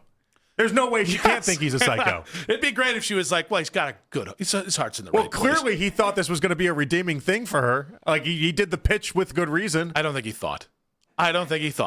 But both in the cheating and in the trying to get her back, I don't think he thought. You dated for 3 months, then you cheated on her, and then you guys broke up, and then it's 3 months later. You should be over her at this point. There's like a 1-for-1 thing with how long you date somebody for how long you can actually be like, oh, I still miss her. She's the one. If you date someone for 3 months, 3 months later you should be over that person. There are no rules to govern the human heart. Omaha! Okay. Sure. I thought it was good. No, you knew you sounded like complete crap when you said it. That's all, and that's fine. I wanted to try a little Dr. Phil on it. You're just an all-time BSer is all you are. English. That's all you are. A little English on it. And I hate that there's somebody driving around when you said that was like, oh, yeah, that is good. No. I'm sorry they got a bunch of very intelligent people out there listening that are hip to their emotional feelings. Don't you apologize for it, friend. That's not what they're apologizing for. All right, Caleb Williams is now the most bet player to win next year's MVP award. He's not the most as far as the favorite at odds. He's still 10th best, but the most money has come in on Caleb Williams winning league MVP next year. Is this the bet you would make? No. Nope. Nope. Stick away from young quarterbacks in general. Like the first 5 years, unless it's Mahomes, which was an oh my God type revelation. Unless you're Mahomes, I just wouldn't bet on you I from think year to that's year. why people are betting on him, is because of the young quarterback side of things and the idea that the MVP vote is voted on by people. It's not a machine, it's people. And so people are going to be in love, not only with the end of year that happened with Caleb Williams, but if he continues that storyline at plus 1,500, that's a pretty good bet. Yeah, I don't know. I wish we could honestly not debate the merits of a young quarterback who's proven to be a starter, but we don't know how good he is until like the second contract. It's an interesting top 6, by the way. It's got a lot of the people you'd suspect, but it's interesting. Josh Allen, Lamar Jackson, Patrick Mahomes. We expect that. Herbert as 4th is interesting. Burrow is 5th, and Drake May is 6th overall. I wouldn't put it on Drake. I keep waiting for people to move off of the Burrow thing, and no one's moving off the Burrow thing at all. Herbert's interesting. Although, I know. Herbert's like the most beloved player always, with the most amount of love for somebody that is not delivered. I like McDaniel. I think that's going to be a fun season. All right, final one here. NBA suspensions for the Pistons-Hornets fight are in. Isaiah Stewart, 7 games. Miles Bridges, 4 games. Moussa Diabate, 4 games. Jalen Duren, 2 games. What'd they get right? What'd they get wrong? Second Diabate reference of the show. Different Diabates, but second Diabate. I think they got Doolin the beef. Diabates. I think they got the beef stew correct. You get the most when you leave the bench the way he did, and also you're an offender previously. I don't think 7 games is enough. I think Isaiah Stewart, as much as I would love for him to be the Cavs' backup center, I think he's a real punk ass, and I think it's going to get the NBA in trouble. He's the guy. If we have another Malice in the Palace, it's going to be because of that ass clown. 7 games. You could have hit him with 30 games, and I don't think it'd be enough. I heard people earlier debating whether or not he really just wanted to be like a UFC guy. Like if you could move the money that he makes in the NBA, if he would just transfer over to being like a boxer or a UFC guy. That's just how much he likes to fight. No, because he just likes to fight. No, he likes to fight NBA prima donnas. He doesn't like to fight tough guys. Not real fighters. No. He like, come on. Some of these NBA guys are real fighters. No, like there are, but like most of them are. There's a reason why Isaiah Stewart is NBA tough. The same as Draymond Green. He's NBA tough. Get him in a room with... Ask that to the pool party. Yeah. Jordan Poole. That's the kind of guy that gets... Jordan Poole's the guy on the first day of prison that gets broke. Let's be clear about that. All right? He gets broke? Yeah. You've seen Shawshank. You know what I mean. I don't know what that means. What does gets broke mean? What does that mean? There's a lot of ways you can interpret that. This one, you're going back to one of your love slogans again? But Duren getting 2 games, I think, quite frankly, is stupid too. Diabate had every right. He got mushed. Like that's, I don't know what was said, but he got mushed. That's what happens. And the thing that I hate about this is, 7 games likely to go to 4 to 5 games for Isaiah Stewart. You probably half that for Bridges and Diabate, and then if everybody appeals and then Duren gets 1, no thank you. No, this was listen, I love it because it takes me back to when NBA players were manly men, I should say. Now they're still men, but manly men, and they scrapped, and it was more physical. You need this second James Harden beard the way you're talking right now. Can I get 2? You're so manly. You just grow out 3 beards. Can I overlap them? But back when men were men. Quite frankly. And this country was the country that we all loved. Say it with your chest. When America. Nope, not going to do it. Not going to do it. James Harden's homecoming. Fix my bruises with alcohol. In 5 minutes on 92.3 The Fan.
tangible evidence of why they'll do so sensationally well this year. Based on just because you saw two teams go out to a defensive struggle in the Super Bowl, like we are still a little bit of a ways behind here. The Ken Carman Show with Anthony Lima. Weekday mornings starting at 6 a.m. We are Sports Radio 92.3 The Fan. It's the 3 o'clock hour. I'm not wavering. I might be wavering. On Afternoon Drive. Ashley Bastock coming up in about 20 minutes here. Nick Wilson, Jonathan Peterlin back on Afternoon Drive. As we discuss the latest with the Cleveland Browns with Ashley in about 20 minutes. How serious, how committed are the Browns really to Deshaun Watson? That's in about 20 minutes, but it is the Harden homecoming. And listen, I don't think that it is. I enjoy Cavs basketball all year round, so my vibes have remained relatively unchanged, but vibes are up. People are very excited for this. Yeah, vibes are definitely up. It's, today's going to be a good test, I think, because you're an 18-point favorite. And so for everyone that's excited for this Cavs team, this is going to be one of those games where I feel like we'll get to check in with people and see exactly where the temperature is. But yeah, right now, how could you not be excited? I mean, you couldn't set up for a better homecoming for James Harden for his first game as a Cav at home, because the Wizards are actively tanking, and that's pretty obvious. So much so that every think piece on the NBA that isn't about the All-Star game and how do you fix it, or post-trade deadline reaction is, why are the Wizards and Jazz and a couple other teams blatantly tanking the way they are? Yeah. So, Vegas hates this spot, by the way, typically. When you're coming off a West Coast trip on a short amount of days, and then you have the final game before the All-Star break, Vegas historically hates these games. They look at these games as like trap games, but the Wizards are one of the worst teams in the NBA.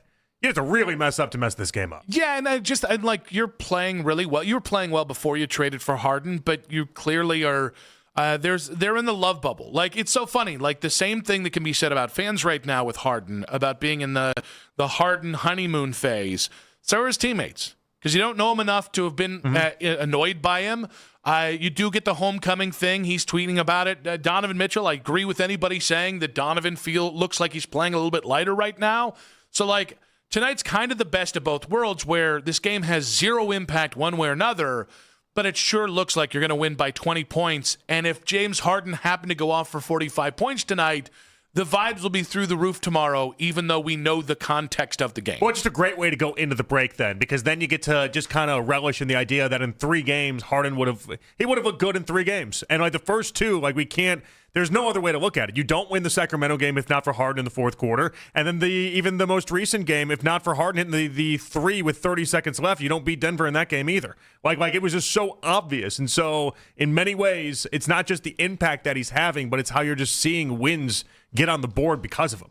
I will say, unlike Vegas, I hate games like this. Vegas doesn't like these games. Vegas does not like these games. And for no other reason than to me, a team playing for something with 28 games to go that is trying to put it together and trying to figure it out versus a team that they just traded for the best player they would have had in the last 10 years, and he hasn't played a lick. And actually, 2 of the best players they would have had the last decade, and they haven't played a lick. To me, that's this is I'm not anti-tanking. I get it. I understand the NBA can try all they want, but they've got so many issues with competitiveness.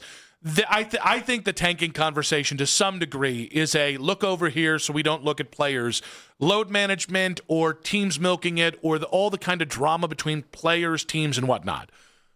That said, it'd be nice if this was a Cavs versus Knicks kind of game. I personally would be much more up for this if it was that. Oh, we just had that Monday, Cavs Nuggets. That was your game. Yeah, that's the one you get right now. But this one being the home debut, I just wish it wasn't a turd. Well, and so I don't know. I kind of like the idea that's going to be in many ways easy. A glorified practice is what I was going to say. Maybe that's taking it to the extreme, but when you're an 18-point favorite, you get to kind of speak that way in some regard. I'm so confused for the rest of this schedule that the Cavs have. I saw Tom Haberstraw was trying to make the case that the Cavs could, with ease, find a way to end up being the number 1 seed the way that their schedule breaks out. You're taking on 13 teams out of the remaining rest of the schedule that are considered to be tanking. 13 games where you're considered to be tanking. And I'm at a crossroads because there's a part of me that just wants them to play really good talent like we saw on Monday against the Nuggets, and there's another part of me that just wants them to get in shape and get in form and basically use these as practices altogether. So, with that being said, Chris Fedor was on with Baskin and Phelps earlier today and talked about the Cavs' path for the 1 seed, which currently I believe they're 7 games back of. I think there's a legitimate pathway to getting the number 1 seed in the Eastern Conference. I do. They're far back right now. Detroit's got one of the toughest schedules remaining in the NBA, and the Cavs have the 3rd easiest schedule in the NBA. Beyond all of that, not even factoring into the strength of schedule is the fact that some of the teams that they're playing against here in the second half of the season, the final 28 games, they're tanking. And look at how they're playing, and look at how James Harden has elevated them. And they're probably going to get Evan Mobley back as soon as the All-Star break is over. And Max Strus is eventually going to make his season debut. So I don't think they've set it as a goal of like, hey, like we need the number 1 seed in the Eastern Conference. But if they got it, that obviously would say that they're playing really, really good basketball, and they're playing maybe their best basketball going into the playoffs, and that has been the ultimate goal for this organization since training camp even started. 7 games back from Detroit. Detroit's got one of the 5 toughest schedules remaining. So does Boston, and they've got 28 games to try and do it. It is doable. I'm not expecting it. But when we get into things that can make you buy things, all right, I'm seen as a guy that hates Harden. I'm seen as a guy that didn't want this trade, and there's fairness to that. You and I had Donnie Brooks for 48 hours afterwards. So that being said, I'm looking for ways, like I want to get back to the bubble where I can just think the Cavs are the greatest thing since sliced bread. Let's go out there and win games. Well, you want to get to the number 1 thing. You get to the number 1 seed, and it's going to be tough no matter the path to get there. It's going to be tough for me not to be a little giddy going into the playoffs if you go from the 5 seed to the 1 seed in 28 games. Yeah, I mean, they got a real chance to do it. Again, you mentioned the amount of just bad teams they're going to be able to play over the stretch. They're going to have an opportunity to go for it and to really make a run for it. I'm fascinated to find out how hard they push that. Like Chris makes a good point at the end. Like the idea that their whole goal was to be playing their best basketball by the time they get to the playoffs. You'd much rather have what's happening there than even what's happening right now in Oklahoma City, for instance.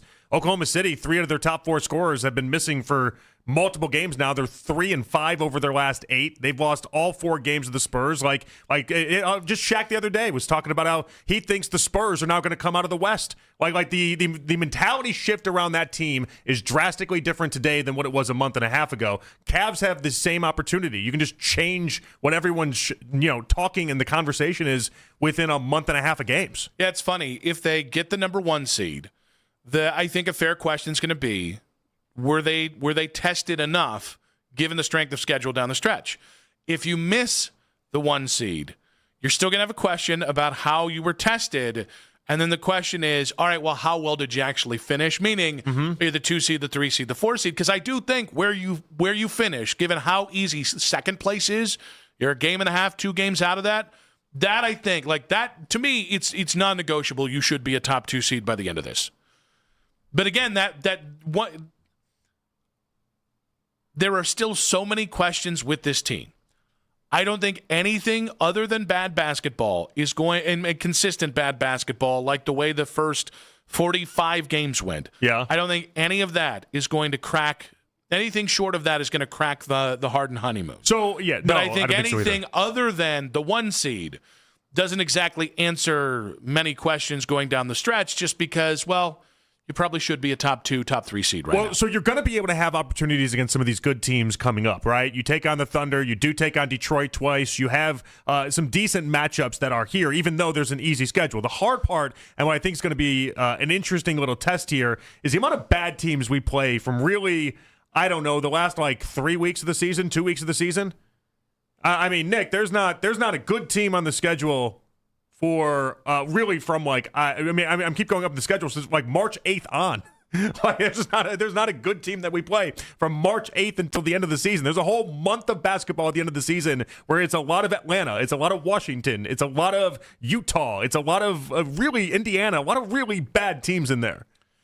And I think it's all right there for them. I think that's there. Okay, maybe this is a better I don't want you to get fat and happy on it either, though. I don't want you to all of a sudden, start playing with some of these bad teams. I don't think you can have. I think you're good time Charlie now. I think your team of the good vibes express. And I am. Oh no, I am. And so I think if you're on the good vibes express, I don't think you should expect anything to interrupt that, and I don't think you should trouble yourself because the truth is, there's just not a lot that's going to test them until they get to the playoffs. Well, you can't really control that. You can really only control how do you get healthy, how healthy do you keep guys, and how much of the kinks can you work out before you get to that first round. Now, the fortunate thing is that first round is going to be probably the easiest first-round matchup you've had to this point because of where that the 7 and 8 seed are going to be. And I don't know that it become much easier than what Miami was last year. It's still Miami. I get that, but that was a dog walking of a series. There's some truly god awful teams in the East that are going to be. There was a dog walking of a series, but that's fine. If we want to go back to some of what LeBron had to do, where the first round was just a warm up period, then that's okay. I'm fine with it. But we're gonna have a whole month of basketball where you look up and you're just not playing any good teams. Mac, much to JP's point too, like a lot of the great teams that they actually are going to face are going to be coming in successive games, where at least you have that stretch where you have, Detroit, Philly, and Boston in one stretch. You have another one with OKC and Detroit, as well as New York in another one. Like, at least seeing those together, I at least want to see how they bounce off of those games too. I think you're looking for things with love and respect. And again, I think you should just let the good times roll.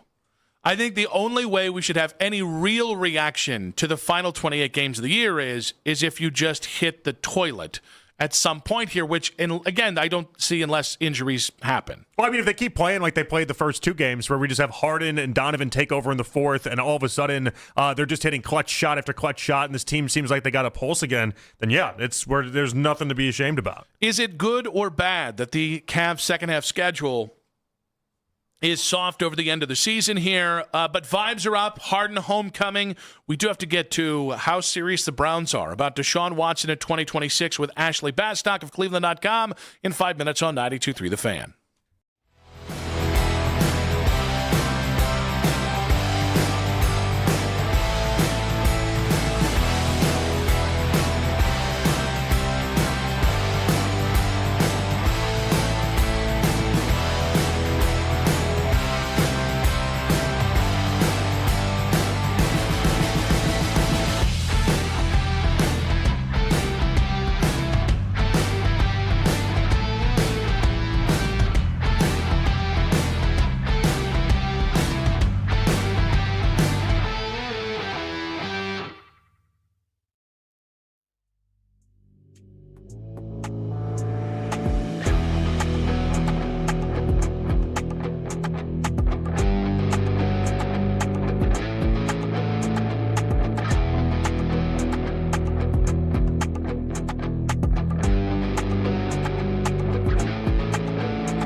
Ashley Bastock joins the guys next. Headline Sports News every 20 minutes right here on 92.3 The Fan. From the University Hospital Sports Desk, I'm Matt Corrali.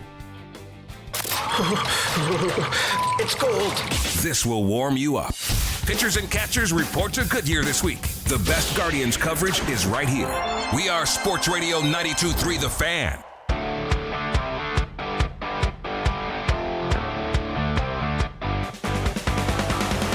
Back on Afternoon Drive, Nick Wilson, Jonathan Peterlin with you. We got Ross Tucker coming up in about 40 minutes. What does a strong NFC mean to this AFC? The Browns' position in that AFC, Deshaun Watson, who starts week 1, all that, with Ross Tucker in about 40 minutes. But we do have our Wednesday at 3:20 guest on the Make It Right Call Kyle Wright hotline. You know her from her work, Cleveland.com. A lot of Browns content, some periodically Cavs-driven content as well. Ashley Bastock joining us right now. Ashley, welcome back to the show. Thanks for having me, guys. Man, very quiet week in comparison to what we were dealing with last week. It is a quiet week. Anytime like coordinator is the big talk that we're talking about, like, who do you like? What do you think? And it's a little quieter. Yeah. I do want to know. So today is James Harden's homecoming, his Cavs home debut. And so we got into this earlier. Does James Harden have a good beard?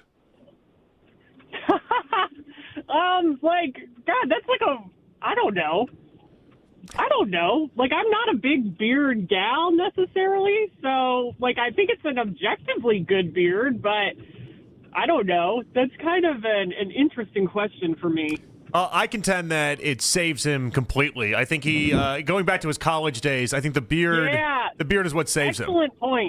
Excellent point. I do think the beard is his thing, so you know what? Go James Harden with that beard, because you're right. You see the pictures of him without the beard, and it is kind of jarring.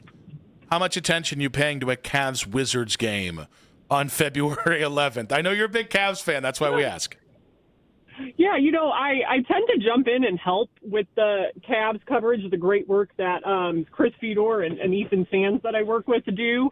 But I haven't made that jump yet this year because of the Browns and the coaching search and figuring out who's going to fill out this staff for Todd Monken and the combine coming up, obviously.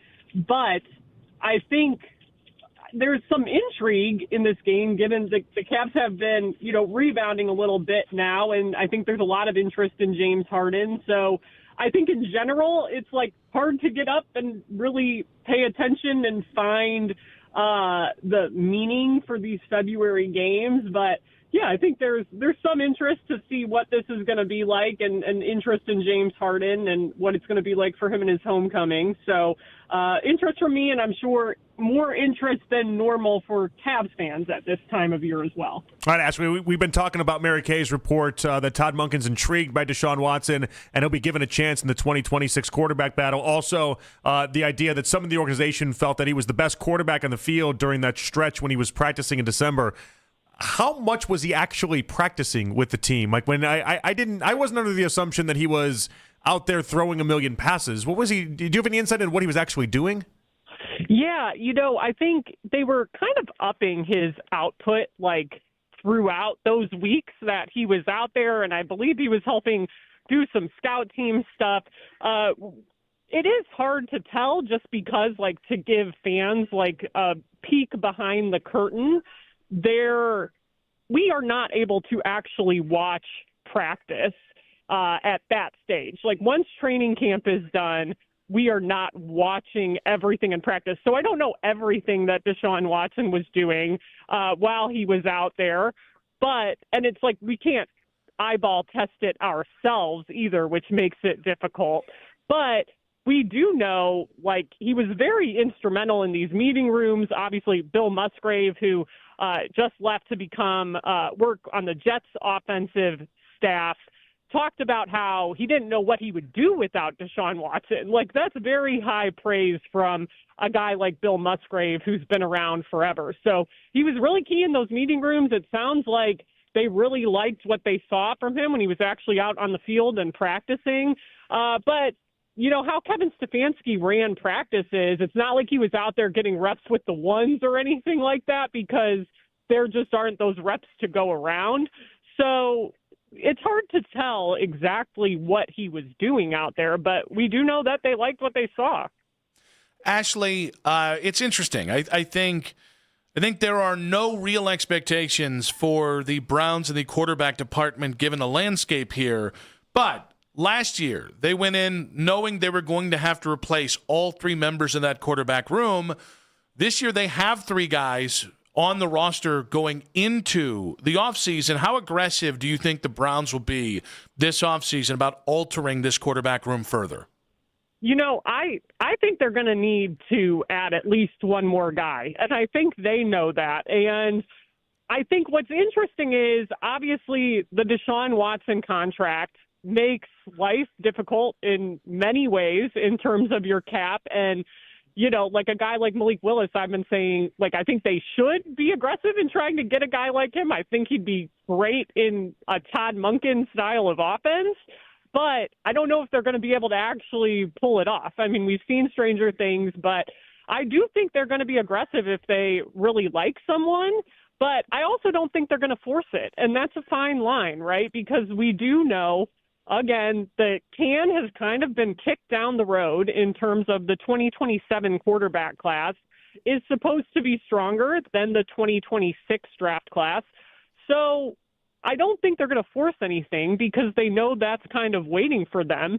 But I also think if they like somebody, they're not going to be afraid to use an asset on that person. It's interesting because I hear what you're saying about the 2027 class, but it's like we thought about that with the 2026 class until it wasn't. Right. You know, it just all fell apart. And so I think if you're having trust in that, it feels, I don't know, a little short-sighted. Yeah, I mean, I have made that same point because I said this time last year we were talking about, like, oh, who's going to get Arch Manning, right? Like, that was the big question. Or who's going to get Lenoris Sellers? Like, the can has been kicked down the road.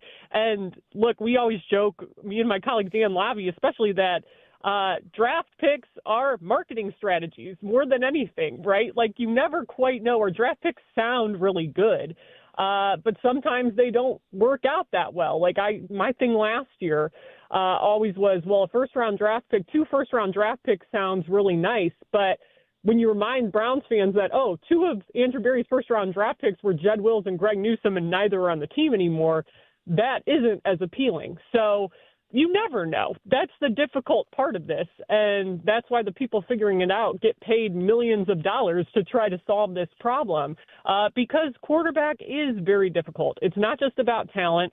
It's about fit. It's about the pairing of head coach and quarterback. It's about the pairing of quarterback and system that they're in. It's all these things working together, and it's very difficult to figure out. And draft classes, too. I think NIL has made them more unpredictable than ever before. So it's a difficult problem to solve. And I understand, and believe me, because I'm the same way, fans that are like, well, we said this last year about the draft. Like, yeah, there's a lot of unpredictability in this draft. I think doesn't look how people thought it was going to. Ashley, the big name that was circulating for the Browns, tied to the Browns, and it has been for a couple of weeks, is Packers backup Malik Willis. There's some pretty incendiary numbers thrown out there, $40 to $50 million potentially on a 2-year deal, the Justin Fields deal that he got from the Jets last offseason. Does Malik Willis make sense in that range for the Browns this offseason? I mean, I think play style-wise, certainly, but again, I mean, I said this up top, the financials of it, they would have to do some work to probably figure that out. So I think the fact is that he can be mobile.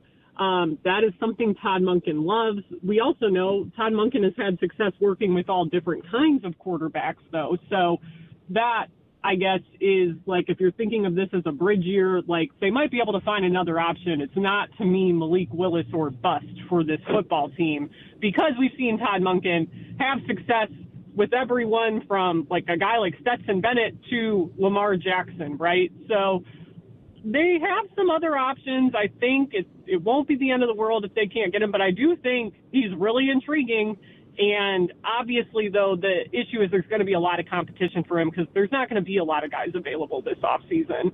Is there a quarterback that for you it just makes a lot of sense? And with the understanding that none of these guys that we're talking about are obviously franchise quarterbacks or complete game changers, because that's why we're having the discussion about them. Yeah, I mean, it might be Malik Willis. Like, in the draft, though, I would say I've talked about this on our podcast as well. Like, I'm pretty intrigued by Garrett Nussmeier just because he played with an injury.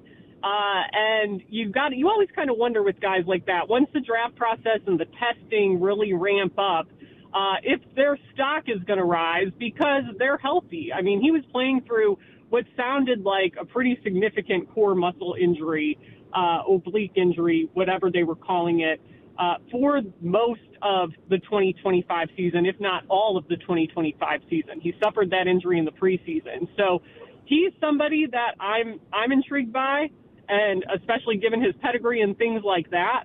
But those would be my two names from either a free agency perspective or a draft perspective. All right, let's get to the defensive coordinator spot. ETA on a potential new hire. I think there's nothing definitive on that right now, and that's not surprising because the way Todd Monken was talking last week, like they want to take their time and get this decision right. So I think, as we mentioned last week as well, like the dust has kind of settled across the league for a lot of these hires. So I think at this stage that kind of lends the Browns to having some patience with whatever decision they do. Like, they're not in some big rush. They want to get this right. They want to make sure that it's the right person to, as far as we know from Todd Monken, he wants to still run this system. And quite frankly, the Browns are built to run this system. I do not think it's a great idea to try to switch defensive systems with how this roster is built. So I think they need to find that person. They're going to take their time. And that's okay for right now because you aren't totally remaking your defensive side of the ball. Basically, all of your starters, your key players are under contract, and they know that. They are set up. So they're not in some big rush to get input from somebody as they try to remake that from a roster standpoint. The work to be done is on the offensive side of the ball. Do you feel like they're going to let Schwartz go to the Raiders? It seems like the Raiders have a lot of interest in Jim Schwartz. Or do you think they're going to play hardball? I'm really intrigued by that because, it hasn't been Andrew Berry's style to play hardball when someone doesn't want to be here, right? Like, we've seen him let guys like Odell go when Odell wanted to go, even though they could have played hardball there. He doesn't typically want to do that, and I don't think he enjoys being, like, alienating in that way. But I don't know. Like, I haven't heard anything that tells me, like, oh, yeah, they're just going to let Jim out of this super easy. So I'm not sure if they would be willing to do that, if these two sides are going to be able to come to some kind of agreement. But it is fascinating in the sense of this was a bad ending. And there have been bad endings, like I said, with players on this team before. They let Bill Callahan out of his contract when he wanted to go coach with his son, but that wasn't a bad ending here. So I'm really curious to see if they will work with him to get some kind of deal done if Vegas does want to hire him. But otherwise, as Mary Kay Cabot reported and talked to the league, you can't trade an assistant coach. It's not like a head coach. So looking at the possibility of sitting out 2 years isn't great either. So maybe Jim Schwartz would be extra motivated to try to get this to a conclusion somehow. Ashley, I feel like we have 1,000 questions that we could go with here, but I guess we'll go quarterback again. Best guess, who starts week 1 at quarterback for Cleveland today? My best guess today would be Shedeur Sanders, just because I think he has that inside track after having finished the season. We know Todd Monken, it seems like, thinks there's something to work with there. Deshaun Watson, there's just too many questions around for me right now. And Todd Monken isn't able to coach these guys up yet either way. So I would still think Shedeur is on the inside track, and that would be my best guess. Ashley, great stuff as always. It sounds like people around you might be driving with some NASCAR drivers, so be safe out there. I heard one or two people just whiz by, and I was like, well, that doesn't sound great. No, I heard the turning signal. I was like, oh, she's on the move. Oh, no, your driving sounds good, but it sounds like you have some real a-holes around you. The other drivers. It might have been. Where are you driving to, Ashley? I can't give you all my secrets. Well, I know it's like a state secret. I probably just going to like a grocery store shopping, you know? Yeah, let's say that. I was on Route 90. Oh, now it sounds scandalous. Right. No, Deshaun Watson private workout, maybe? I don't know. You tell me. Well, his quarterbacks coach Quincy Avery was tweeting about working out with him today, so we do know he is working out. That's what I missed. Quincy Avery workout videos for really, Deshaun Watson. Missed his commentary in my life. I learned so much from them. Deshaun versus Air. He is undefeated against Air. Ashley, great stuff. All right, thanks, guys. Kind of went from plane tracking to Bastock tracking, and I started backtracking out of that because I was like, well, we don't need that. I don't know why she was being cagey. What is she working on over there? You never know. You never know. Unless she's supposed to be doing something important for Cleveland.com, and she's like, I'm going to a gym class. She just didn't want to out that to her boss. It's a good time to get coffee. This is a great time to get that afternoon coffee. I mean, at 3:30, she could be doing anything. You always accomplish a lot of things during the day. Great stuff with Ashley on the Make It Right, Call Kyle Wright hotline. We'll react to what she had to say, and the rankings aren't kind to your Cleveland Browns. That's in 5 minutes on 92.3 The Fan. If you're looking at new trucks this month, the choice is easy. A Ram truck should be at the top of your list. I drive a Ram and I own a Ram. And right now, the auto show deals at every Northeast Ohio Ram dealer are phenomenal. And let's talk about that side-by-side comparison, which I did so many years ago, and clearly I bought the Ram, right? For power, there is no competition. You can choose from Ram's award-winning Pentastar V6 or Ram's legendary 5.7-liter Hemi V8, which I have in my truck. And why on earth would you trust any full-size pickup?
protection plan when you spend $2,500 or more on select major appliances. Our best lineup is here at Lowe's. Valid through 2/25 while supplies last. Selection varies by location. Excludes Massachusetts, Maryland, Wisconsin, New Jersey, Florida. Loyalty program subject to terms and conditions. Visit Lowe's.com/terms for details. Subject to change.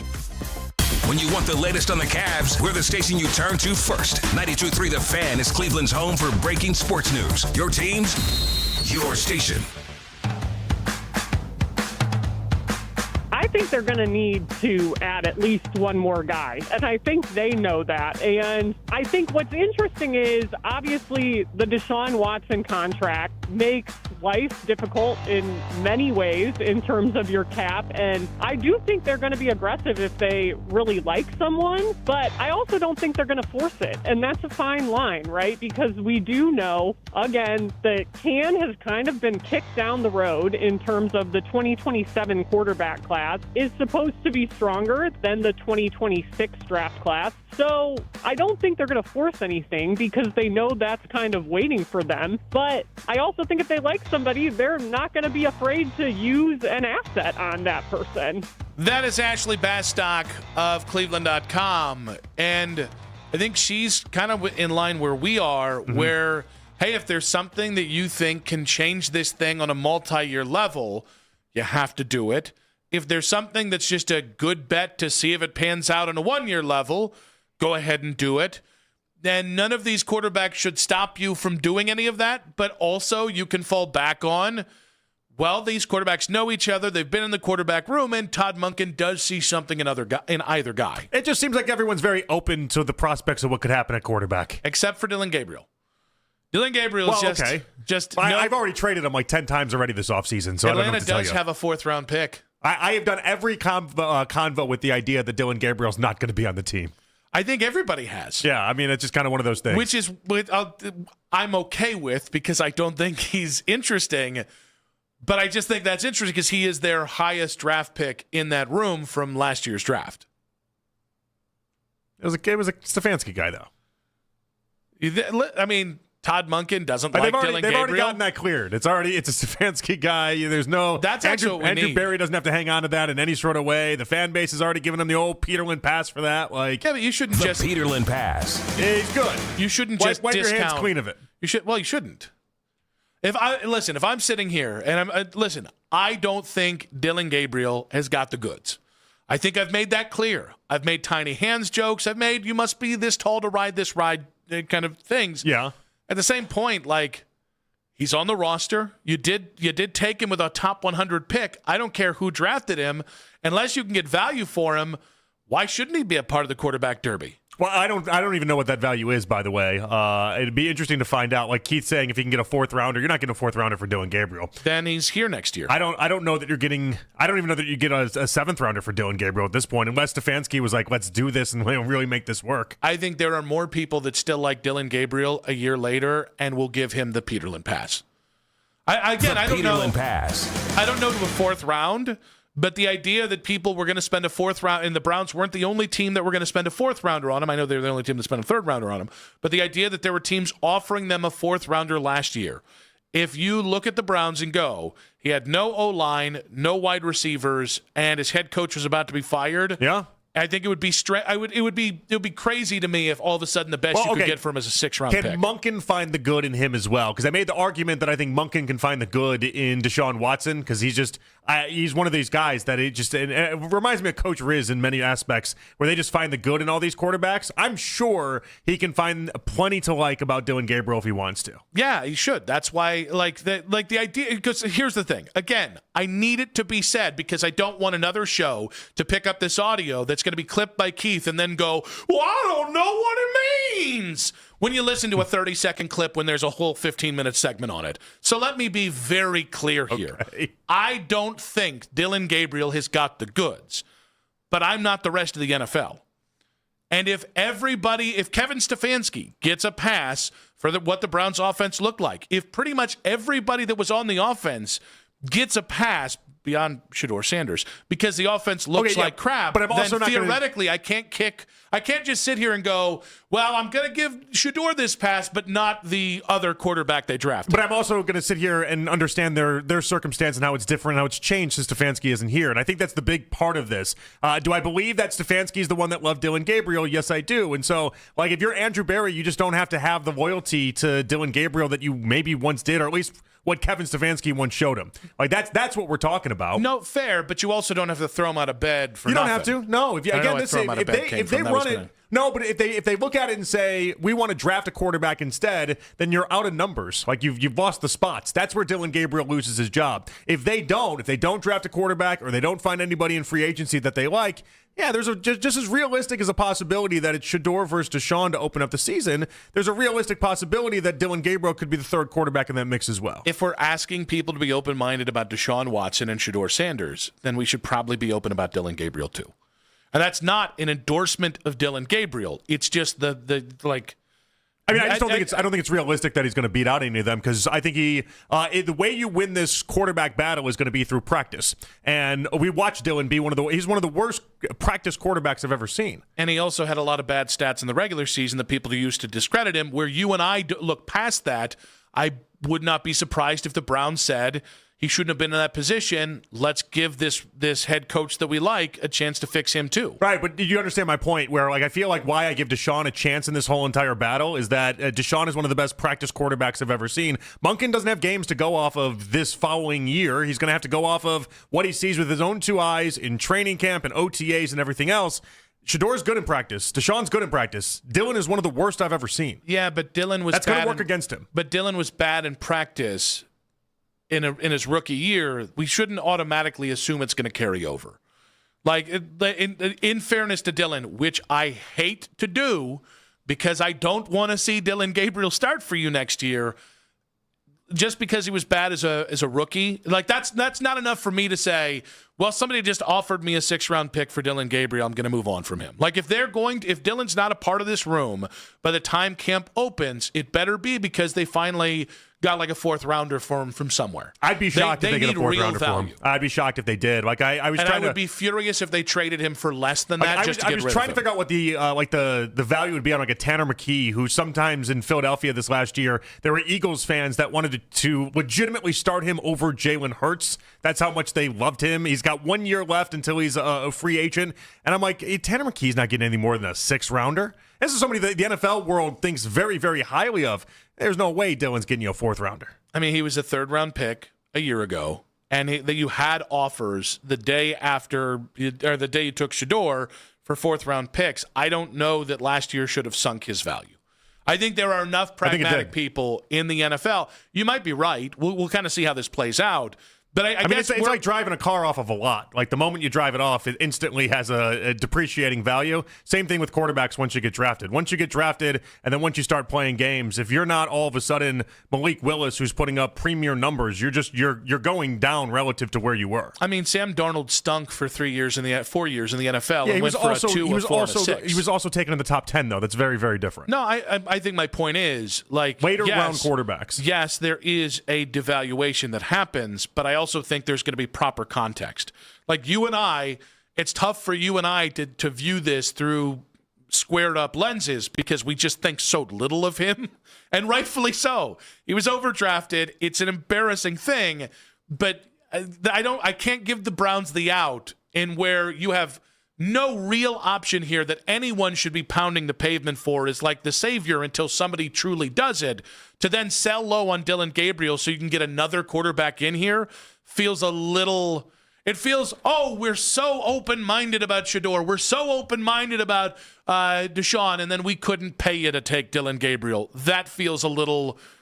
That feels a little incongruous with one of those words with kind of the other two quarterbacks in the room. I don't know. I mean, they have no loyalty, it appears, to Dillon Gabriel, and so like, is it going to shock me if he's gone in a couple months? No, it won't. And if that's what opens up the door for them to draft a Ty Simpson or a Nussmeier or any of these other quarterbacks, because you're not keeping 4 quarterbacks, then it's an easy pathway. Out of the 3 quarterbacks we talk about between Deshaun, Shedeur, and Dillon, which 2 would you rather keep? Well, that's obvious. Well, then there we go. That's our discussion. Well, no, but that doesn't mean you should just move on for Dylan for peanuts because, well, nobody's going to be upset about it. Well, I think it's more about the idea that if they want to have a different quarterback in there and a different look, and again, someone like a Nussmeier or someone like that, if they get those guys in the draft, like sorry, Dylan, there's your slot. 216-474-0092 is Dylan Gabriel, the forgotten man in the quarterback room, and Ross Tucker talks the Super Bowl, the NFC stronghold on it,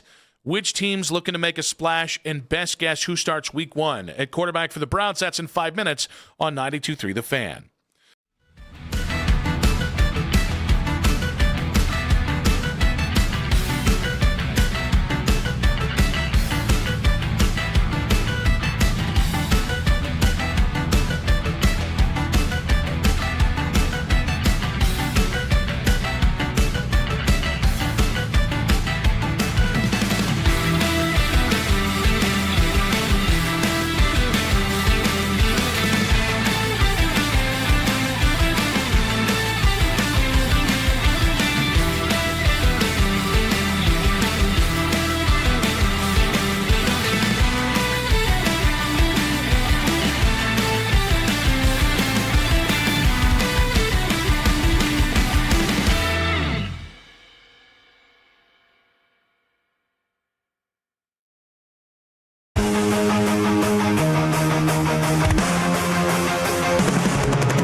Carmen Show with Anthony Lima. What is the most romantic thing that you've done?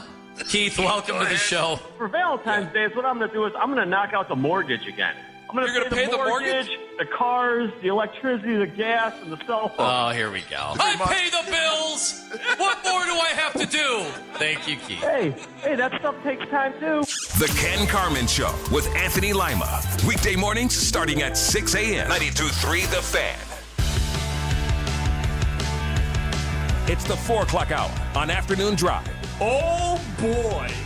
The lead coming up in 1 hour's time. We also have Daryl Ryder coming up at 6. It is the Harden homecoming all day long.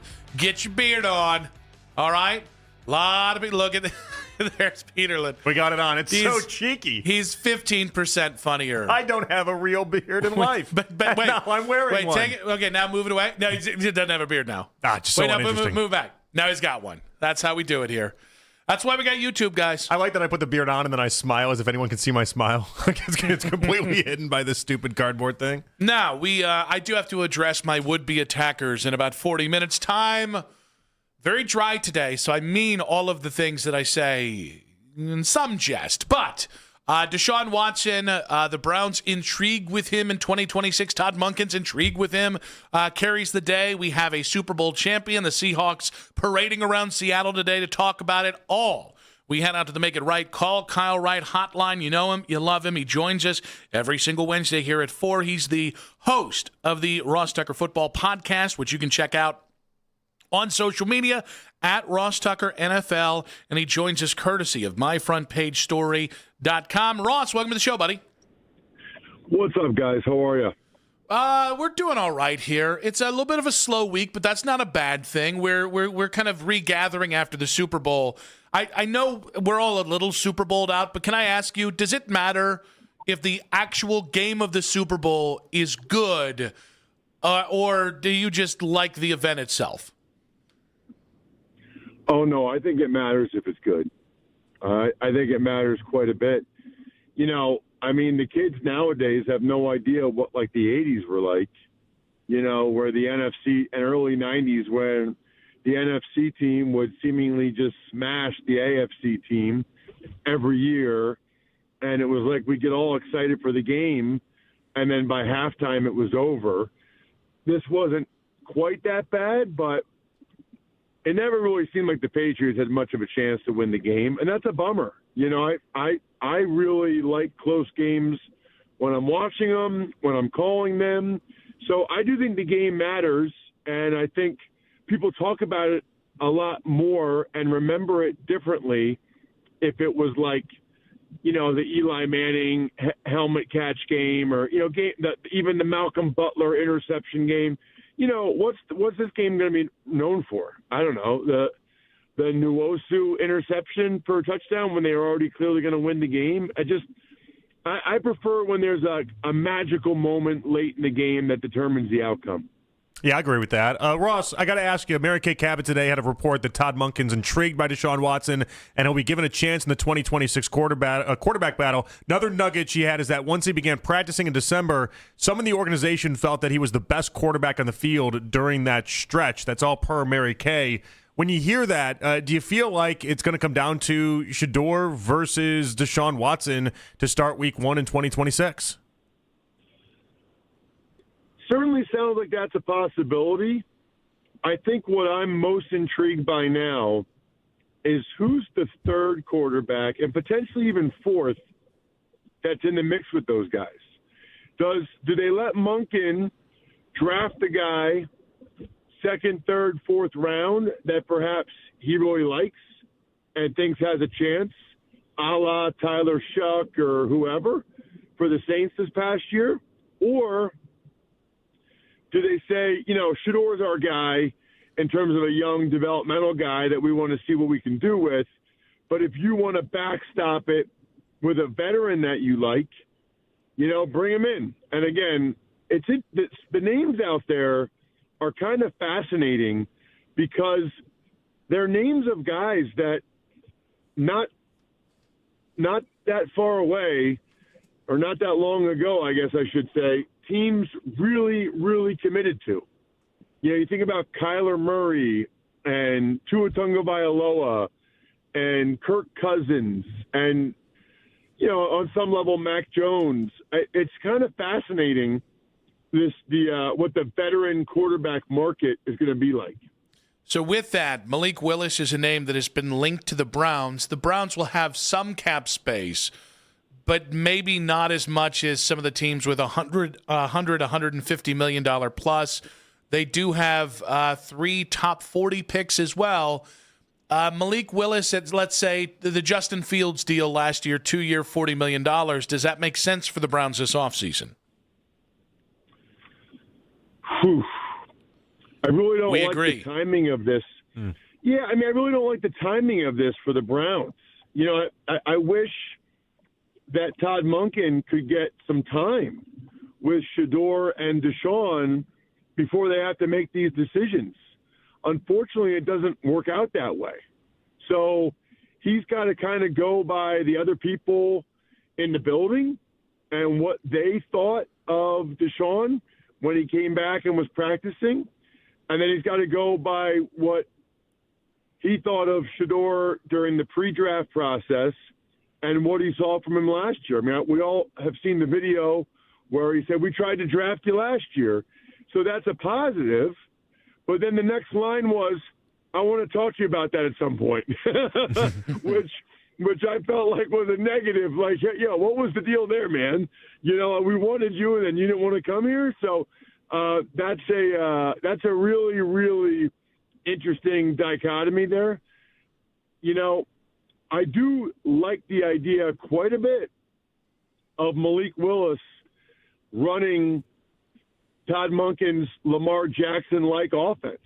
I feel like the thing I think is so cool about Monken is, Stetson Bennett was a walk-on nobody, and he turned him into a 2-time national champ who also got drafted way higher than anybody thought he would. And then Lamar Jackson, he took him to another level as well.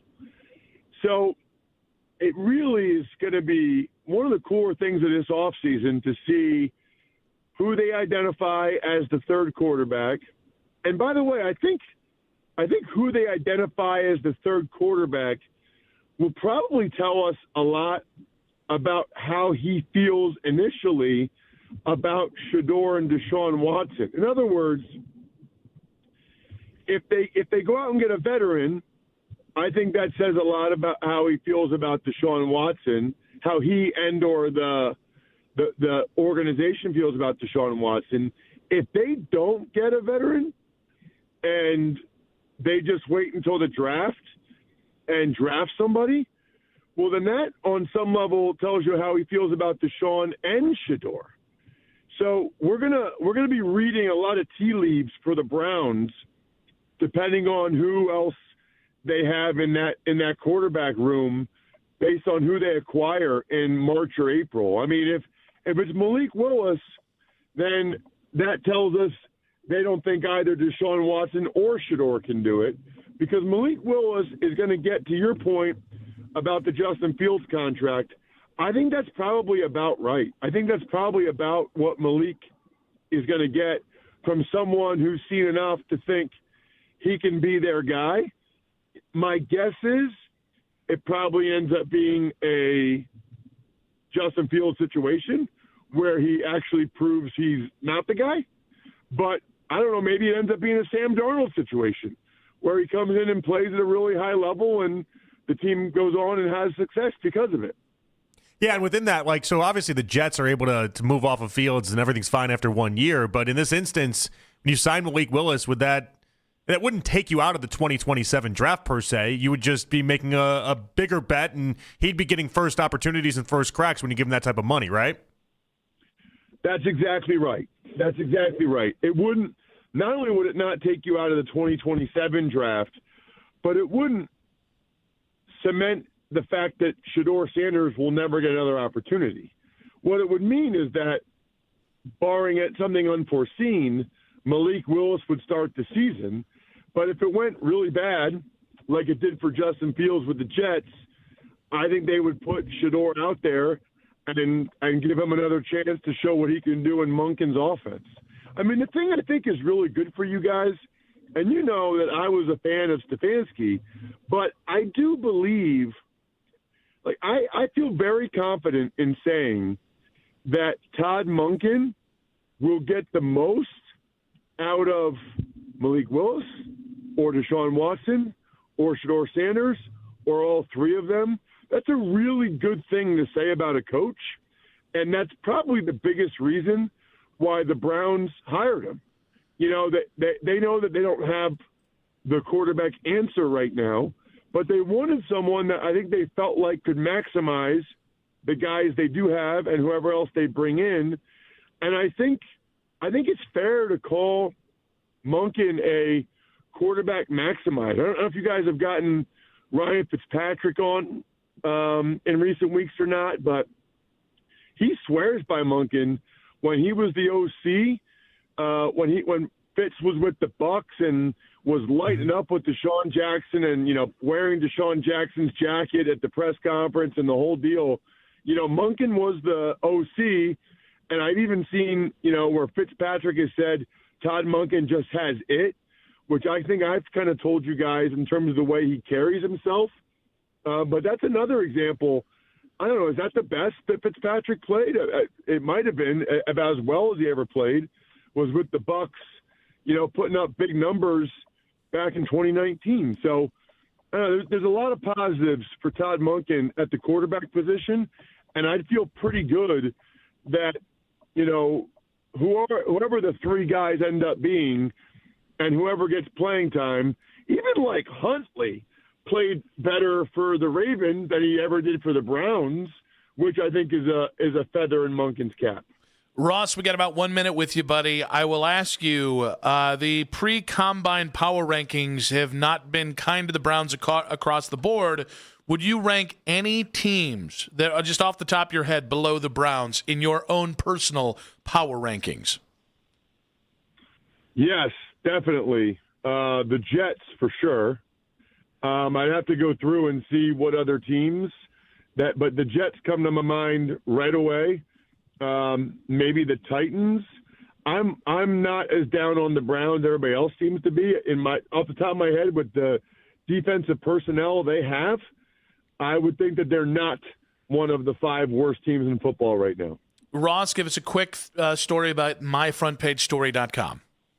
Well, I think I've decided that this might actually be the better way to go about it, because it's too late to get the story in time for Valentine's Day now, for your significant other, your wife, girlfriend, whatever. So just go to myfrontpagestory.com, order the story, print out, you know, the receipt or whatever, put it in an envelope, give it to her on Valentine's Day, and she'll be like, what is this? What did you do this time, Nick? And then you say, honey, I want to do something special for you this year.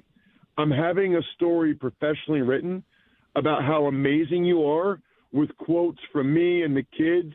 She will be blown away. And then can you even imagine the anticipation Monday, Tuesday, while she's waiting for this thing? I mean, she's going to be checking to see if FedEx or UPS comes like 10 times a day. And then when it does come and she actually reads it, and you guys, the kids, everybody gives her nice quotes about how amazing she is, she will cry. You will win.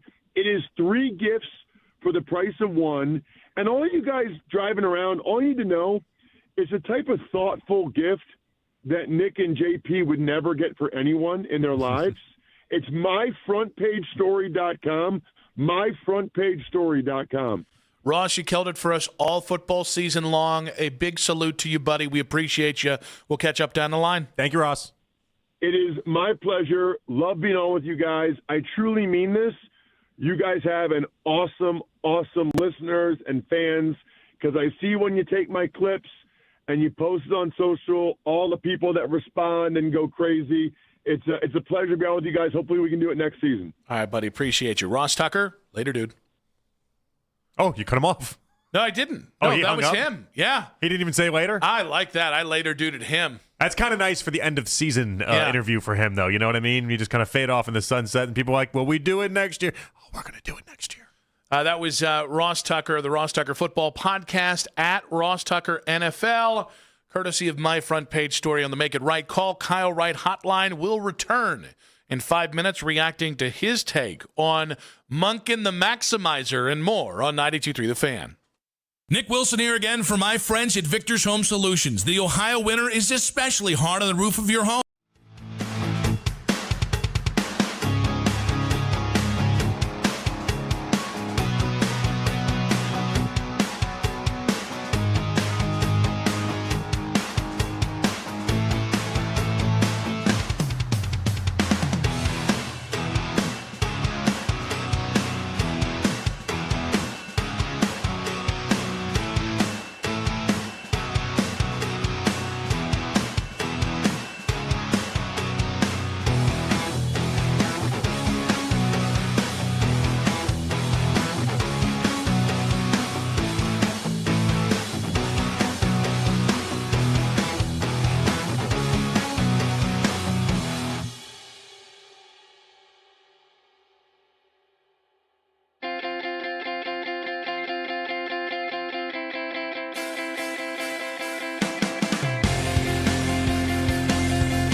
University Hospital Sports Desk, I'm Matt Corrali. Headline sports news every 20 minutes from the University Hospital's Sports Desk. We are Sports Radio 92.3 The Fan. I wish that Todd Monken could get some time with Shedeur and Deshaun before they have to make these decisions. Unfortunately, it doesn't work out that way. I do like the idea quite a bit of Malik Willis running Todd Monken's Lamar Jackson-like offense. If they go out and get a veteran, I think that says a lot about how he feels about Deshaun Watson. If they don't get a veteran and they just wait until the draft, well, then that on some level tells you how he feels about Deshaun and Shedeur. If it's Malik Willis, then that tells us they don't think either Deshaun Watson or Shedeur can do it, because Malik Willis is going to get to your point about the Justin Fields contract. I think that's probably about right. It probably ends up being a Justin Fields situation where he actually proves he's not the guy. But I don't know, maybe it ends up being a Sam Darnold situation. Ross Tucker Football Podcast in the previous segment with his final hit with us for a hot minute here. And it's funny, like, there are so many different contradictory thoughts about Malik Willis that I have with the fit with the Browns that, like, if salary is out of it, I would have no problem bringing him on. I also think we're, with the salary implications, with how people are talking about him, I just feel like there's a lot of people building him up in a way that isn't commensurate with the amount of football he's actually played. Yeah, I mean, it's kind of crazy. Like when you pull up his just Pro Football Reference page and just kind of look and see the lack of games and the lack of passes and the lack of everything, you're like, wait, it's like they do a good job. Obviously, they highlight games started, right? You go to his career log and it's like, wait, he started 3 games in the previous 2 years? Yeah. And he started just 1 game last year? People are acting as if he's been playing and starting 1 million games throughout his entire career the entire time. Like, it's almost insane. I don't know that I've ever seen 1 game, which, by the way, he lost that game by 17. Yeah. A game you lose by double digits has gotten him paid a $25 million a year salary. It's crazy. He's a former 3rd-round pick. He's got 155 pass attempts. And as you've said, like, he played okay last year, but I don't think he was incendiary. So I don't know where the number's coming from. And so, like, if we go to it, like, and I mentioned this earlier, Trey Lance is the former number 3 pick. Trey Lance is seen to be one of the more athletic quarterbacks in the NFL with a rocket for an arm.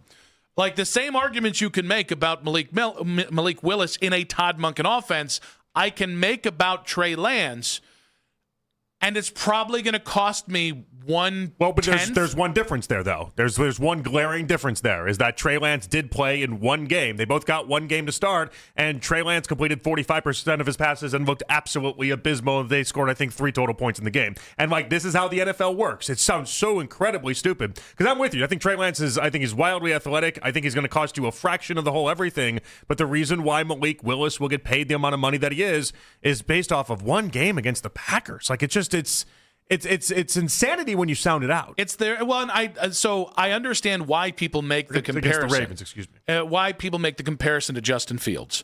They're both mobile quarterbacks, and they both come from the West Coast system.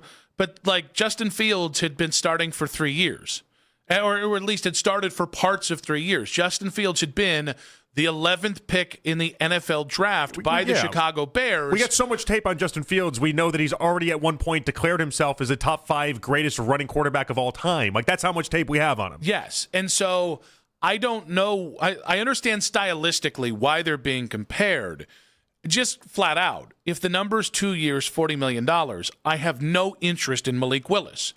If it's 2 years, $15 million, or at 20, still heavy for me for a guy who's got 155 pass attempts in his career. Yeah, I mean, from everyone I've seen talk about this, they've said basically the low end is what you're describing there with the $20 million. But it just kind of kills me because it's like Malik is I think Malik and Trey Lance are the same risk. And I think the payoff is different. I think Trey Lance, if you actually hit on Trey Lance, even though I think it's less likely than Malik Willis, I think the payoff is you found a great two-way quarterback that you hope Monken the maximizer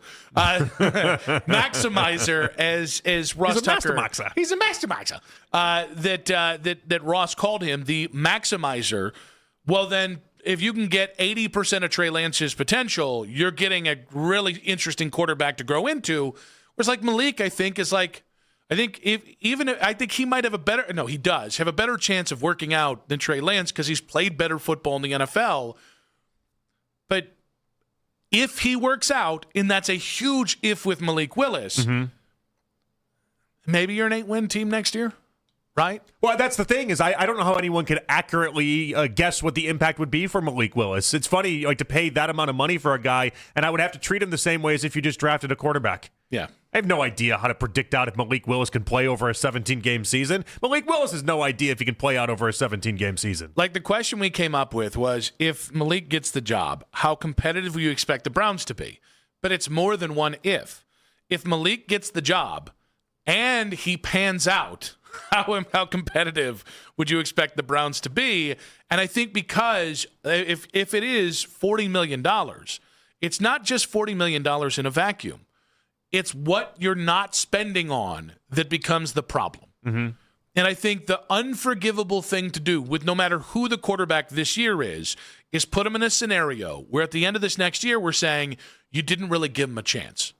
And then to spend $40 million in that environment just sounds like repeating last year's insanity. You heard how Ross sounded it out, too. He's like, this could end up being like Justin Fields, where he's like, I don't even think this is the end of Shedor's career or time with the Browns if this goes down. There's a chance he'd play middle of the season. Yeah. It's like, no, if you give him the 2-year deal and you try to make this whole thing work, I am happy that it wouldn't take you out of the 2027 quarterback class, but like that is a disaster. You can't hire Monken with the idea of being this offensive guru, this offensive everything, and then after, 8 games look like the Jets did last year with Justin Fields. I also think that is just so dispiriting. I think it's funny that the two teams that Malik is tied to, and I think Miami makes more sense. Hafley came from there. Yeah, the Hafley connection's big. The GM came from there. Half the damn team came from there. But the funny thing is, both teams are incredibly cap beleaguered. The Browns, I actually think, might have more wiggle room and an ownership willing to move things, as opposed to the Dolphins, who have to figure out how to offload Tua at the very least, because you can't be paying Tua what you're paying him and then also pay Malik Willis 2 years, $40 million. No, I mean, the consensus around the Dolphins for this year is time to rebuild. Yeah, like that's their thought process, and so it'll be interesting to see how they navigate that. But if they end up with Malik Willis, part of it that bothers me, and maybe some people that don't like Deshaun will be happy about this side of this, but it does close that race or whatever competition we would have there. You pay Malik Willis $25 million a year; he's going to be your starter. You're then just waiting to see if he fails before you then see what happens with Shedeur or even Deshaun. 100%, and it's funny, like. I try to think of a place where I can envision Malik Willis going well. The one saving grace in this conversation is I think Monken's the kind of head coach. Like that's what, again, like the Trey Lance thing, Malik Willis, the Justin Fields stuff, like it all makes sense with Monken because whether it's Trey Lance, an assistant built around him, Malik Willis, a system built around him, Shedeur, a system built around him, the number one thing, provided you give him offensive talent, which you didn't do to Kevin Stefanski last year, we should be able to get a verdict by the end of 17 games if you do it right. Yeah, and then if you're on the books for him for the following season, but you have to go into the quarterback class, then it is what it is. I'll tell you this, though, if they do go this route, and clearly they believe that this team is a much better team than at least what some of the prognosticators out there already have them as. Yes, and I think... Because it's a move to make, obviously, wins put on the board and start off the Monken tenureship right. But you're telling everybody you think you can actually win some games. It's just weird. Not weird. Weird's the wrong word. I don't have a specific word for it that's the right word, though. It's interesting to me that I don't think anybody out there putting the Browns as the 32nd of 32 teams in their pre-combine power rankings are wrong. But if you actually get things to go right and you hire the right defensive coordinator, I think the defense is still going to be very potent, even if it's not one of the 5 best. if you figure out the offensive line, upgrade or at least maximize the receivers you bring in / have now, do I think you can be better than a 5-win team? Do I think you can surprise people by being better than what I think is the very down and very, well, they'll get the number 1 seed next year? Yes. Yeah, I do think they can be better, but again, it all rides on how do you build things this offseason. I think you gave too many ifs involved in that statement for anyone from a national perspective to think that this Browns organization is going to be able to fix the ifs that you discussed there. That's fair. I think that's totally They fair. haven't earned it. I mean, they haven't earned anything but us to say, okay, fine. That's fair off of that. And so, like, this is where they got to start to kind of showcase to people that they can put together an offensive line, as you suggest. They can keep the defense at status quo. They can do some of the things that are being doubted right now on a big level. 216-474-0092. Malik Willis, if he got the job with the Browns, how competitive would you expect the Browns to be, the catch-22? And again, I think every quarterback conversation we have is going to be a catch-22. Well, you take Ty Simpson at 6. Everyone thinks he should sit for a year. Do we trust the Browns to do that? You start Deshaun or Shedeur. Cool, but what's the actual probability either one of those guys hits this year and you don't come up bust, putting Todd Monken behind the 8 ball in the locker room going into year 2? Oh, and by the way, still doesn't guarantee you the number 1 pick and the best chance of the quarterback, which still doesn't guarantee you the best quarterback in the draft, as we've seen. With Willis, it's as simple as I would trust Todd Monken to see something in him and be able to build something in him because of the dual threat ability. But the talk around Malik Willis around the NFL is outsized to what the guy has actually done, and by a lot. And but guys, they did the same thing with Justin Fields. But you could at least go. The guy was an electric runner 2 seasons previously in the NFL. I would stumble about it in this segment. I'm thinking to myself, what would my reaction be if I get the notification Malik Willis signs with the Browns on a 2-year deal? And I think the Reddit boards, I think Twitter, I think all these pieces would be like, "We got him! I can't believe it! We got him!" And I'm like, how do I get excited over such a thing? Like, I'd be happy they chose a direction, but I'm also over here like, there's nothing guaranteed off of Malik Willis. He played 1 good game. Yeah, he got 1 good game under his belt in a game he lost by double digits. Like, I think I'm going to get so excited if they give Sean Ryan, the center from Green Bay, like a good 3-year, $21 million deal. Because that's a good ascending football player. I would be so excited. If you said Brady Christensen, the 6th man on the Panthers line, who I thought has been a starter for a while and just hasn't found his spot in Carolina, some health issues, Brady Christensen, $6 million a year to be your new left guard. I would be over the moon. We're talking about average level guys who might be better than that in their second contract, and I would be over the moon. You sign Alec Pierce, and I might be nude the day we talk about it on air. The Great White Hope. Any quarterback is going to be okay. You say nude? Is that what you said? I believe that's what I said, yeah. You don't have to get, I mean, it's just all your good times happen when you're nude. Is that the idea?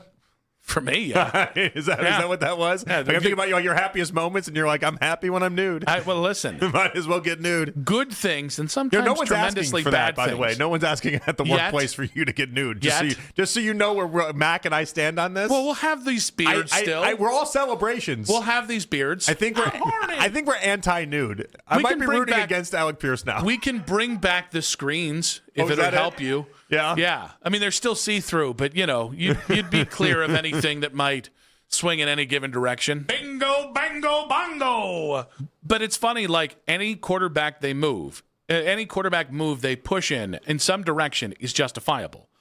And also, none of them should be looked at as we just changed the franchise until they actually change the franchise. Yeah, it's going to be interesting. I can't wait for the offseason to see how this all plays out because there's just a million different directions they can go, just a million different ones. If Malik Willis gets the job, how competitive would you expect the Browns to be? And I do think in your offseason big board, when it comes to quarterbacks, is Malik Willis on your top 10? Is he on your top 5? Is he on your top 3? What level of nude are you willing to get from Malik Willis? I think I'm staying closed. Okay, good. All right, good. Well, that's the hope. That's the hope. No matter what happens, that's the hope. Enjoy the bulge. There's no quarterback I'm getting nude for. You know what, though? I'd applaud the aggressiveness of one move, and that's going to allow me to talk about my would-be attackers in 5 minutes on 92.3 The Fan.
Checking yours. Still looking out for me, Mom.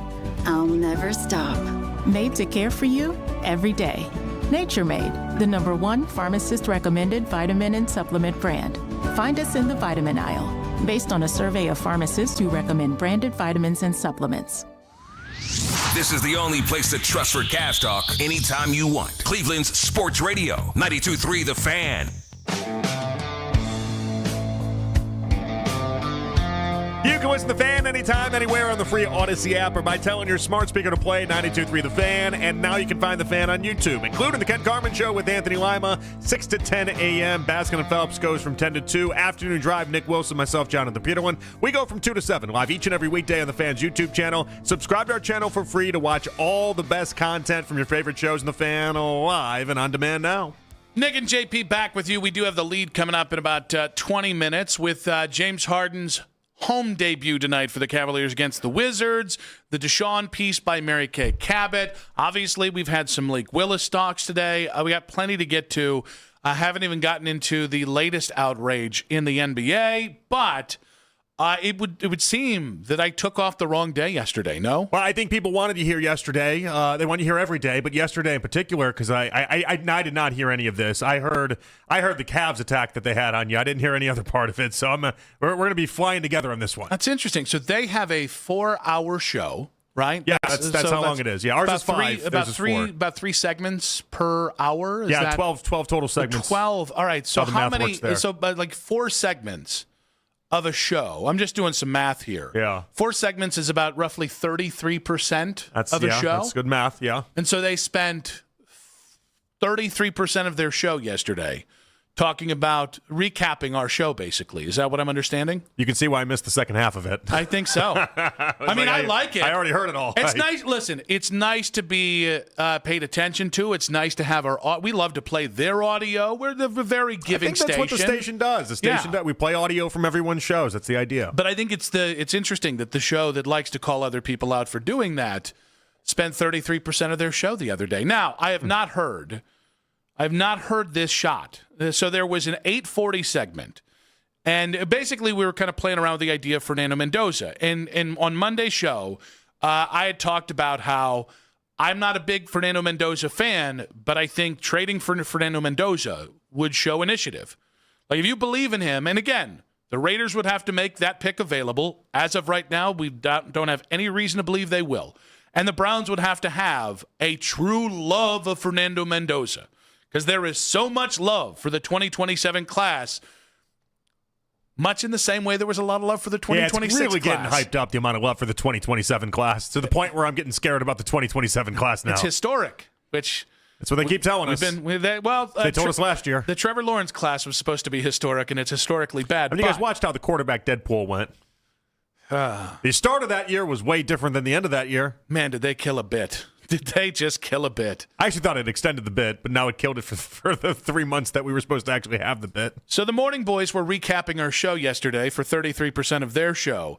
And here was apparently a shot Ken took at me for the idea of discussing Fernando Mendoza on Monday's show. I think that this is what happened with Nick. It's easy in the month of January and February. Yeah, we're rolling with Shedeur, yeah. And then I think over time he's coming to terms with the reality of dealing with Shedeur.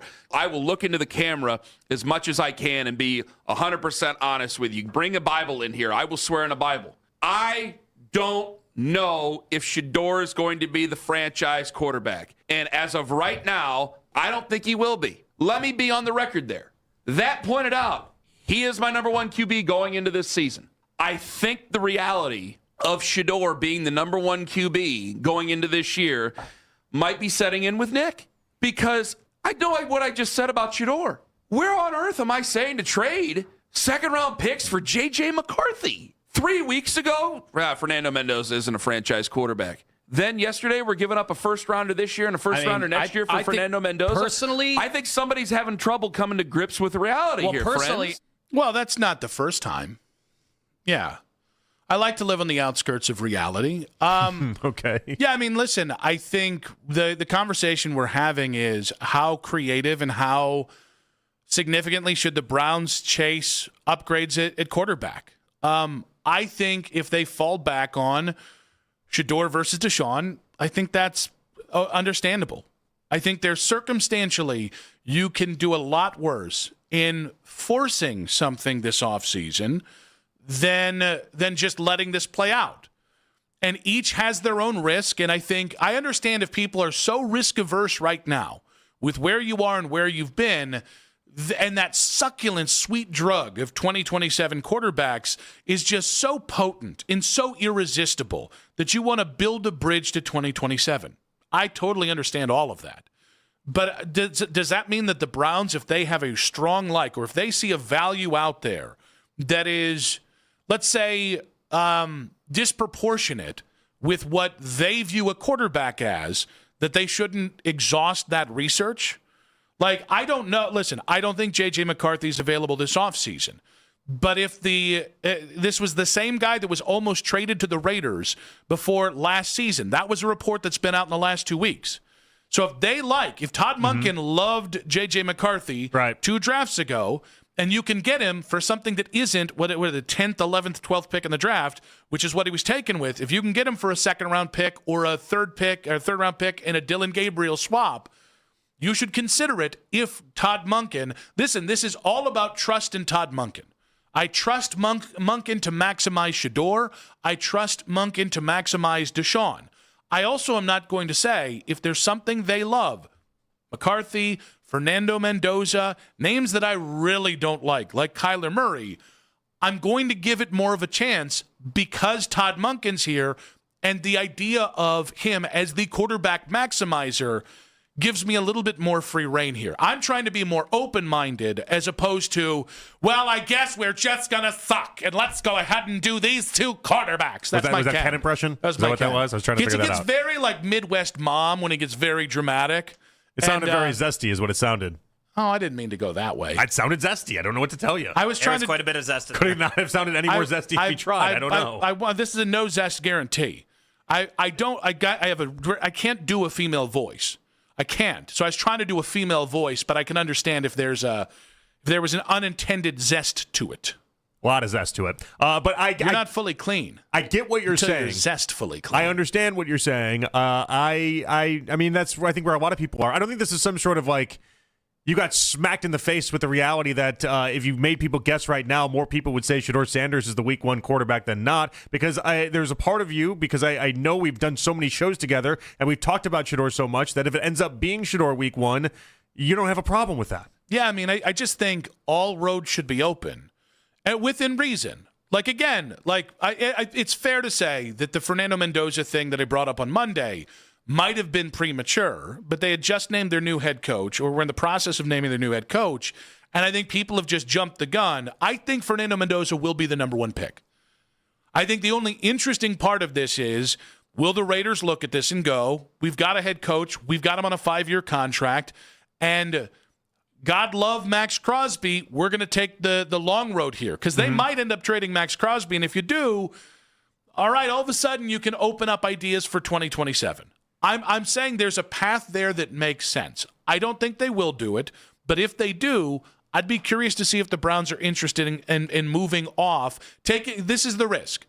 Trading this bevy of the 2027 quarterback class for something sure right now in Fernando Mendoza. And so the idea, though, is that if you get Mendoza, then obviously you're shutting down any competition between Deshaun and Shedeur, and then everything just becomes secondary, because then Mendoza's your quarterback, and that's your reality then for the next 2, 3, 4 years, hopefully 10 years, though. That's why you take a guy like that. Like, there's a lot at play with this, but I don't think there's anybody that you could bring in that we've realistically talked about outside of a Mendoza that drastically changes how the Browns are going to at least perceive the next, 5, 6, 7 months. And it's weird. The Browns have, and I think because nobody has expectations for them, there is a luxury of patience that I think they have. But that also means you can sit back and wait. And listen, they did this last offseason when I don't think they had as much of a luxury of patience. They sat back and waited for Kirk Cousins until they had to trade for Kenny Pickett, and things went the way it went. I think that's where fans are right now. Is I think a lot of fans are coming to the conclusion that they're going to be patient with this and they're going to take a longer approach, and rightfully so. I think a lot of fans are frustrated with that development. Like it makes a lot of fans angry. It makes a lot of fans be like, wait, we're going to have another year where it doesn't seem like they're really trying that hard. That bums a lot of people out, as it should. But if they got a longer plan, they're going to be able to see it through. I think the only thing that annoyed me about the way any comments or thoughts were portrayed, just on the record for our guys in the morning, who, again, got a lot of love for. Give me that zesty voice again. I can't because hit me with that zestiness. Because now all I'm going to hear is the zestiness. You thought that was Midwest Housewife? I don't mind when listeners view a 60-second clip on Twitter and they don't follow through to then go listen to the Odyssey chapter or watch the full thing on YouTube. You guys got 9 to 5s. You guys got busy jobs. I get it. I get it as well. I don't mind it because honestly, that like the kids, clips are there for a reason. You got families. You got all sorts of stuff. I understand it. But if I heard something that I thought was curious on one of those videos, I might then go to that app as somebody that works in this and try and get the greater context. And again, the context was I don't think that Fernando Mendoza is going to be a great quarterback. I'm not God. I love football.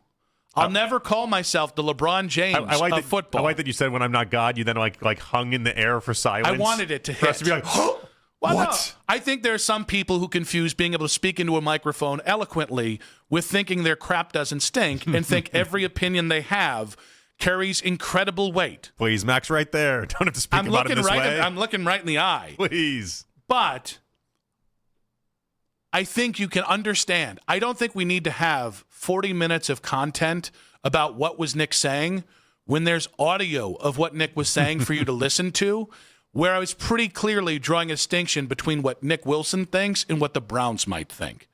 And that might be the only umbrage I took. All right, very good. You even asked me that in the segment. Whether you were God? No. About did I make it clear enough that I'm not a Mendoza fan, but if the Browns like him, then I would understand that. Also the God part, too. I thought it was weird. I was like, where did that question come from? Well, I ask everybody that. That's what I thought. Because you can never be too sure. I mean, if you were God, you'd be hiding in plain sight this whole time. Actually, it would be really funny if one of the stipulations was God was like, you can't say you're God unless somebody specifically asks you if you think you are. That's like the game of Clue. Yeah, and then you're like, are you God? It's like, they finally got me. I've been waiting for this. We've got the lead coming up in 5 minutes on 92.3 The Fan.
Can you finally say it? Is Indiana a better football program right now than Ohio State? And how does someone fall out of love with a sport? I think one of us can explain how. It's the Emerging Podcast Scene, presented by Extend Technologies on 92.3 The Fan Extra on the free Odyssey app. It's 5 o'clock on The Fan, and it's time for The Lead with Nick Wilson and Jonathan Peterlin on Afternoon Drive. Daryl Ryder coming up in 1 hour's time. Nick Wilson, Jonathan Peterlin with you. We got a Harden homecoming, Harden home debut tonight as well. Browns quarterback circus goes on. Haven't talked a lick of tight ends today. That's what I was hoping for with Njoku. I missed the Njoku conversation. Yeah, well, it was nice to talk about him. Then Daryl went in like a 7-minute rant about the cap ramifications. Do you post June 1 cut him? I said, shut up, Daryl. Do you stretch the money? No, do you? No, he is a post June 1. That's what it's going to be. They're going to use one of their 2 designations. Look at that. Yeah, who's the other one going to be, and how much more money can we save by it? It's probably going to be Wyatt Teller. Speak to me softly and slowly, Jack Duffin. All right? And maybe give me a little bit of Irish on it. You know what I mean? Everything's better with a little bit of an accent. If I could do an Irish accent, I would tell you it's probably going to be Wyatt Teller in that accent, but I can't. I can't even do a Malkovich. How do you expect me to do an Irish accent? I think after my Ken impression, it's just going to come out. We're shutting down accents for the day? It's going to be the zestiest Irishman you've ever heard.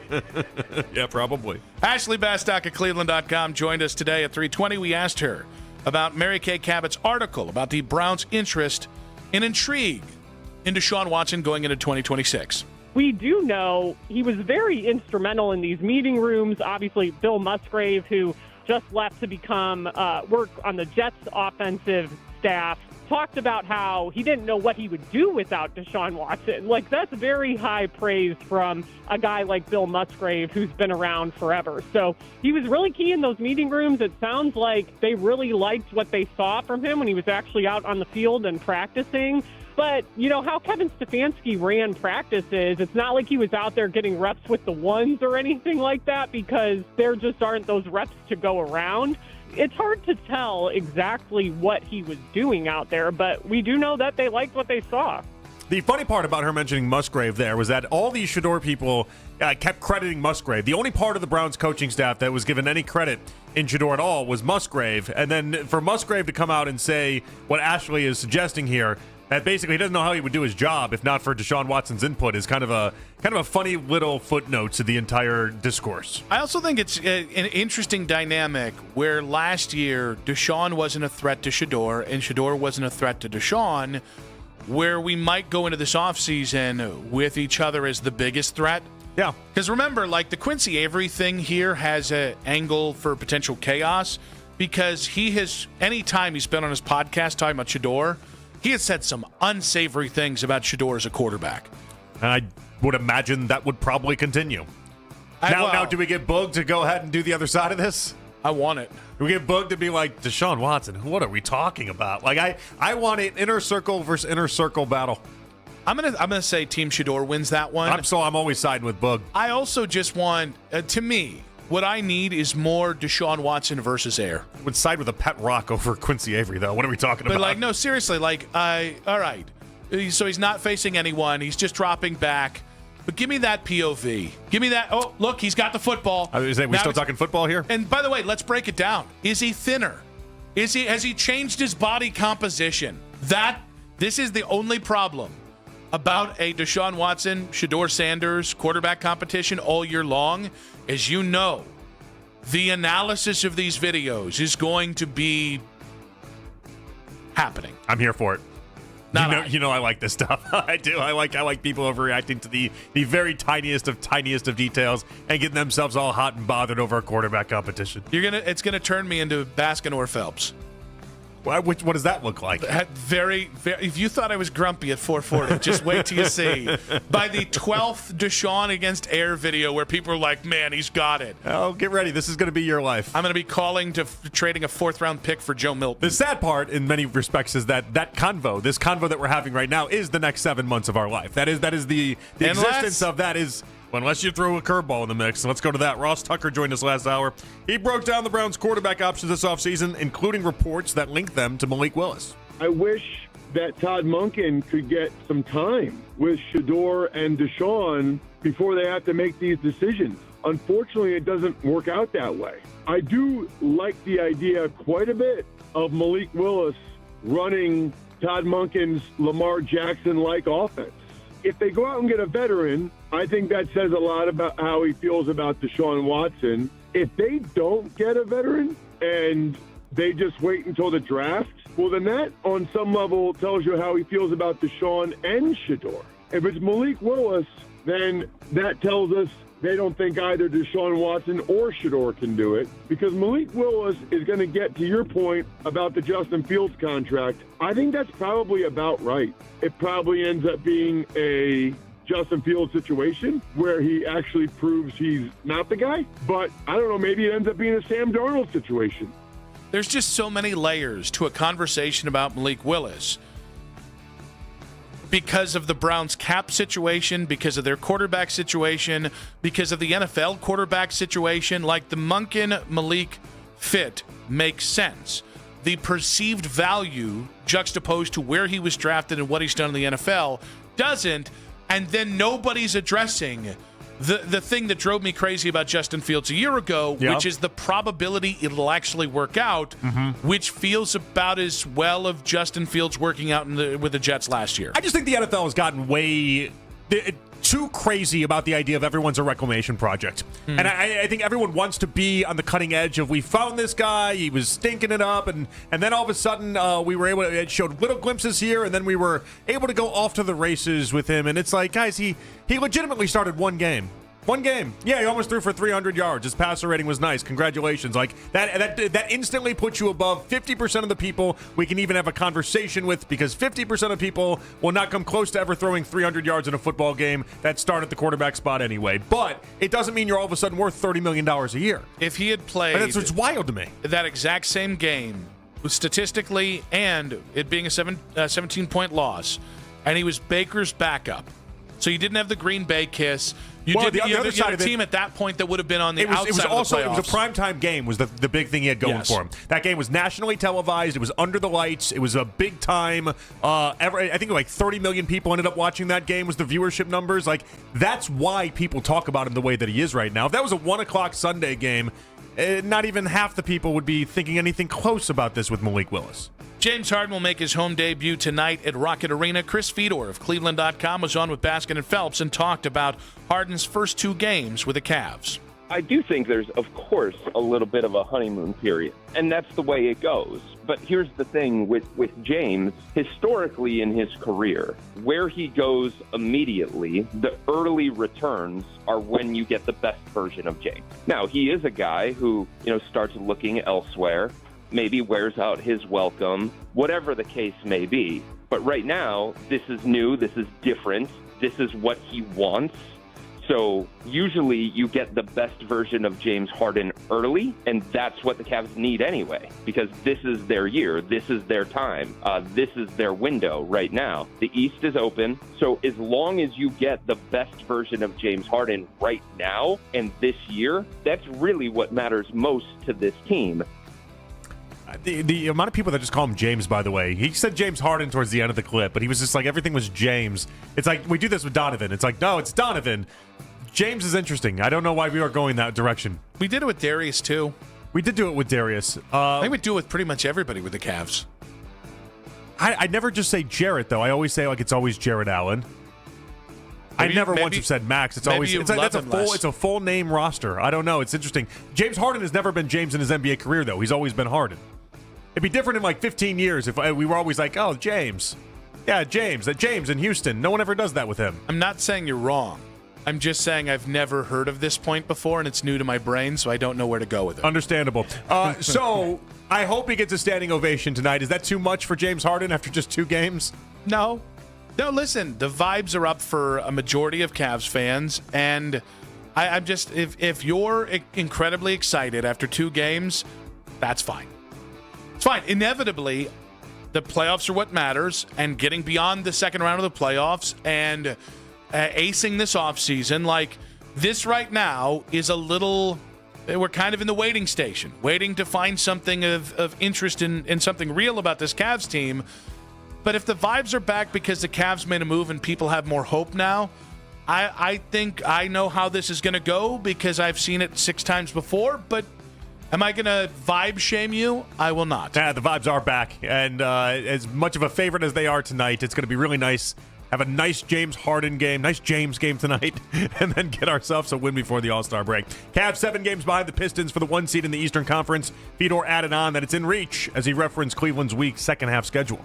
I think there's a legitimate pathway to getting the number 1 seed in the Eastern Conference. I do. They're far back right now. Detroit's got one of the toughest schedules remaining in the NBA, and the Cavs have the 3rd easiest schedule in the NBA. Beyond all of that, not even factoring into the strength of schedule is the fact that some of the teams that they're playing against here in the second half of the season, the final 28 games, they're tanking. And look at how they're playing, and look at how James Harden has elevated them. And they're probably going to get Evan Mobley back as soon as the All-Star break is over. And Max Strus is eventually going to make his season debut. So I don't think they've set it as a goal of like, hey, like we need the number 1 seed in the Eastern Conference. But if they got it, that obviously would say that they're playing really, really good basketball. And they're playing maybe their best basketball going into the playoffs. And that has been the ultimate goal for this organization since training camp even started. The Cavs transitioning from the homespun team that added 1 superstar to being a team that is more superstar-centric has changed maybe my perspective, and it's more of a zero-sum thing for me. And there's very, very little you can do in the regular season that's going to change the way I feel about you, because inevitably you have to prove it in the postseason. You can have a good first round. Mm-hmm. If you peter out in the second round again, nothing's changed. Right, we saw that last year. And so good first round, didn't care at all. Like 99% of where we are with the Cavs and what we should grade them on is going to be, what do you do in the postseason and what does this summer bring? That said, I don't want to diminish. In 28 games, if you can erase a 7-game deficit and get the number 1 seed, that would be a sincerely impressive accomplishment, no matter if you have one of the easiest schedules in the NBA. I won't diminish that. That might be the one thing you can do that might perk my ears up, big picture, going into the playoffs, even if, again, I'll still probably at the end of the season go, well, that was fun. That was you must have played a lot of really fun basketball at that. Mm-hmm. Now let's go see it in the postseason. The race to 1. Let's get this thing going. Best player Donovan's ever played with? Rudy Gobert? Joe Ingles. James Harden. 36-year-old? Yeah, 36-year-old James Harden still. Yeah. Mighty Joe Ingles. The good hands the Browns are in, according to Ross Tucker, in 5 minutes on 92.3 The Fan.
Heed the Call, the NFL podcast you've been waiting your whole life for.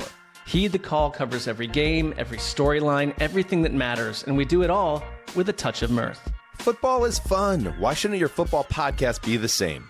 Follow and listen to Heed the Call NFL podcast wherever you get your podcasts. When you want the latest on the Browns, we're the station you turn to first. 92.3 The Fan is Cleveland's home for breaking sports news. Your teams, your station.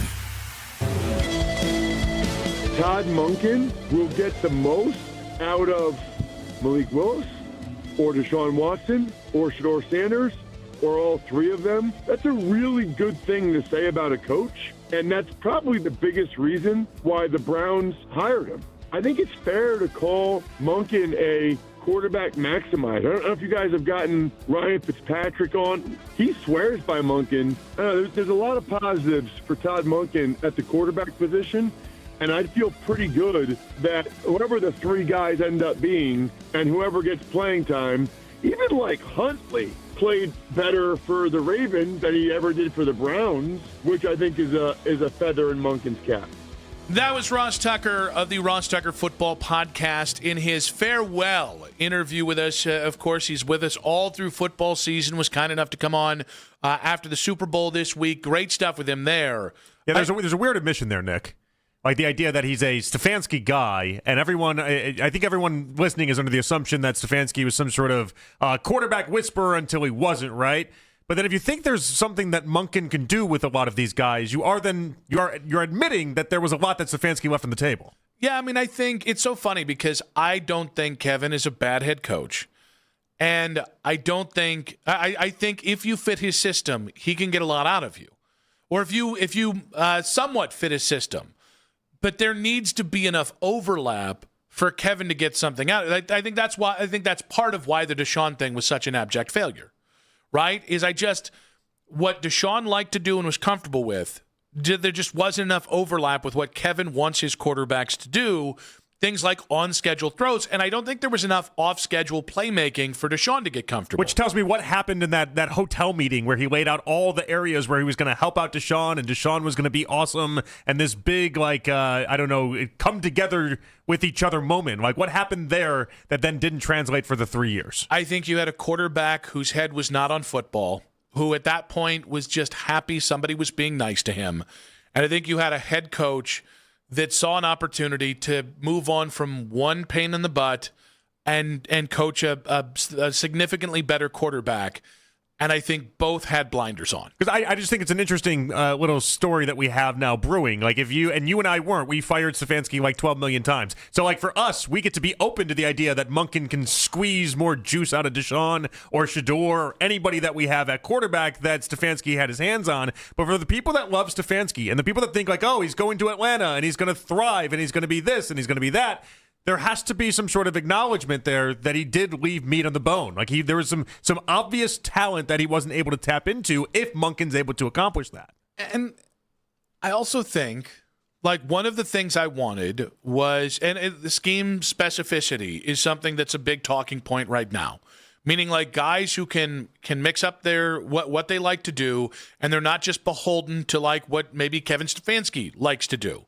And guys who can create and pivot. We're seeing that on defense. I mean, quite frankly, the reason the Seahawks have had so much success is they just every game they brought something different, and that confused a lot of really smart offensive coordinators in the NFL. Right up to and including the Super Bowl. So I buy into it being a real thing with Todd Monken. But there's another part of me that's like, all right, if Kevin maybe could only get 12% out of Deshaun, yeah, maybe Todd can get 18%. Well, and so that's it. So the end result might just end up being, hey, Stefanski, Monken, doesn't matter who it was, you weren't going to get anything out of these guys anyway. And that might be the conversation we have a year from now. But I'd be more interested with the idea that leading up to Deshaun and Shedeur and starting the season, the amount of people that are leaving open, like, oh, Monken can do this. He's a quarterback whisperer. He's this and he's that. And it's like, I didn't know where you were with the Stefanski conversation then. Well, and I think to what you're saying, I think this offseason, if you can't get your big fish, whatever that is, Like, I don't think Trey Lance is a big fish. I don't think Malik Willis is a big fish, even though you might have to pay prices for him. Now he's being treated like a big fish. Which I'm a little uncomfortable with. Trey Lance, tadpole. Malik Willis, big fish. Both fish, though. We enjoy fish here. 92.3 The Fish. Yeah. It's your favorite fish. We just start really playing some strong Christian music. I like a tilapia. Yeah. Again, it's a Christian station, Jonathan. Yeah, no, I'm salmon guy. No, yeah. I'm a big grouper guy. Grouper is delicious, fried, never mind. But I do think what's interesting about this is if you can't get the big fish, if this is going to be Deshaun versus Shedeur versus Dillon Gabriel, or Deshaun or Shedeur versus Trey Lance or Malik Willis or Mac Jones with Deshaun in the background, whatever it is, Todd Monken's supposed to be the guy that can maximize that. And I think so much of this offseason is you're going to have to look at it in totality. If you just look through the lens of the quarterback, there's like a 90% chance you're going to be disappointed. Mm-hmm. If you look at it through, all right, have we fostered an environment that it's reasonable that any quarterback worth their salt can have success? Meaning at the end of this next year, no excuses. The O-line's good enough. The wide receivers are good enough. You got a strong run game, and certainly you're buoyed by a strong defense as well.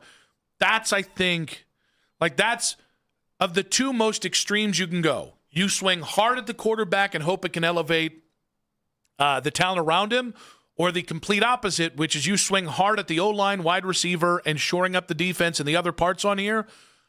I think we're more likely to have that second capability because by the end of this, I want to say we got a head coach, you got the maximizer, you got the things that stabilize a quarterback, namely a number one wide receiver and some really strong O-line guys up front. You're stout in the trenches. That didn't work out. All right.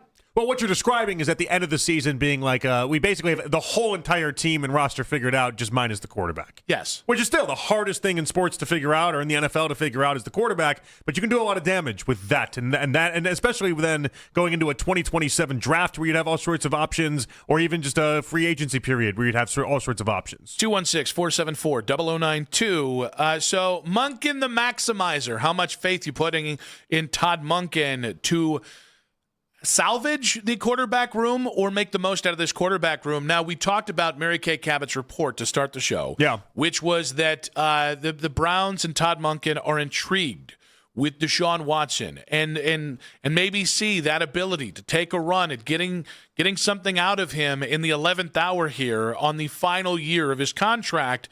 Well, the opposite was said by Dan Patrick on the Dan Patrick Show, talking about his expectations for Deshaun Watson this year. I'm wondering about Deshaun Watson. Is he just going to be a healthy scratch? Because Deshaun Watson just settled his last two lawsuits. I think he had 27 of them. Now, can you bring him back if he's healthy? Because he's a better quarterback than the two quarterbacks you have. And he's under contract for this next year. Do you bring him back? Do you let him compete? It's probably been 7 years, maybe 6 years since he had a great season. I think they only won 4 games in Houston, but he threw for like 4,800 yards. He was great. And then all of a sudden, everything came crashing down. But if he's a healthy scratch, are they just going to have him show up at the building but not be in uniform, not be part of the team while you pay him, whatever, $50 million? I would at least explore that. If I'm a Browns fan, you already got past the, all right, we brought this creep in. Now do we want him to represent us? Can he win games for us? Didn't know about that creep conversation there, but he's called him a creep a couple times, I think. I mean, it's not a new take. I didn't know it was going to be in there. I think he was talking about the idea more so at the end there. Like you faced the repercussions for bringing him in already. It's no skin off their back if they throw him out there again for week 1 because they've already faced the backlash off that. Oh, I think there will be more. Yeah, I think there will be disappointment. Like, I think if Deshaun starts week 1, until he ever plays good football for the Cleveland Browns, they're going to be the same things we heard when the 3% of fans at the stadium cheered his injury 2 years ago. Like, you can't discount that. The problem is the Browns are in no position, if Deshaun's the best quarterback, to not put the best quarterback out there. Yeah, but I guess I mean more like the idea that if you played him we're not going to take wall-to-wall calls of like, I can't believe they're going to let that guy play week 1 for anything outside of, I would imagine the majority of that would be based off of football reasons instead of anything that happened previously. I would be kind of surprised if there wasn't some backlash.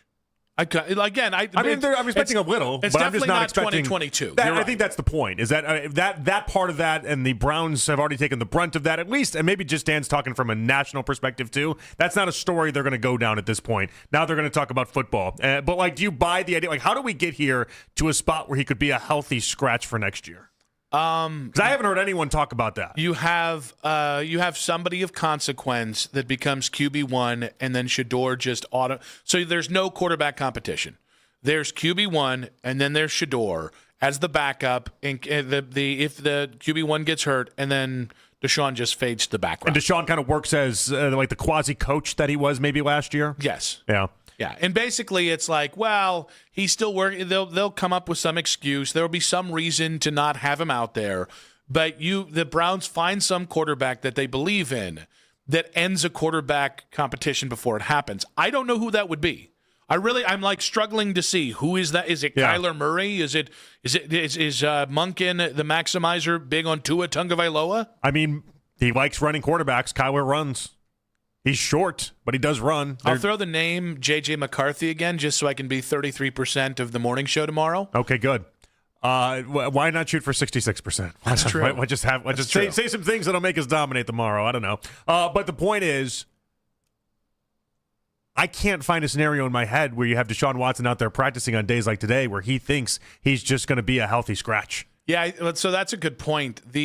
Why would Deshaun, like when he was the healthy scratch or he was the emergency list quarterback in Houston, there was a whole mountain of reasons why the Texans were able to do what they were able to do with him, right? The periods of inactivity in Cleveland, there's been an injury to talk about or this, that, and the other. Even last year, like you were coming off the injury, a twice torn Achilles plus the shoulder injury the year before, I would be shocked if David Mulugheta and Deshaun Watson willingly went along with a plan this summer where they just knew coming in Deshaun has no chance to win this job and he's just going to be inactive. I like at some point they would. I would imagine they would get the NFLPA involved. Well, then everything we did today was all just performative to then get the NFLPA involved, and like maybe there is a world that exists where that's part of the big plan. I just don't think that's reality. I think Deshaun legitimately thinks he has a chance to start. Well, and again, like if there is, and conceivably, and not even conceivably, if I'm not saying they will, I'm not saying I think they should, I'm saying if they traded for the number 1 pick and took Fernando Mendoza, there's not a chance in hell Deshaun Watson sniffing the field next year. It's Fernando Mendoza starting week 1, and then in case of injury, it's a kid you drafted that's been on the field this last year. Mac Jones. I think there's a conversation. I still think there should be a competition between Mac Jones and Shedeur Sanders and Deshaun Watson, but I can understand if they go, we had to give up a 2 or a 3 for Mac Jones. That's enough value. Guy needs to start this year. Yeah, but what's interesting about it is even if Deshaun at times it could be just auditioning for the number 2 role, the backup role, you just saw what Malik Willis did with one game. One game has gotten him now $25 million, $30 million, whatever this is. If Deshaun goes out and finds a way to get in 2 or 3 games and just looks drastically different than the Deshaun we've seen over the previous 3 years and looks like he's back to form, there'll be teams that are champing at the bit to go ahead and get after him. 216-474-0092. What are the odds, as Dan Patrick threw it out there, what are the odds that Deshaun is a healthy scratch in 2026? As with everything else, tell me the other quarterbacks and I'll give you the odds. And Todd McShay's holy grail, it does apply to the Browns and about 26 other teams in the NFL in 5 minutes on 92.3 The Fan.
windshield wipers. eBay has all the parts that fit my car. No more annoying, just beautiful. Millions of finds, each with a story. eBay. Things people love. It's cold. This will warm you up. Pitchers and catchers report to Goodyear this week. The best Guardians coverage is right here. We are Sports Radio 92.3 The Fan. Daryl Ryder coming up in about 15 minutes here. The Deshaun conversation that has been the QB du jour today. We have our first weather-related injury of the winter, and it happened on the nicest day of the year. Oh, okay. For yourself or what? Oh, yeah, for me in a big way. Oh. I've been nursing this foot thing, which has been annoying. It's like multiple issues. Not that foot thing, Mac. It's a different kind of nursing. Rex Ryan can tell you all about it on his OnlyFans or his OnlyFeet. And possibly one person at the station, but we haven't been able to identify who yet. We'll get there. Oh, yeah, we'll get to the bottom of it. But so I've been nursing this foot thing. There's a couple things impacting it. Foot of the problem. I enjoyed that. But yesterday, with all the snow melting, everything was super snowy and super slick. And so I, thinking, well, it's 45. You know, I had the afternoon off. Ness and I got to do a store run together, just me and her. I bought the trash cans up, throwing some trash cans out, and my feet did the slip out from under you where you have to catch yourself. But you didn't catch yourself? No, I caught myself. Okay, that's good. The problem is all that inertia, all that weight, there was like the rebound effect on my body. And the two things that happened were the foot went from like 92.3% to no bueno. And, buddy, I feel like I have been walking like Quasimodo all day because my back is so out of line. I'm like, the nicest day of the year. But you don't have your crutches or anything today. Like, I mean, where's your crutches? Only on air. Okay. That's good. I just don't, I hate crutches. I have to be at like a 8 out of 10 pain or worse to have crutches. And so, I mean, because people do take an injury way more serious when you bring the crutches in. They do. And I don't mind. People are always so nice about it and they're always so helpful, but I don't we really have to be at the end of the pain train to go ahead and bring in the crutches. All right, so where are we with the pain train then? We're not at the end of it. We're close, though. We're not, but we're about one more slip and fall, which, so actually, again, I think a slip and fall would have worked out better for me. I just have a bruised ass cheek right now. No, you never want to root for a slip and fall. No, you're right. You're right, but in this... That'll take you out. In this certain instance, your boy didn't sleep right last night because of the back. The kid, my twinnies have been sick, and Izzy woke up in the middle of the night to come in and she had a nosebleed, and she grabbed my bad foot. Mind you, when it was the one issue I have with my foot, a week ago she grabbed right on the arch of my foot, which is where it hurts. When it's that issue. Is she confused where she has to grab things? Like it's not a handshake. It's I just grab feet. Yes. And so then last night, now I'm having the heel problem in my left foot, and she grabbed my heel. Thinking, well, it's the other part of his foot that hurts. And I was like, can you just not grab the foot? Like, can we just avoid avoid grabbing the foot at all costs. Yeah. That sucks, man. I feel bad for you. That's all I wanted. A good steady dose of sympathy. Yeah, it does. It sucks. I'd love to tell you like I have a lot of injuries going on right now, or I fell in the snow or something like that, but I have none of that. I don't wish it on you. That hole in my ceiling is all I have. I don't wish it on you. Yeah. But if it happened, we could really commiserate on it. You know, I've never used crutches. How is that possible? Never, not once. And I've never broken a bone in my body. How is that possible? I don't know. It's never happened. I've never had a cast. Did they bubble wrap you? Only thing I've ever had was I ended up with a herniated disc once, and then that's how I ended up with my sciatica. But that's the only issue I've ever had in life with any of this stuff. I don't know how that's possible. Just in play, I mean, I've broken 4 of my. I've broken my hand. I've broken multiple fingers. I've broken a foot. I I got some weird broken things a going on. nose? Yeah, I got some weird things going on with my body that way. Tell me more. Tell me more. So I was on this one of the Instagram pages. It's like, if you can do one of these 10 things, you're abnormal. And it's like hitchhiker's thumb, where the thumb goes out. Yeah. I can definitely do that. I can do this with my finger. I haven't done this in a very long time. This is for YouTube only here. Do you take it all the way back? Why? Seen that? Am I surrounded by mutants? You can do some weird things Good out here. God. But I've never broken a bone. I've never used crutches. None of that stuff. Which means when I'm 55 or so, it's all going to come for me. I will tell you, I'm not a squeamish person. The two of you about made me Ralph there in real time on air. What was so disarming about that? No, do not Wait, do you really the damn turned. You pinky turned thing. What's wrong with that? Do not do the damn pinky thing again. All right? I almost need you to put the beard on. I can do mine with my thumb. It was like a parlor trick when I was in grade school. You know what I mean? That was... You just didn't expect it to bend all the way back, did you? I watched it happening. I'm like, well, I'm going to watch my friend snap his damn So the funny finger. thing, I've always been able to do it, but I have not done it in 10 years, because who cares at this point, right? I think you leading with that made it worse for me. What would have been funny, not for me, obviously, but for everyone else involved, if I'm doing this big story about never breaking a bone, and then if I do that, and snap it and go, oh my God! And then there I go. See, I'm in the same boat as you. I've never broken a bone before. Do you guys just not live? Do you not party? I partied. Is that what that is? Yeah, really, you seem like you partied, almost falling on ice. Yeah. Hey. What a hell of a time that was. No, this is years of abuse and not taking care of my body.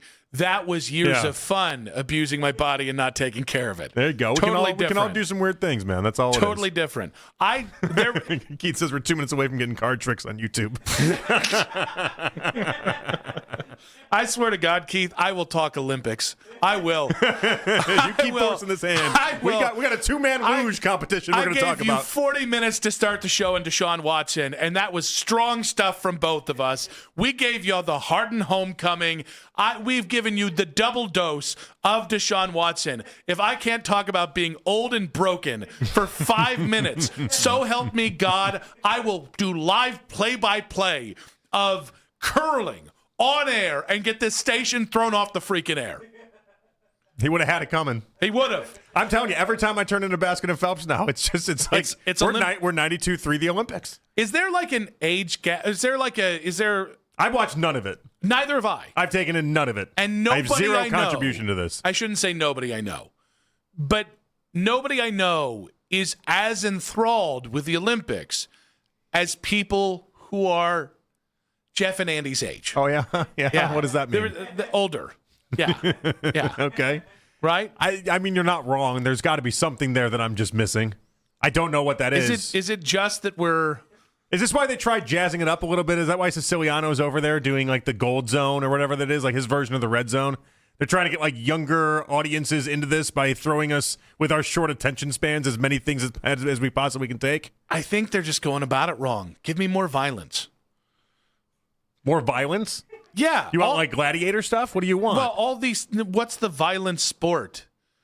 What's like that we love? Football's a violent sport. Well, I mean, like I saw Lindsey Vaughn got taken away in like one of those like basically airlifted into going to a different hospital. Like that was like the skiers when they fall pretty hard. Yeah, that's them versus gravity. Yeah.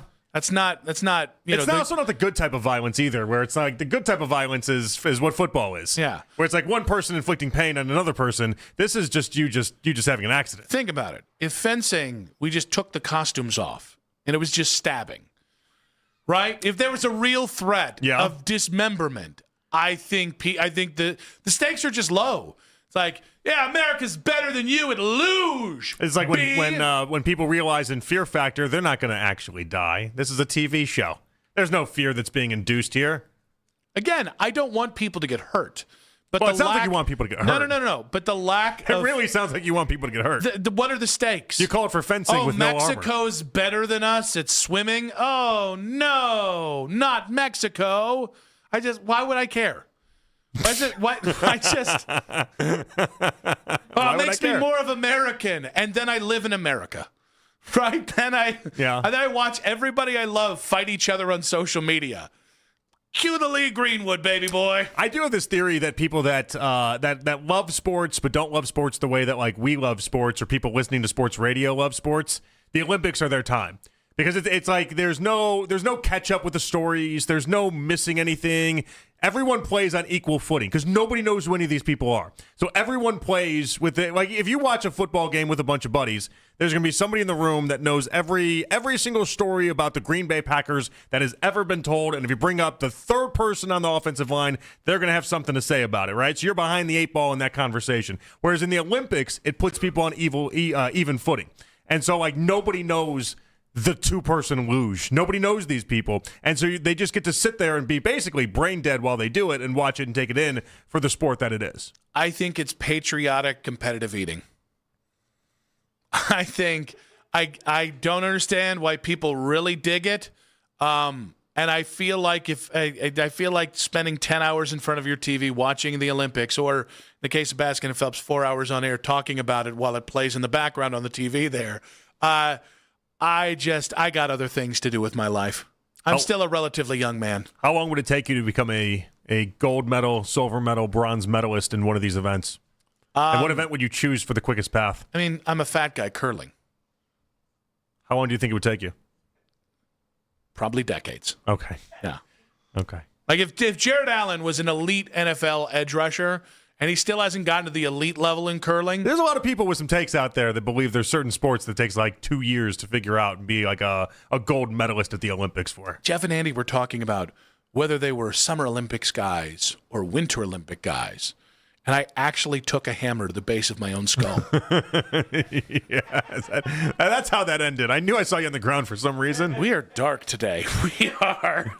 I'm in a great mood, other than being broken physically. Daryl Ryder, speaking of guys that are going to cheer you up, in 5 minutes on 92.3 The Fan.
tomorrow in Session 2 when they take on Switzerland. Our very own Daryl Ryder is coming up next. Headline Sports News every 20 minutes, right here on 92.3 The Fan. From the University Hospital Sports Desk, I'm Matt Caroli. Talk sports deep into the Cleveland night. Overtime with Jake Volnick. Weeknights at 7. Sports Radio 92.3 The Fan. As always, you can listen to this show and all of our local shows on The Fan on Apple Podcasts, Spotify, or wherever you get your podcast. 1 hour to go. We got the Harden home debut tonight at the Q. Did not mean to rhyme on that one. We've also got the Browns quarterback carousel. Is it even spinning? Is it already been spun? And what are the results we've got? In case you missed it, coming up in about 45 minutes as well, we did not get to Todd McShay in that last segment because we had some real world-class Olympic talk that Keith Britton single-handedly wanted you guys to hear from us. It was almost like we shifted to the penance of, all right, don't like our we got injured or you got injured convo. Let's talk Olympics for 5 minutes now. If I haven't made it clear in the first 4 hours of the show, I'm a little spiteful today. I'm a little severe today with love and embrace, of course, for everyone. And speaking of love and embrace, we think of that when we think of our next guest on the Make It Right Call Kyle Wright hotline. He's warm. He's cuddly. He's a damn teddy bear. And I believe he's covering the Harden home debut for 92.3 The Fan, brought to you by Scheiben Jewelers, Cleveland's premier jewelry store. Our good buddy, Daryl Ryder. Daryl, what's up, buddy? Hello, boys. How are we? Now, we are at the Q, correct? No, I'm at the Rocket Arena, though. We don't call it the Q anymore. Oh, boo. You are barking up the wrong. You got to work with me for 5 hours tomorrow. 6 o'clock hour. You're pulling that nonsense, Daryl? Boo. You are not ready. I have been severe today, and you're going to get it. So I'll ask you, did you go there because there's a bobblehead giveaway or because you wanted to watch Harden play tonight? No. I wanted to watch Harden play tonight. And the beard on a stick also. Everybody is apparently trying that out down here as well. So. Have you done any wacky content online with it? Because it's really playing. Yeah, because you don't have a beard, but then you would with this beard. Definitely an upgrade, hiding half my face. I did see Daryl, by the way, he posted one to Facebook already. I did see that. Good. Yeah, I saw that's that good. last Well, night. we can get a couple of videos that we can put out on 92.3 The Fan social to really let everyone know how zany and madcap you really are. Well, the funny thing is I went to check on the new Luka platform that they put on half the side of the floor, but not in the area where Luka actually got hurt.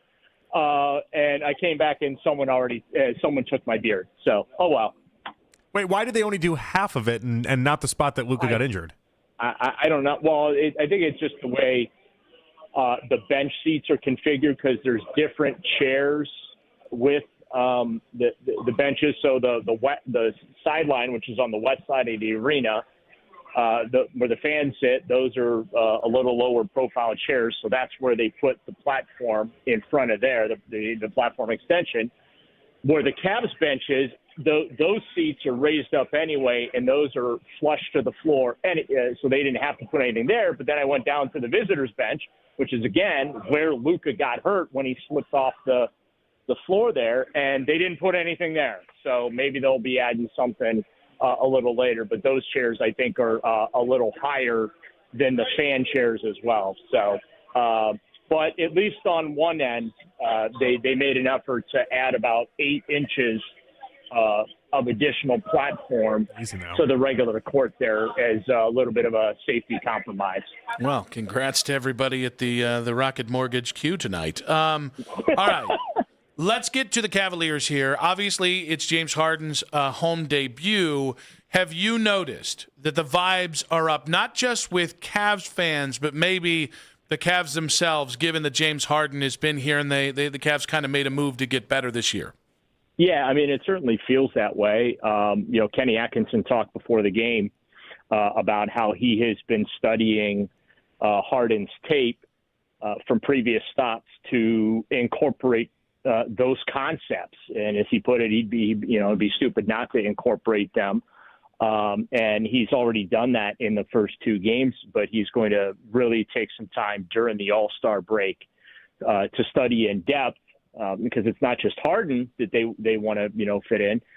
You've got Schroeder and Ellis that they've got to fit into this whole equation as well. So obviously Washington coming in where they're at, Kenny's hoping that his team will provide come with the proper respect and not have a letdown game going into the All-Star break, which we've seen from this team this season where they have at times played down to the level of their competition. He's hoping that they don't do that tonight and they maintain that momentum going into the break, and he can use that time off to really come up with a plan not only to make sure that what they're doing on the offensive end of things, takes advantage of James Harden's skill sets, but incorporates the other 2 guys into the rotation.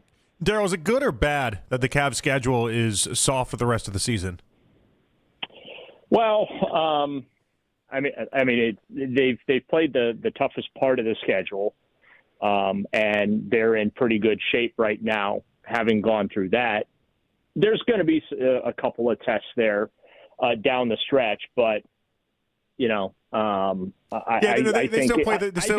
still play the Pistons a couple times. Like, they have some good teams, but the last month of basketball, Daryl, there's not much of a competition there. We talked a little bit. I think that's good. That gives them time to play around with lineups and combinations and things like that. And you spend your last month of the season getting ready for the playoffs. And so, from that standpoint, I think there's a little bit of an advantage there because those are games that they should win. But also at the same time, I understand the flip side of it. You want them, playing quality competition because that also gets you, ready for the postseason. But I like the Cavaliers' chances just looking at the schedule down the stretch here. I like their chances of at least climbing up to the number 2 seed in the Eastern Conference, if not overtaking everybody to be the number 1 seed. Daryl, obviously today, the talking point around Cleveland when it comes to the Browns has been Deshaun Watson and the Mary Kay Cabot piece about the Browns' intrigue with Deshaun Watson. We're going to ask this question often this offseason. So this is not you're putting all your credibility on the line kind of answer. But today, if we asked you, best guess, who starts week 1 at quarterback for the Cleveland Browns, who would you pick and why? I would probably pick Shedeur Sanders because there's more, I think, a future with Shedeur than with Deshaun. Now, if Deshaun goes through the offseason and camp and all that and preseason, right, and shows that he's the best of the 2, then obviously you need to go with the best player there. But right now, as we sit here, I would rather see Shedeur Sanders than I would Deshaun Watson. How in play do you think they are for Malik Willis? I think that they will explore any and all avenues this offseason at that position. Right now, I think Andrew Berry's got some work he has to do to prepare for free agency. He's got some cap maneuvering he needs to do in the next couple of weeks. Obviously, in the next couple of days, we'll know hopefully what Joel Bitonio's plans are because I believe his contract is set to void on Monday, the 16th, if I remember correctly. So hopefully they'll have a decision from him whether or not he wants to come back for a 13th season. That would obviously have some ramifications regardless of what that decision is. They'll be fine when it comes to cap space. We always have that conversation every offseason about, from the surface, it looks like they're in bad salary cap space, but or shape, I should say. But with some maneuvering, as Andrew Berry does every year, they're going to be just fine, and I don't think it's going to negatively impact what they are able to do this offseason. I'm curious as to what his contract would look like. This is a guy that's got 6-7 starts. 6-7. So I don't know. I don't know what the dollars look like for him. Is it 15, 20, 25? I mean, that's a lot of money for a guy that doesn't have a lengthy resume as well. But I guarantee you that Andrew Berry will be kicking the tires on him, amongst others. Daryl, forgive me if this is a tough question to answer. If there's no answer, it's a fine thing to have no answer. When do we know, or is there do we have a general understanding of when we might find out about the insurance policy and Deshaun Watson's contract for last year, given that he was injured? Yeah, well, there's a misnomer, though, about that particular insurance policy. Everyone's assuming that the $46 million for last season is covered by that policy, and that's not the case. I believe they're only going to get a couple of million back, and they'll get some salary cap relief, but I don't anticipate it being a massive amount of salary cap relief. But the biggest misnomer out there with that insurance is like, oh, well, the Browns are going to, get that entire year paid by the insurance company. And it's my understanding that's not how that policy works. The team, yes, does get some financial relief, but the salary cap relief as well, like they're not going to get a ton of salary cap savings off of that. Like they're not getting $15, $20, $30 million in cap space back because of it. That's just not how that's going to work. As far as the timetable on that, I would anticipate that's going to happen before the new league year because the final cap computations have been done for this past season. Now that the Super Bowl is over, teams have to file the what's called the carryover paperwork, okay, the dollars figure that they're going to carry over, assuming that they have carryover into the new league year come the middle of March. But as far as what those numbers are, I don't know specifics on that right now. And like I said, by the time we get to new league year time, we'll have an idea as far as all the cap credits and all that being computed in. Happy New League Year! I've never forgotten that, Daryl. Enjoy the beard tonight, buddy. All right, you guys enjoy as well. Should be a lot of fun down here. The arena's buzzing. You can feel the buzz amongst the fans. So we'll see what this looks like, but should be a lot of fun from now and hopefully all the way to June. Look at that. Ended on a positive note. Daryl Ryder there, brought to you by Scheiben Jewelers, Cleveland's premier jewelry store. Of course, Daryl appearing as always on the Make It Right, Call Kyle Wright hotline. Gave us something to react to, and we'll talk about McShay's Holy Grail in 5 minutes on 92.3 The Fan. Get it right the first time. If it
just want to see how much you could save? Check Allstate first for a new lower auto rate that could save you hundreds.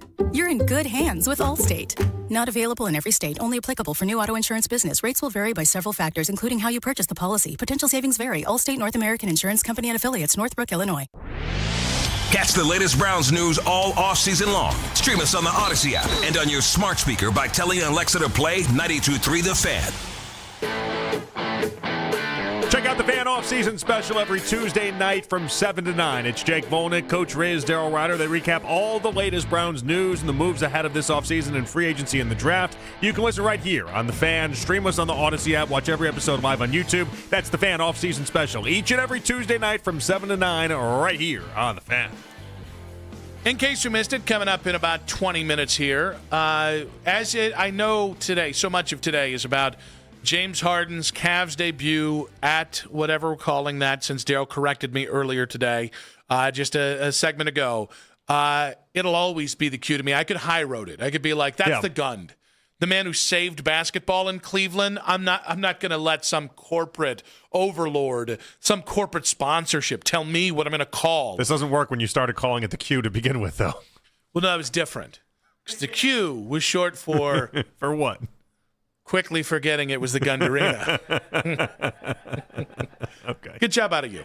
But I think the risers they put in there because Luka got hurt, court has been the court for a very long time.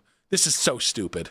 I don't know about it being stupid. The court has been the court for the very long time, but I just think of like when I covered college basketball, and especially like you get into the Sweet 16 or any of the, like the Final Fours, like those courts were so raised, and I just thought it was so stupid. Like they could easily do what happened to Luka. I'm surprised it doesn't happen more often, if I'm being honest about it. Well, but I think isn't that the point? Like if that was, oh my God, if that was. Name a random NBA player. Somebody that stinks. Jeremy Sochan. Yeah, if it was him, we're not changing the courts. 100%. We're not touching it. And that, to me, is what's so stupid. Luka got butthurt. Poor Luka. He got, okay, don't hop up and down like a damn Easter bunny 17 times as you're like, the amount of basketball that's been played on that court with no injury, and this baby gets hurt. And all of a sudden, the NBA, like, have you not done enough? Have you not done enough to make it okay for Luka? Have you not rigged the biggest trade to make sure that Luka went from a town he actually had a team in the NBA Finals to your God-given Lakers? You've gifted him to the suckhole of all franchises because we're slavish to the big markets in the NFL. And now he hoots himself onto a court, and we have to have risers. Like, I'm sorry.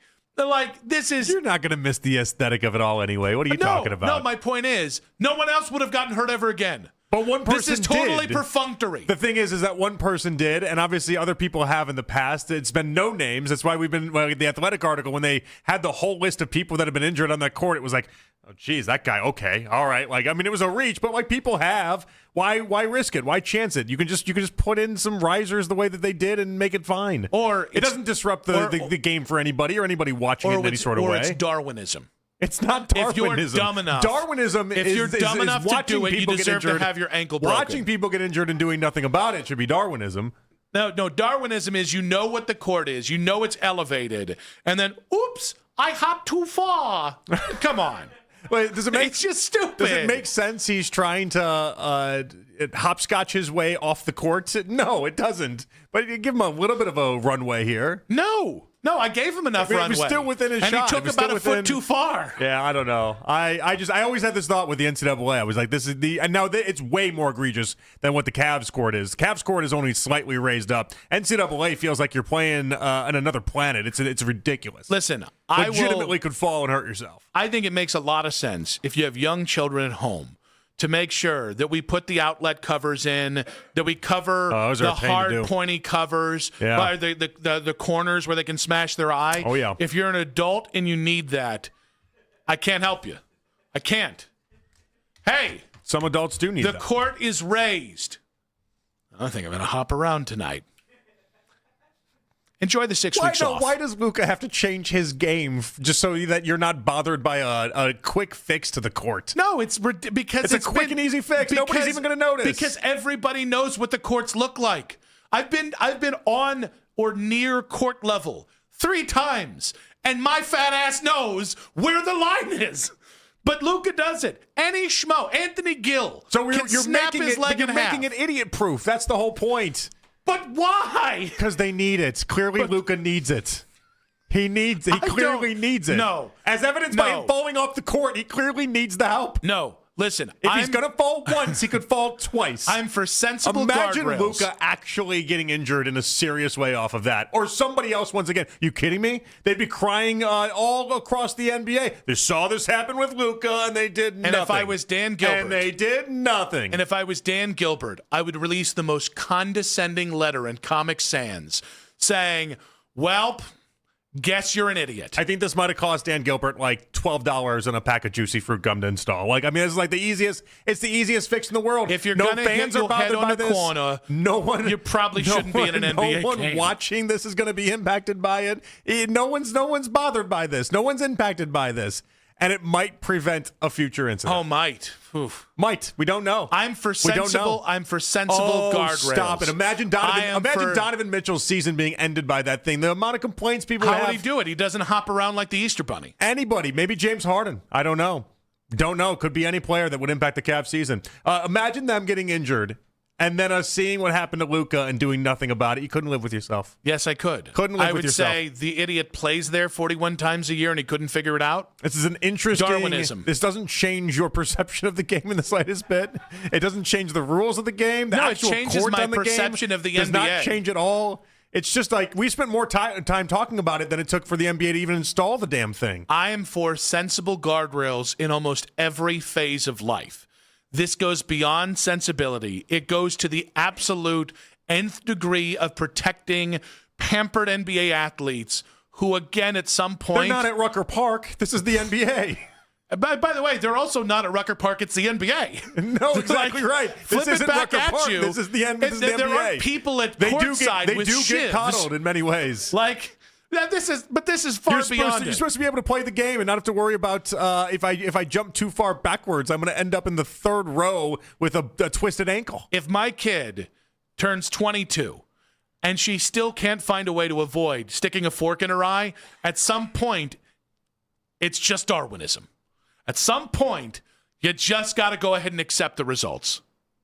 It was an easy fix. It changes nothing within your viewpoint of the game itself, I hope in any somebody sort of trips way. over this and just ends their career. No, what you hope that's for not now. true. That sounds so heavy-handed. I realized how it said when it came out. Well, Matt gave a look of as if you just said to murder someone at the center court. I saw it. I saw the product of my words. Matt's a nice safety in many ways because if his eyes light up too big, you're like, oh no. No, what oh have I no, said? I need to maybe revise that one. Yeah, all right. Lost my train of thought. We're good. And we kind of took it to the line, and that's good. But congrats, guys. We changed the NBA. Well, we'll Can't never get know. anyone to play hard on any given night, but we can protect them from their boo-boos. We'll never know because now we're not going to have an injury that ends someone's career off of this because they've put in the safety measures that took 2 seconds to implement. I now want Isaiah Stewart now we're in a better spot because of it. Unsuspended. I want Isaiah Stewart to be the equalizer. As a matter of fact, I want to give him bonus checks for every pampered baby that cries about, hey, Luka cried about the court. I'm gonna need you to go roughhouse him. And he just boxes Luka in until Luka grows a set. I mean, I told you, Dennis Schroeder tried to fight Luka 2.5 weeks ago. I am pro Dennis. You know what? That's security. my guy. Security had to stop him. He wanted to go into the locker room. He wanted to fight Luka. Pro Schroeder. That's where we are. I do. I like him. I like him a lot. So tanking. Do you care? Because we're at that time of the year where everybody talks about tanking. Well, and so this is how you know we have a problem in the NBA is that once football is clear and out of the way when it comes to the games being played, you should be focusing on the sport. Like the NBA, legitimately, the NBA world should be talking about the Thunder not playing as good in the past couple weeks while being banged up. Is it a prime spot for Wemby and the Spurs to take over the top spot in the West? Like all these fun storylines. But what happens after every single Super Bowl? This always happens. We get the Super Bowl in our rearview mirror, and then Wednesday of that week we go back to why are all the NBA players tanking? Why are they doing it? What is going on? Well, I think this year there's like a real fundamental case to be had for why it's upsetting people, and Exhibit A would be the Utah Jazz. What happened in that game? Now, it's been 2 games in a row where they have a lead in the third quarter, and then they bench their starters to do the whole fourth quarter because they want to make sure that they guarantee a loss, which in the most recent game, by the way, did not guarantee them a loss. They ended up actually getting a win in overtime in a fun fashion. I think it's just insulting to the fans. I think it's insulting to the NBA, and I hate that this is the development. If the NBA really, truly, deeply, and to their core thought tanking was their biggest issue, what they would do is, if you were found guilty of tanking, you would be disbarred from having a top 6 pick. Basically, your numbers would be taken out of the lotto, and you would be automatically slotted with like the 10th, 12th, 14th pick, whatever. They don't, because it's the greatest red herring the NBA's ever had. The NBA's problem is a bunch of pampered prima donnas who don't play hard on any given night. Their greatest problems are load management. Their greatest issue. They got a lot of problems. Well, no, but these are their, like, guys, tanking players, it's not good. And I'm not here to tell you that it's good. But if they really cared about it, you could fix tanking tomorrow with and you wouldn't need NBA Players Association approval. You could be, because it's about the organizations, you could be merciless. You could be swift. They don't want to. Because if you don't have tanking to distract everyone else in the NBA, well, then we're going to be talking about the real problem in the NBA, which is players make a lot of money to play 60 games a year if you're lucky. Well, the real issue is that we need to be the schedule needs to be way shorter, but it's a cash cow, and so they're not going to ever shorten up the games. That is part of the reality. We can have multiple problems and try to attack them all at once, though. Well, but I think the problem is they can't attack the other thing. Well, you can't. You've pacified the NBA so much that the NBA players know their power, and they know that they can agree to something with you, and honestly, just not live up to it.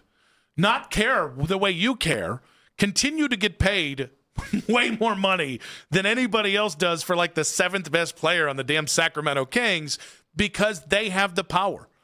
And Silver and the league don't have the stones to follow through to try and get competitive balance back. Silver's a joke at this point. He's not great. I've never clamored for the days of Stern again, but Silver was on a heater for years, and he just what a spineless human that guy is at this point. I mean, I think David Stern was that at the end of his career to some degree. Like, this has all been brewing. This has all been building. But again, like, NBA tanking is a problem. It's not the biggest problem. No, it's not. It's not but it is a problem. But it is a problem, though, when you have a Utah game where 2 games in a row they've benched their starters in the fourth quarter, brought out the B squad. Well, all these guys are healthy, by the way. They lead for 3 quarters, and then the head coach afterwards is like, "Yeah, that was our plan. That's what we intended to do." And it's not Utah's problem to figure it out. That's where the NBA has to go in there and circumvent and find out how you punish these guys for doing that. Like the only job of Utah is to figure out how to game the system. They're gaming the system. They had a top 8 protected pick. They're trying to preserve. But what a slap in the face that is to the fans. Yes, but the NBA could fix tomorrow. And them not doing they won't. Them not putting in the nuclear options tells you that they're a part of the distraction. They don't want you talking about the biggest problems in the NBA. So talk about this thing that is an easy thing to get people distracted with a week before the All-Star game, because that's a better conversation than, hey, this All-Star game doesn't matter because nobody really cares. And, oh, by the way, half the league doesn't really care that much. But the bigger question or the bigger statement you want to have or conversation you seem like you want to have is about the games and playing too many games. And what's interesting about that is that Steve Kerr, every time he takes a microphone, will go on a 3-minute rant about it. Like, there's been enough coaches that are doing this and outwardly speaking about the problem. They've just been speaking about it for 3 years, and it's gotten them nowhere, to the point where I think they haven't given up on it, but it just feels like, all right, we're complaining about that again. It's kind of like the Dolans with money, where for a while there, anytime I'd complain about it or anyone would bring it up, you're like, all right, we get it. You know what I mean? Like, we've heard this complaint. That's where NBA fans and enthusiasts and head coaches are when it comes to that discussion. 216-474-0092. Does the NBA tradition of tanking upset you, and aren't you glad we fixed the court at Rocket, at the Rocket, at the Rocket Mortgage, at the conveniently corporate named stadium over there, because we just couldn't deal with somebody in 10 years again, maybe potentially getting injured? Don't we feel better now? I certainly do. I feel, weight off of my shoulders, let me tell you. That. He can just hop around like a jackass over there, and you just live your best life, King. In case you missed it, in 5 minutes on 92.3 The Fan.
feels just right, just right, just right. Yeah, breathe happy Febreze. La la la la. Sign up to be a part of the fan club. Download the free Odyssey app and follow 92.3 The Fan to get all of the best audio and best stories sent straight to your inbox. 92.3thefan.com.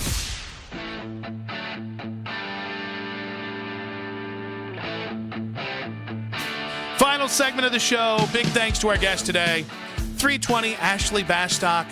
Talked a little bit about the Harden home debut. We also got into the Deshaun Watson conversation. Are the Browns serious about Deshaun in 2026? We also talked about that with Ross Tucker. At 4 o'clock, he called Todd Monken the maximizer, the Monken maximizer. Sounds a bit like an aid, like something you might definitely get. does. I kept thinking about it the entire time, yeah. Which, again, we don't shame on this show. No, we don't. Yeah. And if they want an ad read, I'm more than available. I think we are available. I think you're committed to somebody, aren't you?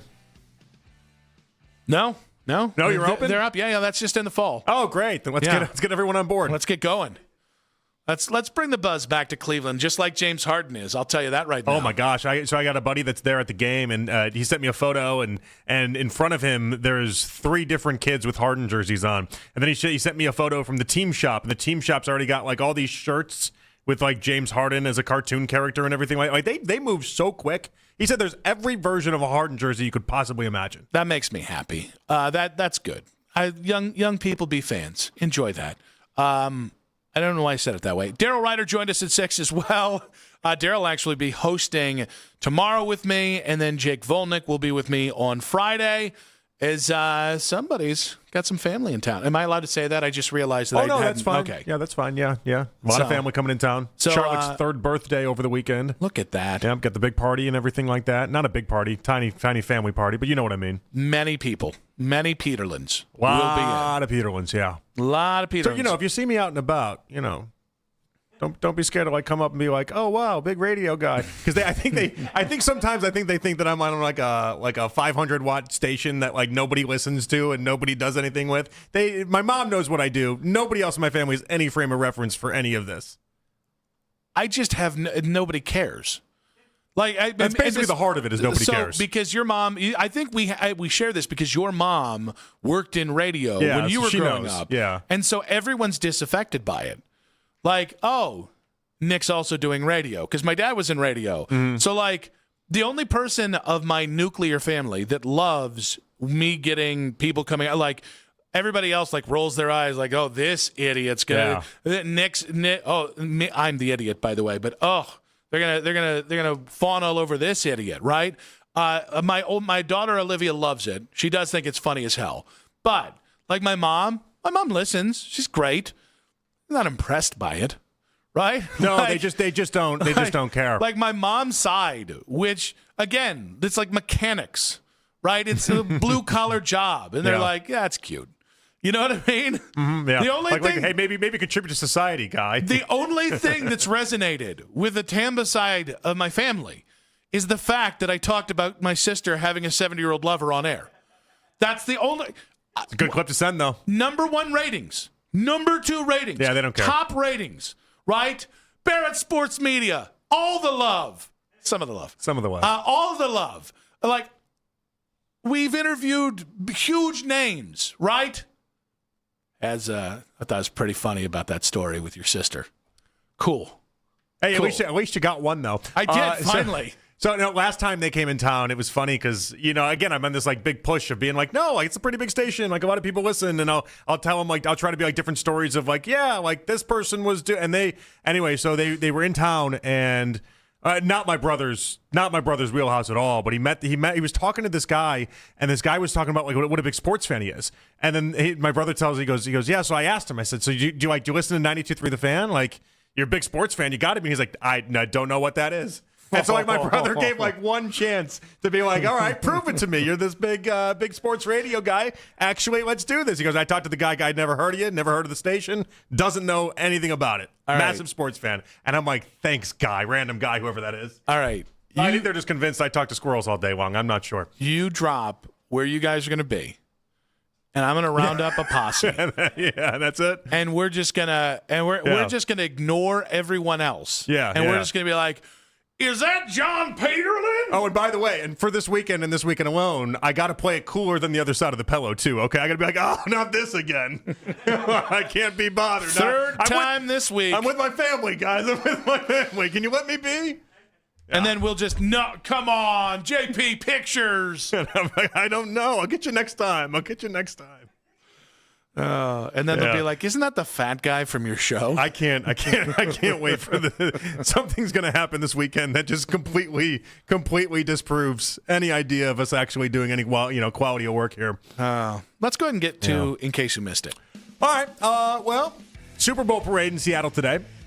And Ernest Jones, linebacker. I don't know. I guess they let a lot of people speak at these things. Yeah. They let a lot of people speak at these things. Ernest Jones is, I believe, the 7th best starter on that defense. It's also not his first Super Bowl either, by the way. Yeah. He won one with the Rams. Like, he's been there, done that, got the T-shirt. But he was pretty jacked up. Here we go. Not only do we have the best defense in the world, we got the best team in the world. And quite frankly, if you got anything to say about my quarterback, you got anything to say about my defense, you got anything to say about my O-line, and you got anything to say about the city of Seattle, I got 2 words for you. You.